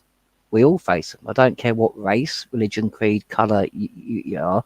We all face the same problems. We all face this overbearing, arching power of the WF, the WHO, and all these things which are unelected. And this is what I don't get. It's like, I don't vote. I have never voted. I understood from a very young age about the whole being consent to be governed and the fact that politics is crap. But it's a hard one because a lot of I can understand for many years people think a certain way, but we've got to start understanding the truth and the facts about certain things, people. And it's a hard pill to swallow. It really is. It is a hard pill to swallow. But it's like with Parliament, the voting, things like that.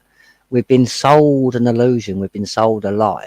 And once you actually understand the truth, what me and Gary are basically saying that we should do, it's not really that far. It's not old school thinking. It's not anything like that. This is a process in law of how we reset Parliament. It's how we actually basically claw back control.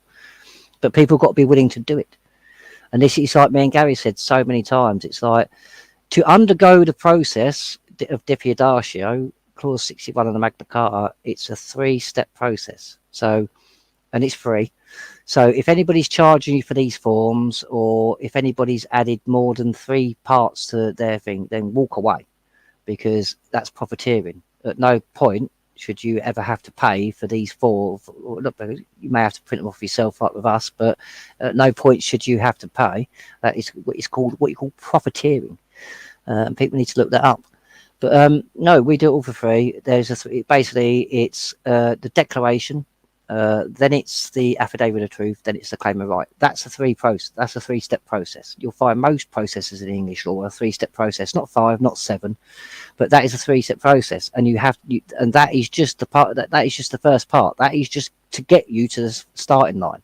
And most people seem to think, oh, I've done it, therefore why hasn't the world changed? Because that process is so when you do start to tackle the treason, the tyranny, the corruption, and the malfeasance, and that you're doing it from a lawful standpoint. You're not a terrorist. You're not doing anything. You're upholding the law.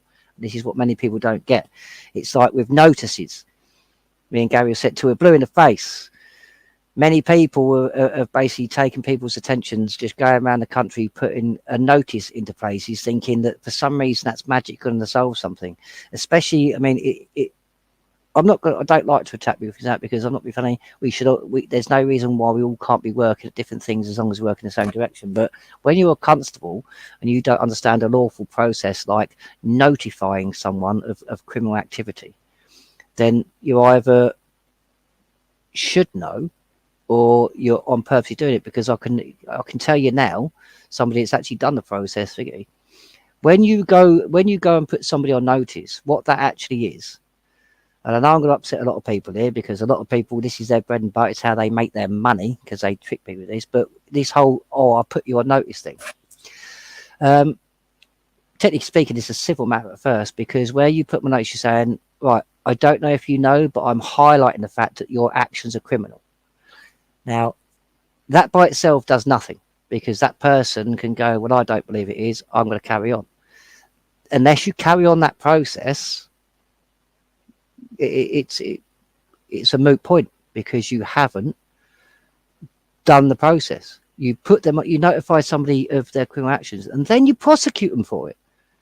You don't just go, all right, well, I've notified that you have your criminal action, you just need to stop it. These people are not going to stop, because they don't. I mean, like I said, most people, when I first started, and Gary first started, literally you could survey 1,000 people and you may get about, literally you could probably count the amount of people on your hand that knew the Constitution and about common law. Now it's widely spoken about. So there's no reason for a lot of these people to think, but learn the processes, people. You've got to follow through the whole process. And unfortunately, there is a lot of people who seem to think these things don't work, because you are following people that don't understand the process themselves. Stop giving people your money, people, okay? Stop giving people your money. Like I said, it's like, and I'm not trying to go on an ego trip or anything like that, but the amount of stuff that if you just take what CMW, myself and Gary, we have got the closest ever to the point where we actually got the police to back prosecuting MPs. Like I said, Gary's done stuff in court where he's got his house back in 20 minutes using common law and stuff like that. CMW's a letter to the school to stop your children having the school allowing medical intervention, i.e. like with the jabs, things like that. CMW is the only one where the process has actually been successful. Now, there was a massive group of solicitors and barristers. Many people sent their letters out and it got ignored. Ours haven't got ignored because it was done under law, not legislation. And this is what people have really got to start getting to understand. If you're going to use legislation, understand that it's like playing a casino. The house never loses. It's stacked against you and they do it on purpose. But if you use the law, which is more powerful than their legislation, government haven't got the power to create laws as much as people think. No, they haven't. They can create acts and statutes and legislation, but as Houseborough's Laws of England states quite clearly, they're not laws.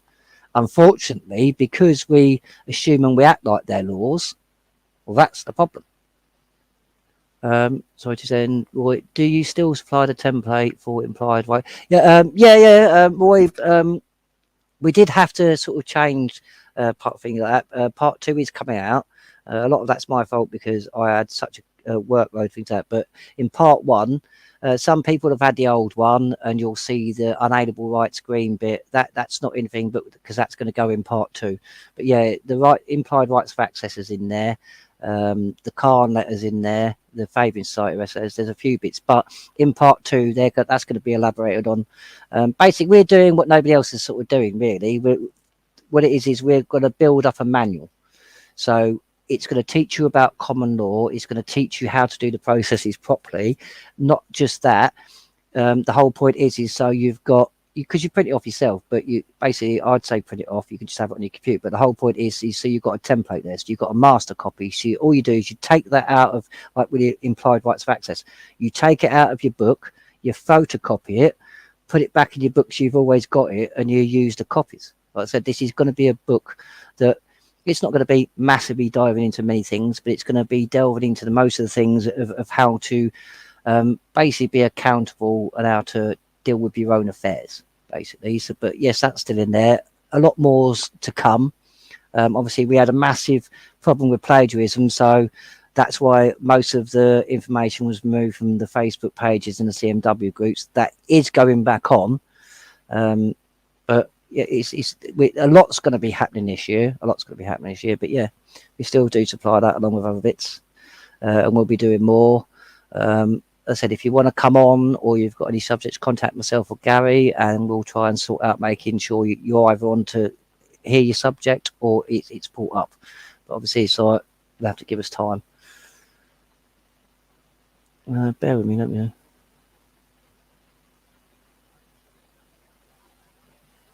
Armistice Limited. Don't get me wrong, that's what they want. Honestly, that's why it needs to be peaceful, because they want it to turn violent. And no, it hasn't gone too far. This is the thing. In nowhere near has gone too far to have a peaceful method.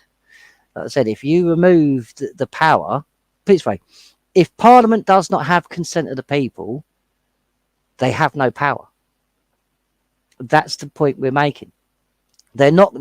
Parliament, the Crown, the powers that be, they are going to try and ignore it. They are going to try and do it because at the moment you're getting 1 or 2 people doing it. But once we as a collective stand up and say, right, we want our system back, we want our laws back, you will obey the laws, then it'll start happening, because it's easy to squash.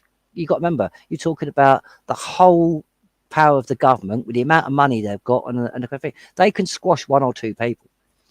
But if you look at Germany and if you look at France, when the people stand up en masse, it's very hard to squash them people.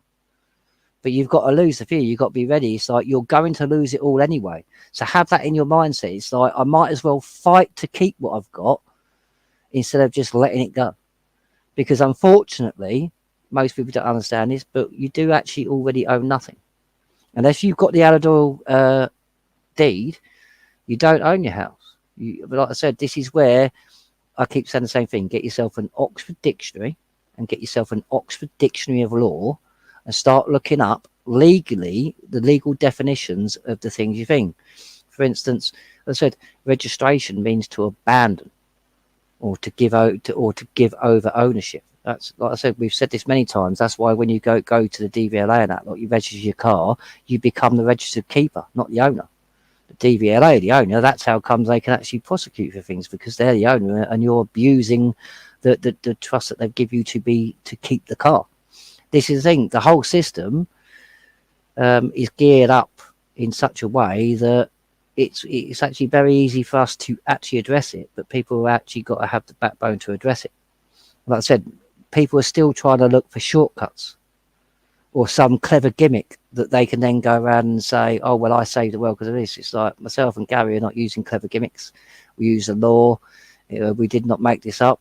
This was done by our ancestors. Millions of people had to die so that we had a peaceful, lawful solution, so we didn't have to keep going to civil war and millions of people dying. And for some reason, people don't want to use it, but you'll use their legal system, expecting their system to punish them for what they're doing. It's not going to happen.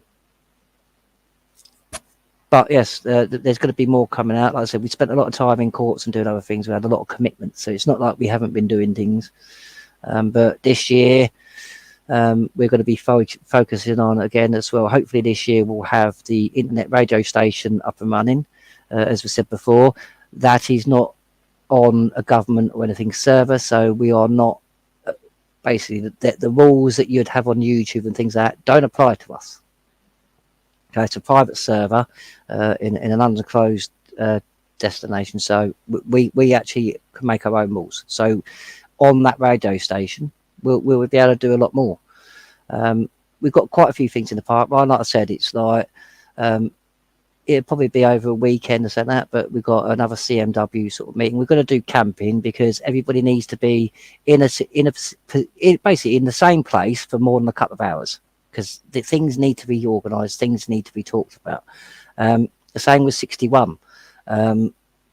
We may do another gathering, may not.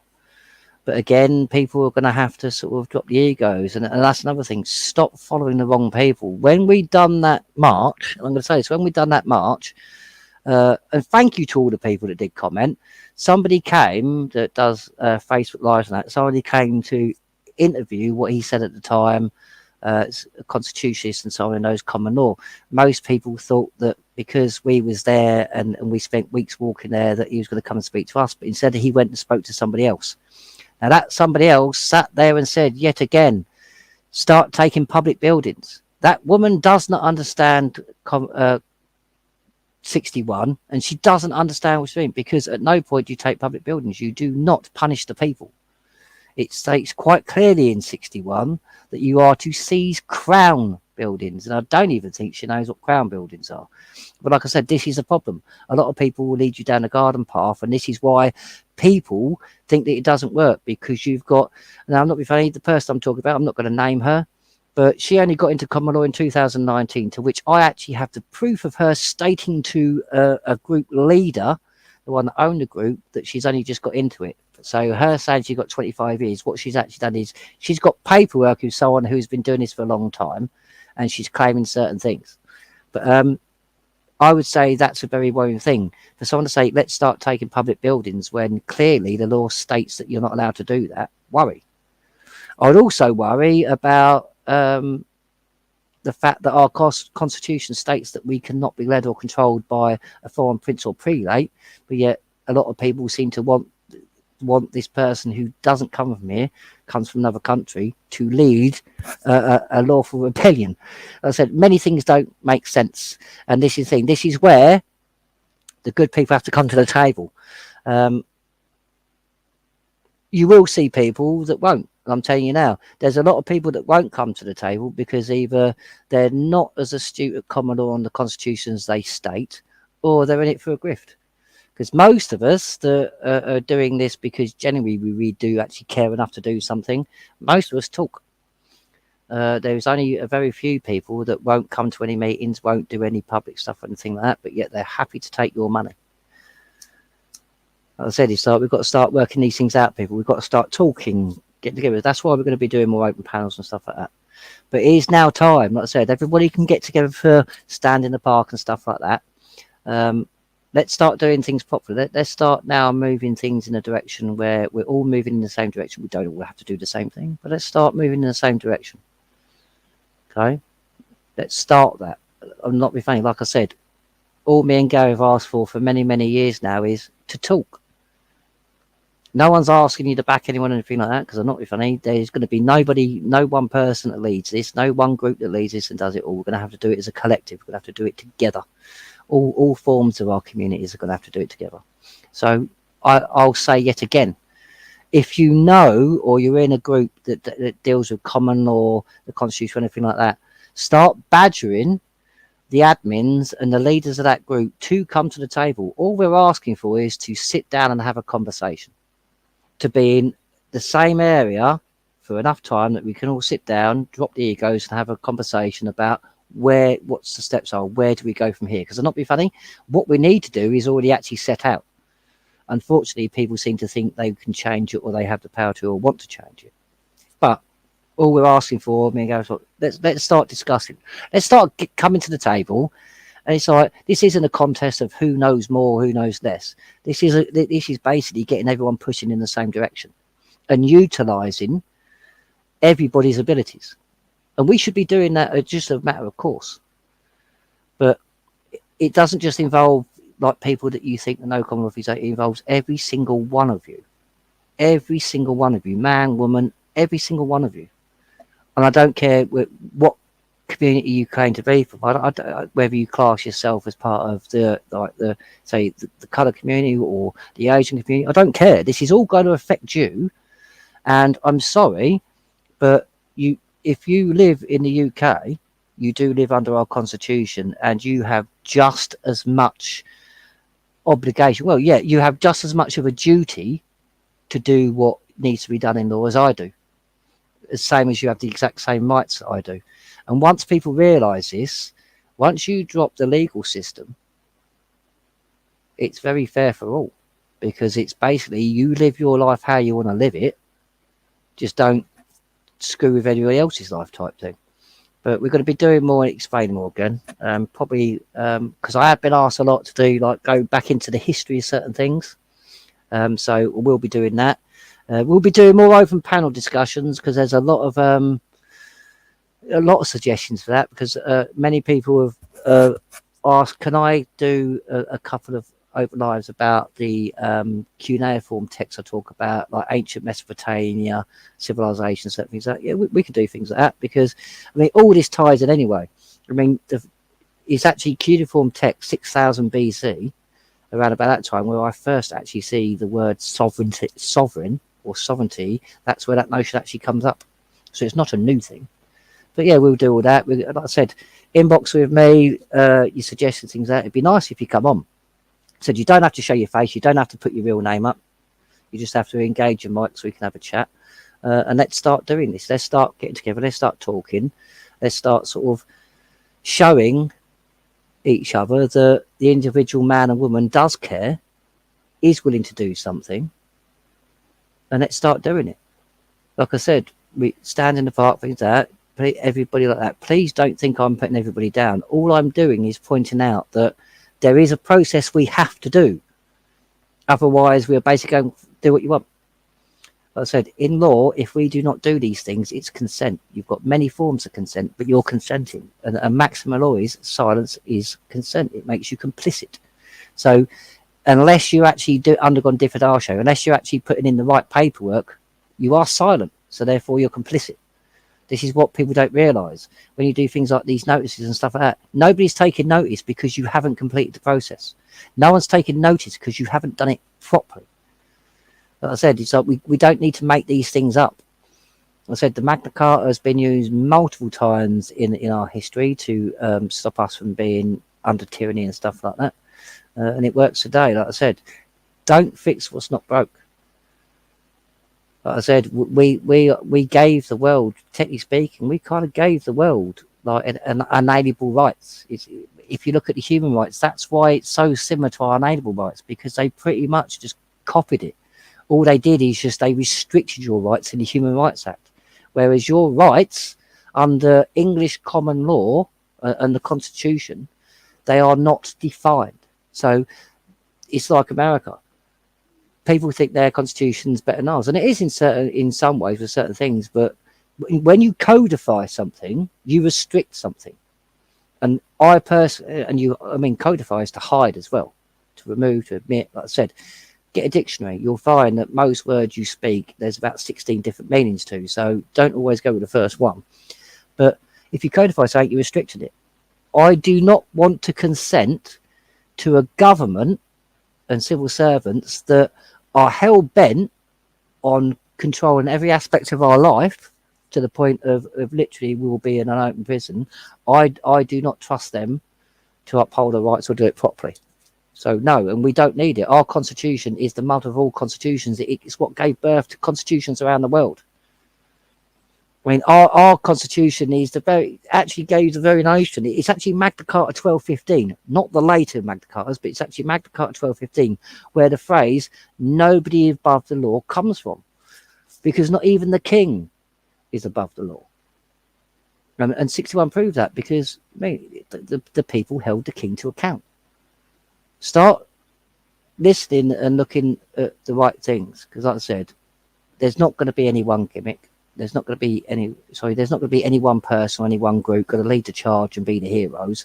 And there's no gimmicks. There's no shortcuts. Stop. Okay, that's what's got us here in the first place. What we need to do isn't hard to learn. Look up clause 61 and just read that clause. It's the only one written in plain English in the whole document. So it's not hard to find. It's not thing. And yes, it's enforced. We've proven it. Me and Gary are going to do a show again, going through the chronology of it all. But I'm not going to stay on too much longer. But right, thank you for everyone that's come on today. Thank you for the people that tried to come on. Thank you for everybody that's joined in the chat and things like that. It's nice to see. We'll be doing more. Let's now start talking about solutions. I don't want to hear. I mean, we can suggest the problems in relation to a solution, but stop doing this thing where we just sit down and procrastinate over a problem that we already know. No, but I'm sorry, but these governments and these people, they're not going to change their minds. They're not going to stop what they're doing until we stand up and be counted. So let's do it. Let's stand up and be counted. Like I said, quite a lot of people that follow me and Gary now will follow me haven't been there long enough to have to see the old lives and stuff like that. So we're going to start doing things again. We'll do it in the basics. And we do it by the letter of the word. We don't do it because we dream something up, or we think that, or we think for some reason we can change 1,000-year-old custom or something like that.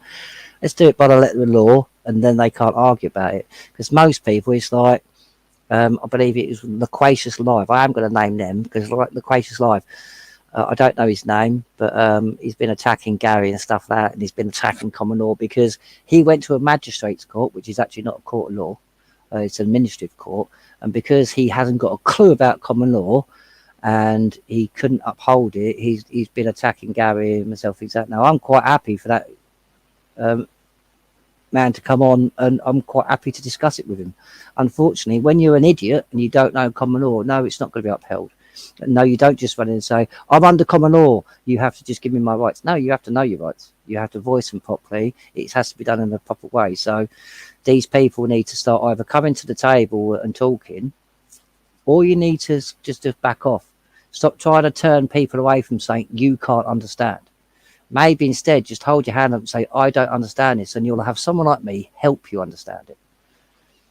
But again, it's whether you want the help or it's whether you want the thing.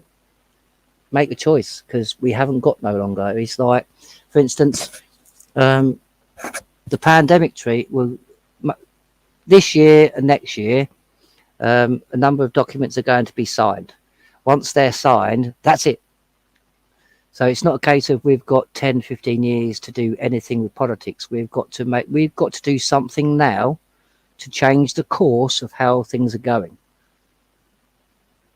I would prefer not to see people die and have bloodshed. I personally think enough of our ancestors have died to fight not only for these rights, but to reaffirm them again and again. And this is what you've got to understand. We've had to, like in the 1300s, we had to reaffirm our rights, because every time we take our eye off the ball and they slowly start taking them away.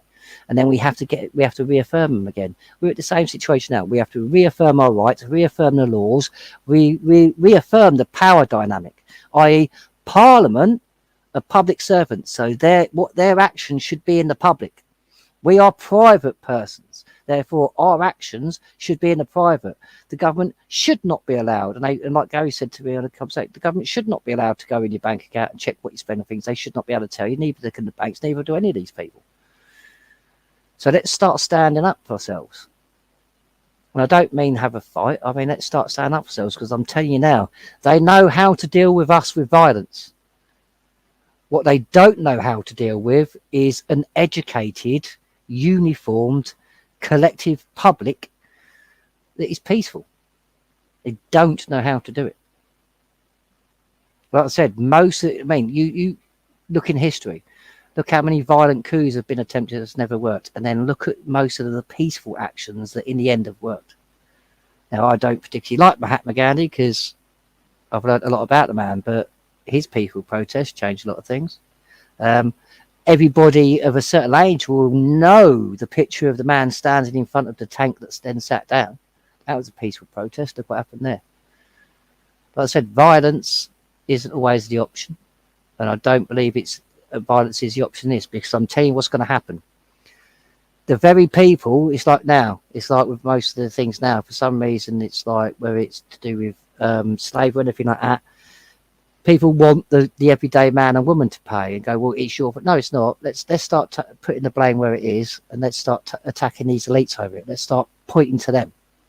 But you won't.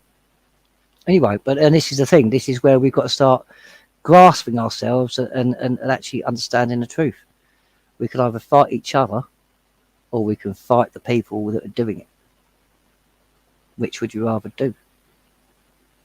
Because unfortunately, if you want to fight each other, then we're just going to go around in circles, and all we're doing is we're going to be fighting each other while they implement this stuff. Or we can fight them together. Don't get me wrong. I am not a silly man. I do understand between certain communities there's a lot of hostility. There's a lot of like old stuff that still needs to be resolved, things like that. But for now, we need to put that aside, and we need to go, right, well, this is a danger we all face. We all need to address this. And once we all address that together properly, I think you'll see a lot of society change. And I think things like racism and oppression and certain things like that, you'll see that kind of mold into a different form. It's like I heard, I'm not going to name names, but I was watching a stream, I think just the day before, and it was basically said that white people are not oppressed. Well, I'm sorry, but everybody's oppressed, and this is the problem.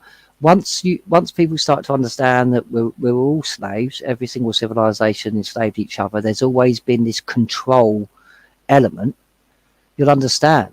It's the control element we need to address, not the people that are victims of it. I'm not being funny. It's like literally every nation around the world has been slaves. So who do we attack for that? Do we attack the slaves, or do we attack the people that actually profited from that? Because I'm getting sick to death. You go, well, you profit. How the hell have I profited from slavery? Because if I've profited from slavery, then so have you, because you've been in a white nation and you're quite happy to take the education, the jobs, all the other stuff and all things like that. But yet, when it comes to it, you want to go against all that. No, I never benefited from slavery. Most people didn't. In fact, actually, we paid, everybody in England paid the massive debt to do with the Atlantic slave trade off. We only paid that off in 2015. We are the only country in the world to have done that. So when you sit in this country and you try and make out certain things, you show that you are ignorant and you show that you are racist in a lot of ways.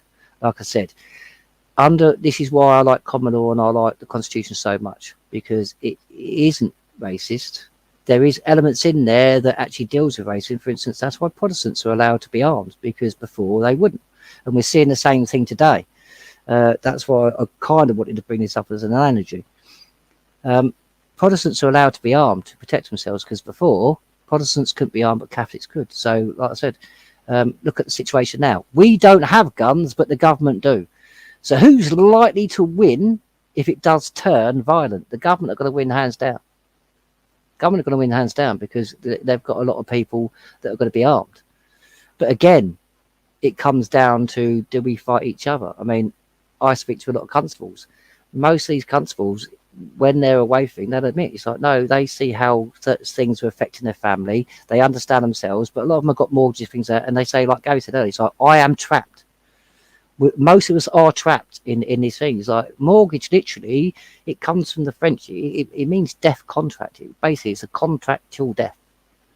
So it's a lifelong contract sort of thing. I mean, that's what people have to start to grasp. There is certain things that they've done on purpose, things like that, the wording you use. Actually saying that, I'm hoping to have a conversation with someone who's into entomology and everything, a bit like I am. And I'm hoping to, me and Gary are going to get him on a show soon. Because he's asked us if we wouldn't mind giving him a platform. So we're going to be doing that. There's a lot more coming out. Head's gone. It is a Protestant country. It never used to be, but it is now, yes. But technically speaking, that's being done away with and going back with. But this is what we need to start discussing and start getting to the crunch of the matter, because I truly believe if we could just deal with the people doing this, you'd understand that most of the division tactics, most of this is to get us to be at each other's throats. So we're not concentrating on them. Watch how quickly things change when we actually, in a lawful manner, concentrate on them. Watch how things change, because they will change very quickly. But while they can divide us and they can put an argument in front of us that basically takes our attention away, it will always keep happening. They're going to keep going, like I said, and we'll do it. So I would ask everybody, just try this not for me, for yourself. Look at what when the WF says you will own nothing and be happy, they're not saying, oh, just you white people or just you black people. They're saying everybody. So I don't care what has happened in our side of things there. I'm sure that we could all agree, no matter what parts of the communities we come from, that we don't want to own nothing and we are not going to be happy under what they're doing. We can all agree on that. So therefore, we've already found something we can agree in and we can work together on. Like I said, you will always be able to find differences because the more you look for them, the more they'll be there. But let's put the same energy into finding similarities.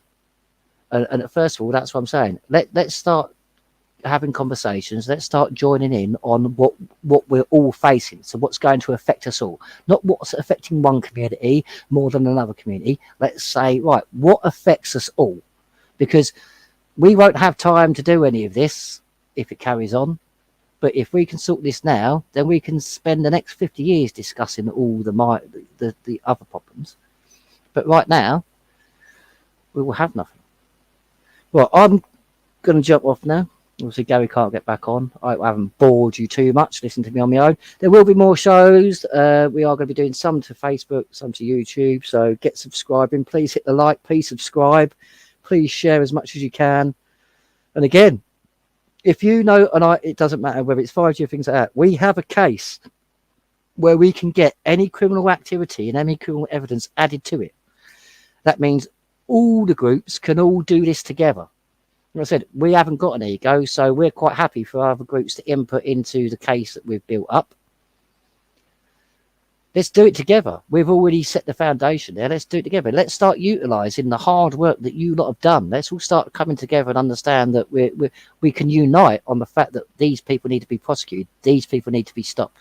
So let's concentrate on that first, and then we will literally do the smaller arguments after when we've got time. But let's start uniting on what we all face first. Kind of all I want. Thank you, Head's gone. Right, on that, I will not bore you anymore. I think we may be doing another one this week, not sure. But obviously, keep an eye out on here, keep an eye on Facebook. Again, thank you for everybody in the chat that has inputted and listened. Thank you very much. Thank you for everyone that's come on. I don't understand that, but I think you will be either do drums. I don't understand that. Sorry, Ed's gone. yeah, so let's start talking. But look out for the next one. Again, any subjects, anybody that wants to come on, let us know ahead of time. The link usually does get put out, but let's start doing this. Let's actually start talking about what we all face. Let's start looking at what we have in common, because I see so many people wanting to look at what makes us different, and to me, most of it is kind of it's a moot point. It's ridiculous. It's literally ridiculous. A lot of them. But no, let's start doing it. Let's start concentrating on what we agree on, because it is literally it's easy to disagree. It's a lot harder to agree. So this is where people are gonna have to put their big girl pants on, the big boy pants on, and you're gonna have to make an effort. Let's make that effort and find out what we agree on, what we all face, that we all want to address. Then I'll not be funny. Once you get the unity under that, watch how many of these differences that are separating the different communities, a lot of that will go. But we've got to make that first step. We've got to start getting together. We've got to start moving forward instead of being stagnant. Because I'll tell you now, they're running ahead at lightning speed, while most of us are still here tying our shoelaces for the race. So let's start doing it. Right. On that note, I am going to go this time. Thank you everyone for tuning in. Do you want to jump on for a minute, Head's gone?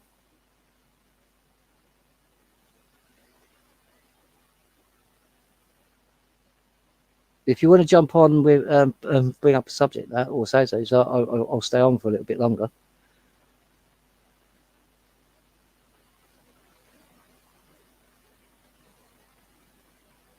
No. Oh, I might. On that note, Ed's gonna maybe jump on the next one. I think we're doing another one this week. Not sure, but we'll let you know. Again, thank you for everybody. Thank you for just listening. Really, like I said, sources and that lot we can put out. We can give you stuff like that. But yeah. Cheers, Roy. I thought it was all right, but it's you people that make the show, not me. So everybody in the chat, everybody that's come on the panel, give yourselves a pat on the back, because it's you that's made the stream tonight, not me. All I've done is facilitate it. So credit where credit's due. It's you people that deserve the credit. Right, on that note, I'm going to go. Until next time, people, thank you for tuning in, and let's start talking. All right, have a good night, everybody. Stay safe. Well, it's Thursday now. Stay safe and get your forms done. Let's start removing ourselves from the crimes that these are committing. I mean, more than ever now, people should really understand the phrase "not in my name." All right. Night, everybody. Yeah, Head's gone. Jump on the next one. You don't plan thing, so as long as like you respect for that lot, more than welcome. All right, night, everybody. I'll catch you later. Take care.